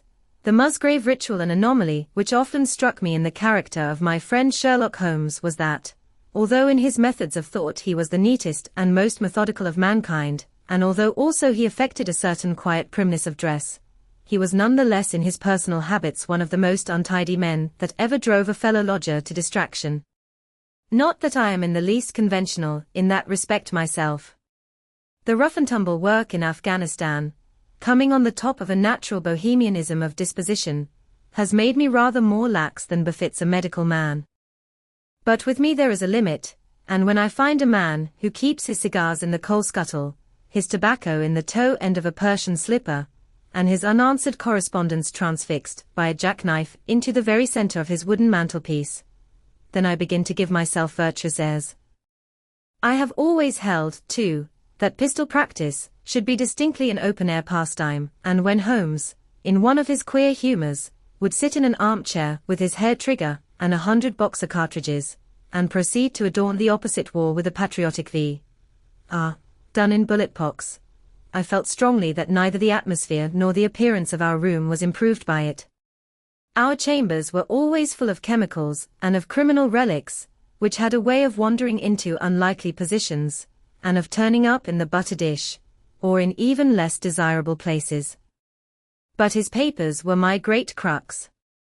He had a horror of destroying documents, especially those which were connected with his past cases, and yet it was only once in every year or two that he would muster energy to docket and arrange them, for, as I have mentioned somewhere in these incoherent memoirs, the outbursts of passionate energy when he performed the remarkable feats with which his name is associated were followed by reactions of lethargy, during which he would lie about with his violin and his books, hardly moving save from the sofa to the table. Thus month after month his papers accumulated, until every corner of the room was stacked with bundles of manuscript which were on no account to be burned, and which could not be put away save by their owner. One winter's night, as we sat together by the fire, I ventured to suggest to him that, as he had finished pasting extracts into his commonplace book, he might employ the next 2 hours in making our room a little more habitable. He could not deny the justice of my request, so with a rather rueful face he went off to his bedroom, from which he returned presently pulling a large tin box behind him. This he placed in the middle of the floor, and, squatting down upon a stool in front of it, he threw back the lid. I could see that it was already a third full of bundles of paper tied up with red tape into separate packages. "There are cases enough here, Watson," said he, looking at me with mischievous eyes. "I think that if you knew all that I had in this box, you would ask me to pull some out instead of putting others in." "These are the records of your early work, then?" I asked. "I have often wished that I had notes of those cases." "Yes, my boy, these were all done prematurely before my biographer had come to glorify me." He lifted bundle after bundle in a tender, caressing sort of way. "They are not all successes, Watson," said he. "But there are some pretty little problems among them. Here's the record of the Tolton murders, and the case of Vanbury, the wine merchant, and the adventure of the old Russian woman, and the singular affair of the aluminium crutch, as well as a full account of Ricoletti of the clubfoot, and his abominable wife. And here, now, this really is something a little recherché." He dived his arm down to the bottom of the chest, and brought up a small wooden box with a sliding lid, such as children's toys are kept in. From within he produced a crumpled piece of paper, an old-fashioned brass key, a peg of wood with a ball of string attached to it, and 3 rusty old discs of metal. "Well, my boy, what do you make of this lot?" he asked, smiling at my expression. "It is a curious collection." "Very curious, and the story that hangs round it will strike you as being more curious still." "These relics have a history then?" "So much so that they are history." "What do you mean by that?" Sherlock Holmes picked them up one by one, and laid them along the edge of the table. Then he reseated himself in his chair, and looked them over with a gleam of satisfaction in his eyes. "These," said he, "are all that I have left to remind me of the adventure of the Musgrave Ritual." I had heard him mention the case more than once, though I had never been able to gather the details. "I should be so glad," said I, "if you would give me an account of it." "And leave the litter as it is," he cried, mischievously. Your tidiness won't bear much strain after all, Watson. But I should be glad that you should add this case to your annals, for there are points in it which make it quite unique in the criminal records of this or, I believe, of any other country. A collection of my trifling achievements would certainly be incomplete, which contained no account of this very singular business. You may remember how the affair of the Gloria Scott, and my conversation with the unhappy man, whose fate I told you of, first turned my attention in the direction of the profession, which has become my life's work. You see me now when my name has become known far and wide, and when I am generally recognized both by the public and by the official force, as being a final court of appeal in doubtful cases. Even when you knew me first, at the time of the affair which you have commemorated in A Study in Scarlet, I had already established a considerable, though not a very lucrative, connection. You can hardly realize, then, how difficult I found it at first, and how long I had to wait before I succeeded in making any headway. When I first came up to London, I had rooms in Montague Street, just round the corner from the British Museum, and there I waited, filling in my too abundant leisure time by studying all those branches of science which might make me more efficient. Now and again cases came in my way, principally through the introduction of old fellow students, for during my last years at the university, there was a good deal of talk there about myself and my methods. The third of these cases was that of the Musgrave Ritual, and it is to the interest which was aroused by that singular chain of events, and the large issues which proved to be at stake, that I trace my first stride towards the position which I now hold. Reginald Musgrave had been in the same college as myself, and I had some slight acquaintance with him. He was not generally popular among the undergraduates, though it always seemed to me that what was set down as pride was really an attempt to cover extreme natural diffidence. In appearance he was a man of exceedingly aristocratic type, thin, high-nosed, and large-eyed, with languid and yet courtly manners. He was indeed a scion of one of the very oldest families in the kingdom, though his branch was a cadet one, which had separated from the northern Musgraves some time in the 16th century, and had established itself in western Sussex, where the manor house of Hurlstone is perhaps the oldest inhabited building in the county. Something of his birthplace seemed to cling to the man, and I never looked at his pale, keen face, or the poise of his head, without associating him with grey archways and mullioned windows and all the venerable wreckage of a feudal keep. Once or twice we drifted into talk, and I can remember that more than once he expressed a keen interest in my methods of observation and inference. For 4 years, I had seen nothing of him, until one morning he walked into my room in Montague Street. He had changed little, was dressed like a young man of fashion, he was always a bit of a dandy, and preserved the same quiet, suave manner which had formerly distinguished him. "How has all gone with you, Musgrave?" I asked, after we had cordially shaken hands. "You probably heard of my poor father's death," said he. "He was carried off about 2 years ago. Since then I have of course had the Hurlstone estates to manage, and as I am member for my district as well, my life has been a busy one. But I understand, Holmes, that you are turning to practical ends those powers with which you used to amaze us." "Yes," said I have taken to living by my wits." "I am delighted to hear it, for your advice at present would be exceedingly valuable to me. We have had some very strange doings at Hurlstone, and the police have been able to throw no light upon the matter. It is really the most extraordinary and inexplicable business. You can imagine with what eagerness I listened to him, Watson, for the very chance for which I had been panting during all those months of inaction seemed to have come within my reach. In my inmost heart I believed that I could succeed where others failed, and now I had the opportunity to test myself. "Pray, let me have the details," I cried. Reginald Musgrave sat down opposite to me, and lit the cigarette, which I had pushed towards him. "You must know," said he, "that though I am a bachelor, I have to keep up a considerable staff of servants at Hurlstone, for it is a rambling old place, and takes a good deal of looking after. I preserve, too, and in the pheasant months I usually have a house party, so that it would not do to be short-handed. Altogether there are 8 maids, the cook, the butler, 2 footmen, and a boy. The garden and the stables of course have a separate staff. Of these servants the one who had been longest in our service was Brunton the butler. He was a young schoolmaster out of place when he was first taken up by my father, but he was a man of great energy and character, and he soon became quite invaluable in the household. He was a well-grown, handsome man, with a splendid forehead, and though he has been with us for 20 years, he cannot be more than 40 now.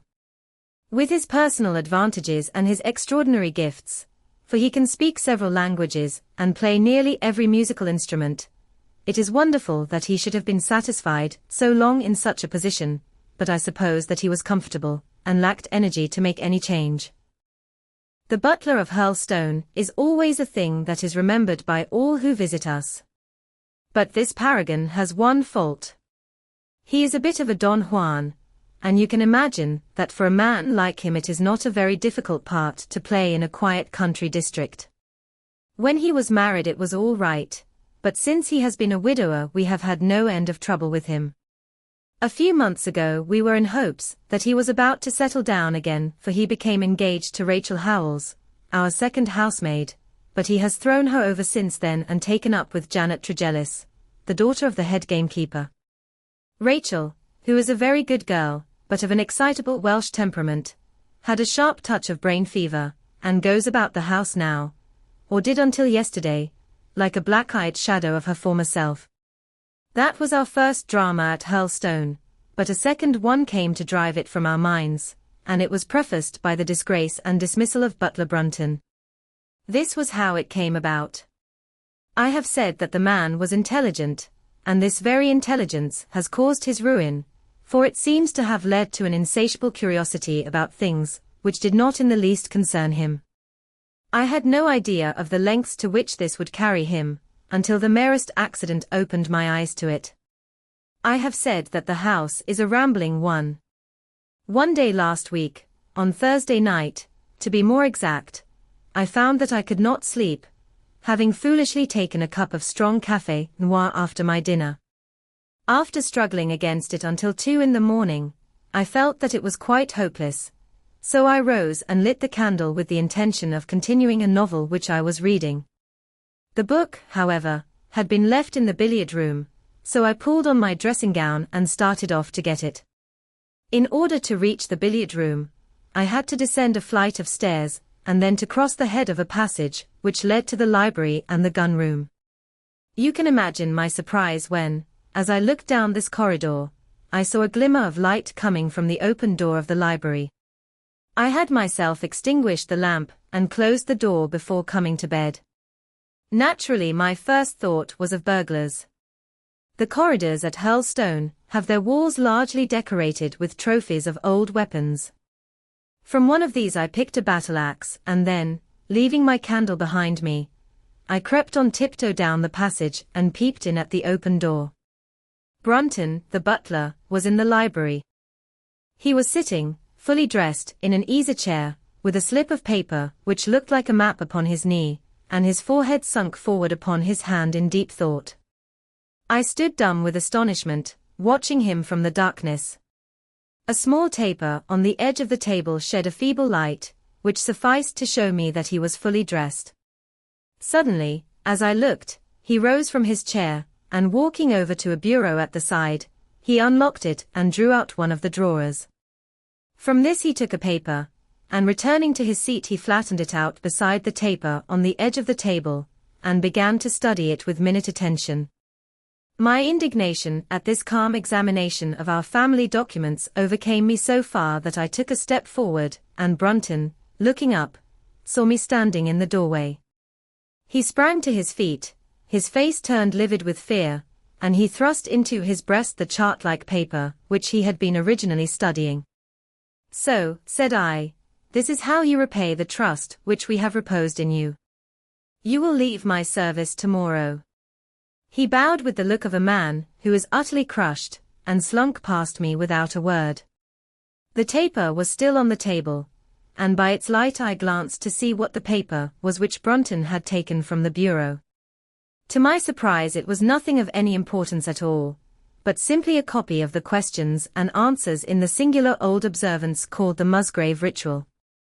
It is a sort of ceremony peculiar to our family, which each Musgrave for centuries past has gone through on his coming of age, a thing of private interest, and perhaps of some little importance to the archaeologist, like our own blazonings and charges, but of no practical use whatever.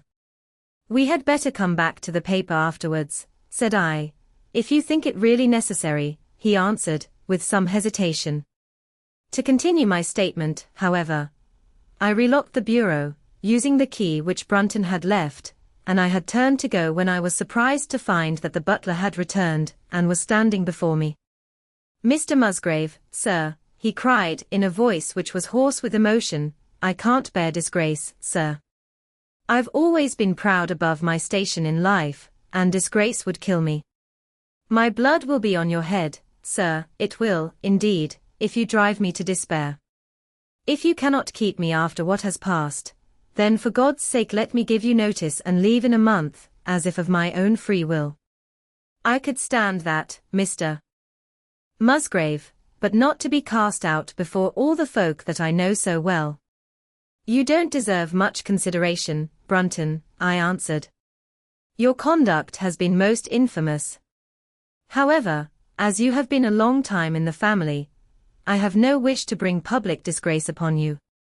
A month, however, is too long. Take yourself away in a week, and give what reason you like for going." "Only a week, sir," he cried in a despairing voice. "A fortnight, say at least a fortnight." "A week," I repeated, "and you may consider yourself to have been very leniently dealt with." He crept away, his face sunk upon his breast, like a broken man, while I put out the light and returned to my room. For 2 days after this Brunton was most assiduous in his attention to his duties. I made no allusion to what had passed, and waited with some curiosity to see how he would cover his disgrace. On the 3rd morning, however, he did not appear, as was his custom, after breakfast to receive my instructions for the day. As I left the dining room, I happened to meet Rachel Howells, the maid. I have told you that she had only recently recovered from an illness, and was looking so wretchedly pale, and that I remonstrated with her for being at work. "You should be in bed," I said. "Come back to your duties when you are stronger." She looked at me with so strange an expression, that I began to suspect that her brain was affected. "I am strong enough, Mr. Musgrave," said she. "We will see what the doctor says," I answered. "You must stop work now, and when you go downstairs, just say that I wish to see Brunton." "The butler is gone," said she. "Gone? Gone where?" "He is gone. No one has seen him. He is not in his room." "Oh, yes, he is gone, he is gone." She fell back against the wall with shriek after shriek of laughter, while I, horrified at this sudden hysterical attack, rushed to the bell to summon help. The girl was taken to her room, still screaming and sobbing, while I made inquiries about Brunton. There was no doubt about it that he had disappeared. His bed had not been slept in, he had been seen by no one since he had retired to his room the night before, and yet it was difficult to see how he could have left the house, as both windows and doors were found to be fastened in the morning. His clothes, his watch, and even his money were in his room, but the black suit which he usually wore was missing. His slippers, too, were gone, but his boots were left behind. Where then could Butler Brunton have gone in the night, and what could have become of him now? Of course we searched the house from cellar to garret, but there was no trace of him. It is, as I have said, a labyrinth of an old house, especially the original wing, which is now practically uninhabited, but we ransacked every room and cellar without discovering the least sign of the missing man. It was incredible to me that he could have gone away leaving all his property behind him, and yet where could he be? I called in the local police, but without success. Rain had fallen on the night before and we examined the lawn and the paths all round the house, but in vain. Matters were in this state, when a new development quite drew our attention away from the original mystery. For 2 days Rachel Howells had been so ill, sometimes delirious, sometimes hysterical, that a nurse had been employed to sit up with her at night. On the third night after Brunton's disappearance, the nurse, finding her patient sleeping nicely, had dropped into a nap in the armchair, when she woke in the early morning to find the bed empty, the window open, and no signs of the invalid. I was instantly aroused, and, with the 2 footmen, started off at once in search of the missing girl. It was not difficult to tell the direction which she had taken, for, starting from under her window, we could follow her footmarks easily across the lawn to the edge of the mere, where they vanished close to the gravel path, which leads out of the grounds. The lake there is 8 feet deep, and you can imagine our feelings when we saw that the trail of the poor demented girl came to an end at the edge of it. Of course, we had the drags at once, and set to work to recover the remains, but no trace of the body could we find. On the other hand, we brought to the surface an object of a most unexpected kind. It was a linen bag, which contained within it a mass of old rusted and discolored metal, and several dull-colored pieces of pebble or glass. This strange find was all that we could get from the mere, and although we made every possible search and inquiry yesterday, we know nothing of the fate either of Rachel Howells or of Richard Brunton. The county police are at their wits' end, and I have come up to you as a last resource. You can imagine, Watson, with what eagerness I listened to this extraordinary sequence of events, and endeavored to piece them together, and to devise some common thread upon which they might all hang. The butler was gone. The maid was gone. The maid had loved the butler, but had afterwards had cause to hate him. She was of Welsh blood, fiery and passionate. She had been terribly excited immediately after his disappearance. She had flung into the lake a bag containing some curious contents. These were all factors which had to be taken into consideration, and yet none of them got quite to the heart of the matter. What was the starting point of this chain of events? There lay the end of this tangled line. I must see that paper, Musgrave, said I, which this butler of yours thought it worth his while to consult, even at the risk of the loss of his place. It is rather an absurd business, this ritual of ours, he answered. But it has at least the saving grace of antiquity to excuse it. I have a copy of the questions and answers here if you care to run your eye over them. He handed me the very paper which I have here, Watson, and this is the strange catechism, to which each Musgrave had to submit when he came to man's estate. I will read you the questions and answers as they stand. Whose was it? His who is gone. Who shall have it? He who will come. Where was the sun? Over the oak. Where was the shadow? Under the elm. How was it stepped? North by 10 and by 10, east by 5 and by 5, south by 2 and by 2, west by 1 and by 1, and so under. What shall we give for it? All that is ours. Why should we give it? For the sake of the trust. The original has no date, but is in the spelling of the middle of the 17th century, remarked Musgrave. I am afraid, however, that it can be of little help to you in solving this mystery. At least, said I, it gives us another mystery, and one which is even more interesting than the first. It may be that the solution of the one may prove to be the solution of the other. You will excuse me, Musgrave, if I say that your butler appears to me to have been a very clever man, and to have had a clearer insight than 10 generations of his masters. I hardly follow you, said Musgrave. The paper seems to me to be of no practical importance. But to me it seems immensely practical, and I fancy that Brunton took the same view. He had probably seen it before that night on which you caught him. It is very possible. We took no pains to hide it. He simply wished, I should imagine, to refresh his memory upon that last occasion. He had, as I understand, some sort of map or chart which he was comparing with the manuscript, and which he thrust into his pocket when you appeared. That is true. But what could he have to do with this old family custom of ours, and what does this rigmarole mean? I don't think that we should have much difficulty in determining that, said I. With your permission, we will take the first train down to Sussex, and go a little more deeply into the matter upon the spot. The same afternoon saw us both at Hurlstone. Possibly you have seen pictures and read descriptions of the famous old building, so I will confine my account of it to saying that it is built in the shape of an L, the long arm being the more modern portion, and the shorter the ancient nucleus, from which the other had developed. Over the low, heavily-linteled door, in the center of this old part, is chiseled the date, 1607, but experts are agreed that the beams and stonework are really much older than this. The enormously thick walls and tiny windows of this part had in the last century driven the family into building the new wing, and the old one was used now as a storehouse and a cellar, when it was used at all. A splendid park with fine old timber surrounds the house, and the lake, to which my client had referred, lay close to the avenue, about 200 yards from the building. I was already firmly convinced, Watson, that there were not 3 separate mysteries here, but one only, and that if I could read the Musgrave Ritual aright, I should hold in my hand the clue which would lead me to the truth concerning both the butler Brunton and the maid Howells. To that then I turned all my energies. Why should this servant be so anxious to master this old formula?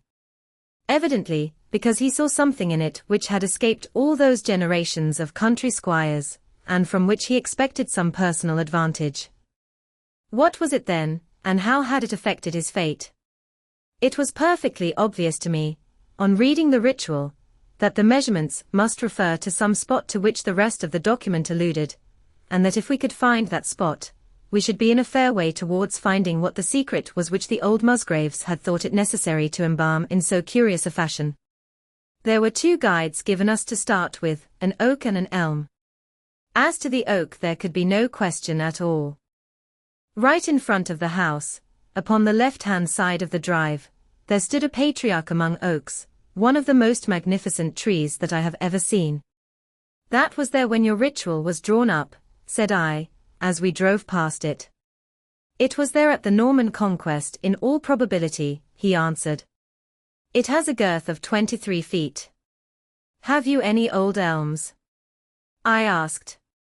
There used to be a very old one over yonder, but it was struck by lightning 10 years ago, and we cut down the stump.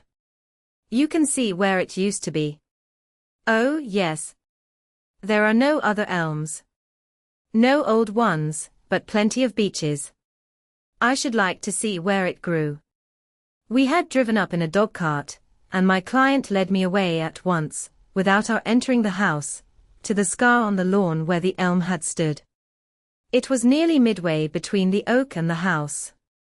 My investigation seemed to be progressing. I suppose it is impossible to find out how high the elm was? I asked. I can give you it at once. It was 64 feet. How do you come to know it? I asked, in surprise. When my old tutor used to give me an exercise in trigonometry, it always took the shape of measuring heights. When I was a lad I worked out every tree and building in the estate. This was an unexpected piece of luck. My data were coming more quickly than I could have reasonably hoped. Tell me, I asked, did your butler ever ask you such a question? Reginald Musgrave looked at me in astonishment.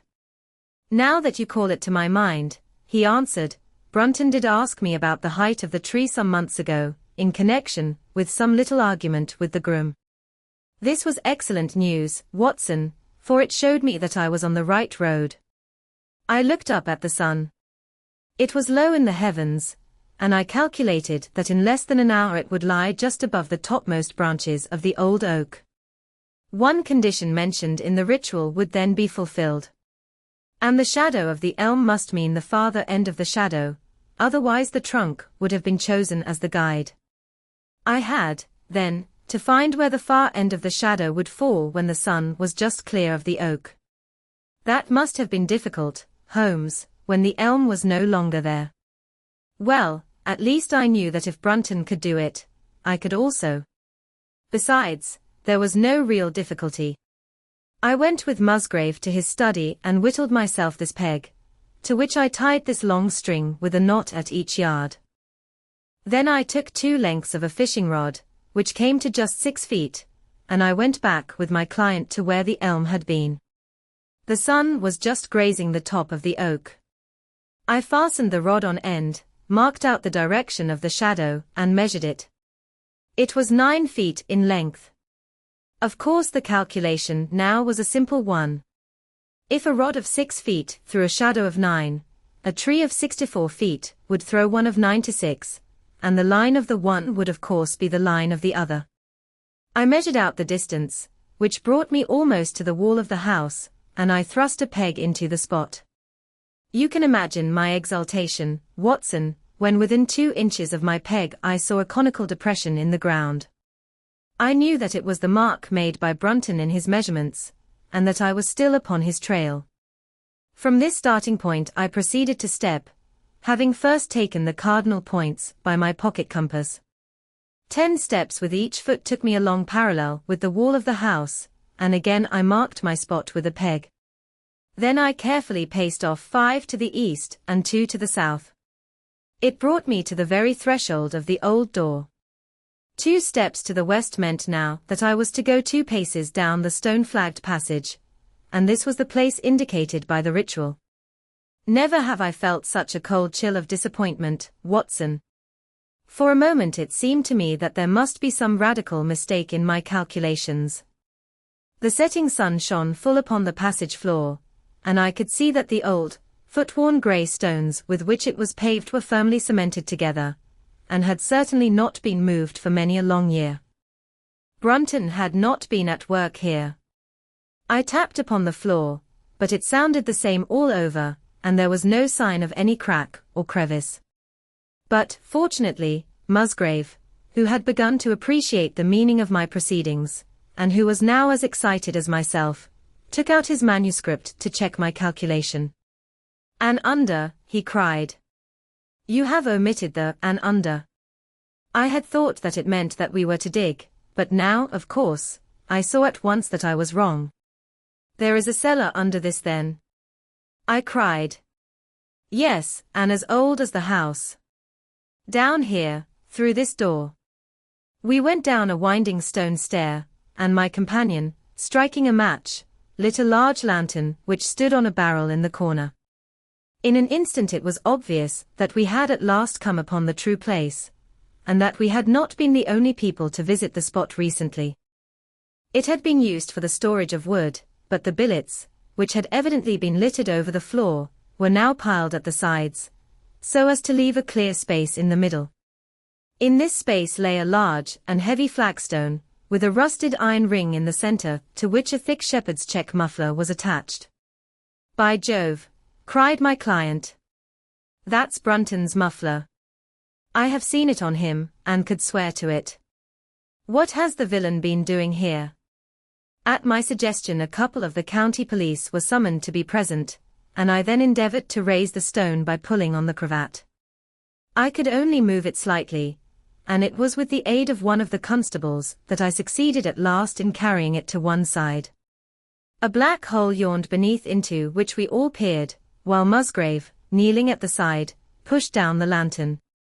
A small chamber about 7 feet deep, and 4 feet square lay open to us. At one side of this was a squat, brass-bound wooden box, the lid of which was hinged upwards, with this curious old-fashioned key projecting from the lock. It was furred outside by a thick layer of dust, and damp and worms had eaten through the wood, so that a crop of livid fungi was growing on the inside of it. Several discs of metal, old coins apparently, such as I hold here, were scattered over the bottom of the box, but it contained nothing else. At the moment, however, we had no thought for the old chest, for our eyes were riveted upon that which crouched beside it. It was the figure of a man, clad in a suit of black, who squatted down upon his hams with his forehead sunk upon the edge of the box, and his 2 arms thrown out on each side of it. The attitude had drawn all the stagnant blood to the face, and no man could have recognized that distorted liver-colored countenance, but his height, his dress, and his hair were all sufficient to show my client, when we had drawn the body up, that it was indeed his missing butler. He had been dead some days, but there was no wound or bruise upon his person to show how he had met his dreadful end. When his body had been carried from the cellar, we found ourselves still confronted with a problem, which was almost as formidable as that with which we had started. I confess that so far, Watson, I had been disappointed in my investigation. I had reckoned upon solving the matter when once I had found the place referred to in the ritual, but now I was there, and was apparently as far as ever from knowing what it was which the family had concealed with such elaborate precautions. It is true that I had thrown a light upon the fate of Brunton, but now I had to ascertain how that fate had come upon him, and what part had been played in the matter by the woman who had disappeared. I sat down upon a keg in the corner, and thought the whole matter carefully over. You know my methods in such cases, Watson. I put myself in the man's place, and, having first gauged his intelligence, I try to imagine how I should myself have proceeded under the same circumstances. In this case the matter was simplified by Brunton's intelligence being quite first-rate, so that it was unnecessary to make any allowance for the personal equation, as the astronomers have dubbed it. He knew that something valuable was concealed. He had spotted the place. He found that the stone which covered it was just too heavy for a man to move unaided. What would he do next? He could not get help from outside, even if he had someone whom he could trust, without the unbarring of doors and considerable risk of detection. It was better, if he could, to have his helpmate inside the house. But whom could he ask? This girl had been devoted to him. A man always finds it hard to realize that he may have finally lost a woman's love, however badly he may have treated her. He would try by a few attentions to make his peace with the girl Howells, and then would engage her as his accomplice. Together they would come at night to the cellar, and their united force would suffice to raise the stone. So far I could follow their actions, as if I had actually seen them. But for two of them, and one a woman, it must have been heavy work the raising of that stone. A burly Sussex policeman, and I had found it no light job. What would they do to assist them? Probably what I should have done myself. I rose and examined carefully the different billets of wood which were scattered round the floor. Almost at once I came upon what I expected. One piece, about 3 feet in length, had a very marked indentation at one end, while several were flattened at the sides as if they had been compressed by some considerable weight. Evidently, as they had dragged the stone up they had thrust the chunks of wood into the chink, until at last, when the opening was large enough to crawl through, they would hold it open by a billet placed lengthwise, which might very well become indented at the lower end, since the whole weight of the stone would press it down onto the edge of this other slab. So far I was still on safe ground. And now how was I to proceed to reconstruct this midnight drama? Clearly, only one could fit into the hole, and that one was Brunton. The girl must have waited above. Brunton then unlocked the box, handed up the contents presumably, since they were not to be found, and then what happened? What smouldering fire of vengeance had suddenly sprung into flame in this passionate Celtic woman's soul, when she saw the man, who had wronged her, perhaps, far more than we suspected, in her power? Was it a chance that the wood had slipped, and that the stone had shut Brunton into what had become his sepulchre? Had she only been guilty of silence as to his fate? Or had some sudden blow from her hand dashed the support away, and sent the slab crashing down into its place? Be that as it might, I seemed to see that woman's figure still clutching at her treasure trove and flying wildly up the winding stair, with her ears ringing perhaps, with the muffled screams from behind her, with the drumming of frenzied hands against the slab of stone which was choking her faithless lover's life out. Here was the secret of her blanched face, her shaken nerves, her peals of hysterical laughter on the next morning. But what had been in the box? What had she done with that?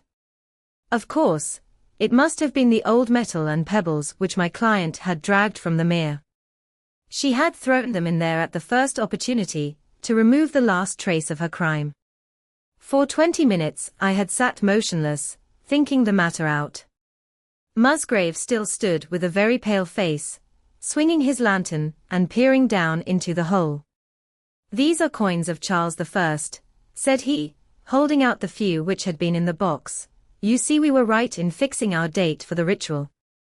"We may find something else of Charles I," I cried, as the probable meaning of the first two questions of the ritual broke suddenly upon me. "Let me see the contents of the bag which you fished from the mere." We ascended to his study, and he laid the debris before me. I could understand his regarding it as of small importance when I looked at it, for the metal was almost black and the stones lusterless and dull. I rubbed one of them on my sleeve, however, and it glowed afterwards like a spark in the dark hollow of my hand. The metal work was in the form of a double ring, but it had been bent and twisted out of its original shape. "You must bear in mind," said I, "that the royal party made head in England even after the death of the king, and that when they at last fled they probably left many of their most precious possessions buried behind them, with the intention of returning for them in more peaceful times. My ancestor, Sir Ralph Musgrave, was a prominent cavalier and the right-hand man of Charles II in his wanderings," said my friend. "Ah, indeed?" I answered. "Well now, I think that really should give us the last link that we wanted. I must congratulate you on coming into the possession, though in rather a tragic manner, of a relic which is of great intrinsic value, but of even greater importance as an historical curiosity." "What is it, then?" he gasped in astonishment. "It is nothing less than the ancient crown of the kings of England." "The crown?" "Precisely. Consider what the ritual says. How does it run?" "Whose was it?" "His who is gone." "That was after the execution of Charles." "Then, who shall have it?" "He who will come." "That was Charles II, whose advent was already foreseen." There can, I think, be no doubt that this battered and shapeless diadem once encircled the brows of the royal Stuarts. And how came it in the pond? Ah, that is a question that will take some time to answer. And with that I sketched out to him the whole long chain of surmise and of proof which I had constructed. The twilight had closed in and the moon was shining brightly in the sky before my narrative was finished. "And how was it then that Charles did not get his crown when he returned?" asked Musgrave, pushing back the relic into its linen bag. "Ah, there you lay your finger upon the one point which we shall probably never be able to clear up. It is likely that the Musgrave who held the secret died in the interval, and by some oversight left this guide to his descendant without explaining the meaning of it. From that day to this it has been handed down from father to son, until at last it came within reach of a man who tore its secret out of it and lost his life in the venture. And that's the story of the Musgrave Ritual, Watson. They have the crown down at Hurlstone, though they had some legal bother and a considerable sum to pay before they were allowed to retain it. I am sure that if you mentioned my name, they would be happy to show it to you. Of the woman nothing was ever heard, and the probability is that she got away out of England and carried herself and the memory of her crime to some land beyond the seas. 7. The Reigate Squires. It was some time before the health of my friend Mr. Sherlock Holmes recovered from the strain caused by his immense exertions in the spring of '87. The whole question of the Netherland Sumatra Company and of the colossal schemes of Baron Maupertuis are too recent in the minds of the public, and are too intimately concerned with politics and finance to be fitting subjects for this series of sketches. They led, however, in an indirect fashion to a singular and complex problem, which gave my friend an opportunity of demonstrating the value of a fresh weapon among the many with which he waged his lifelong battle against crime. On referring to my notes, I see that it was upon the 14th of April that I received a telegram from Lyons, which informed me that Holmes was lying ill in the Hotel Dulong. Within 24 hours, I was in his sick room, and was relieved to find that there was nothing formidable in his symptoms. Even his iron constitution, however, had broken down under the strain of an investigation, which had extended over 2 months, during which period he had never worked less than 15 hours a day, and had more than once, as he assured me, kept to his task for 5 days at a stretch. Even the triumphant issue of his labors could not save him from reaction, after so terrible an exertion, and at a time when Europe was ringing with his name, and when his room was literally ankle-deep with congratulatory telegrams, I found him a prey to the blackest depression. Even the knowledge that he had succeeded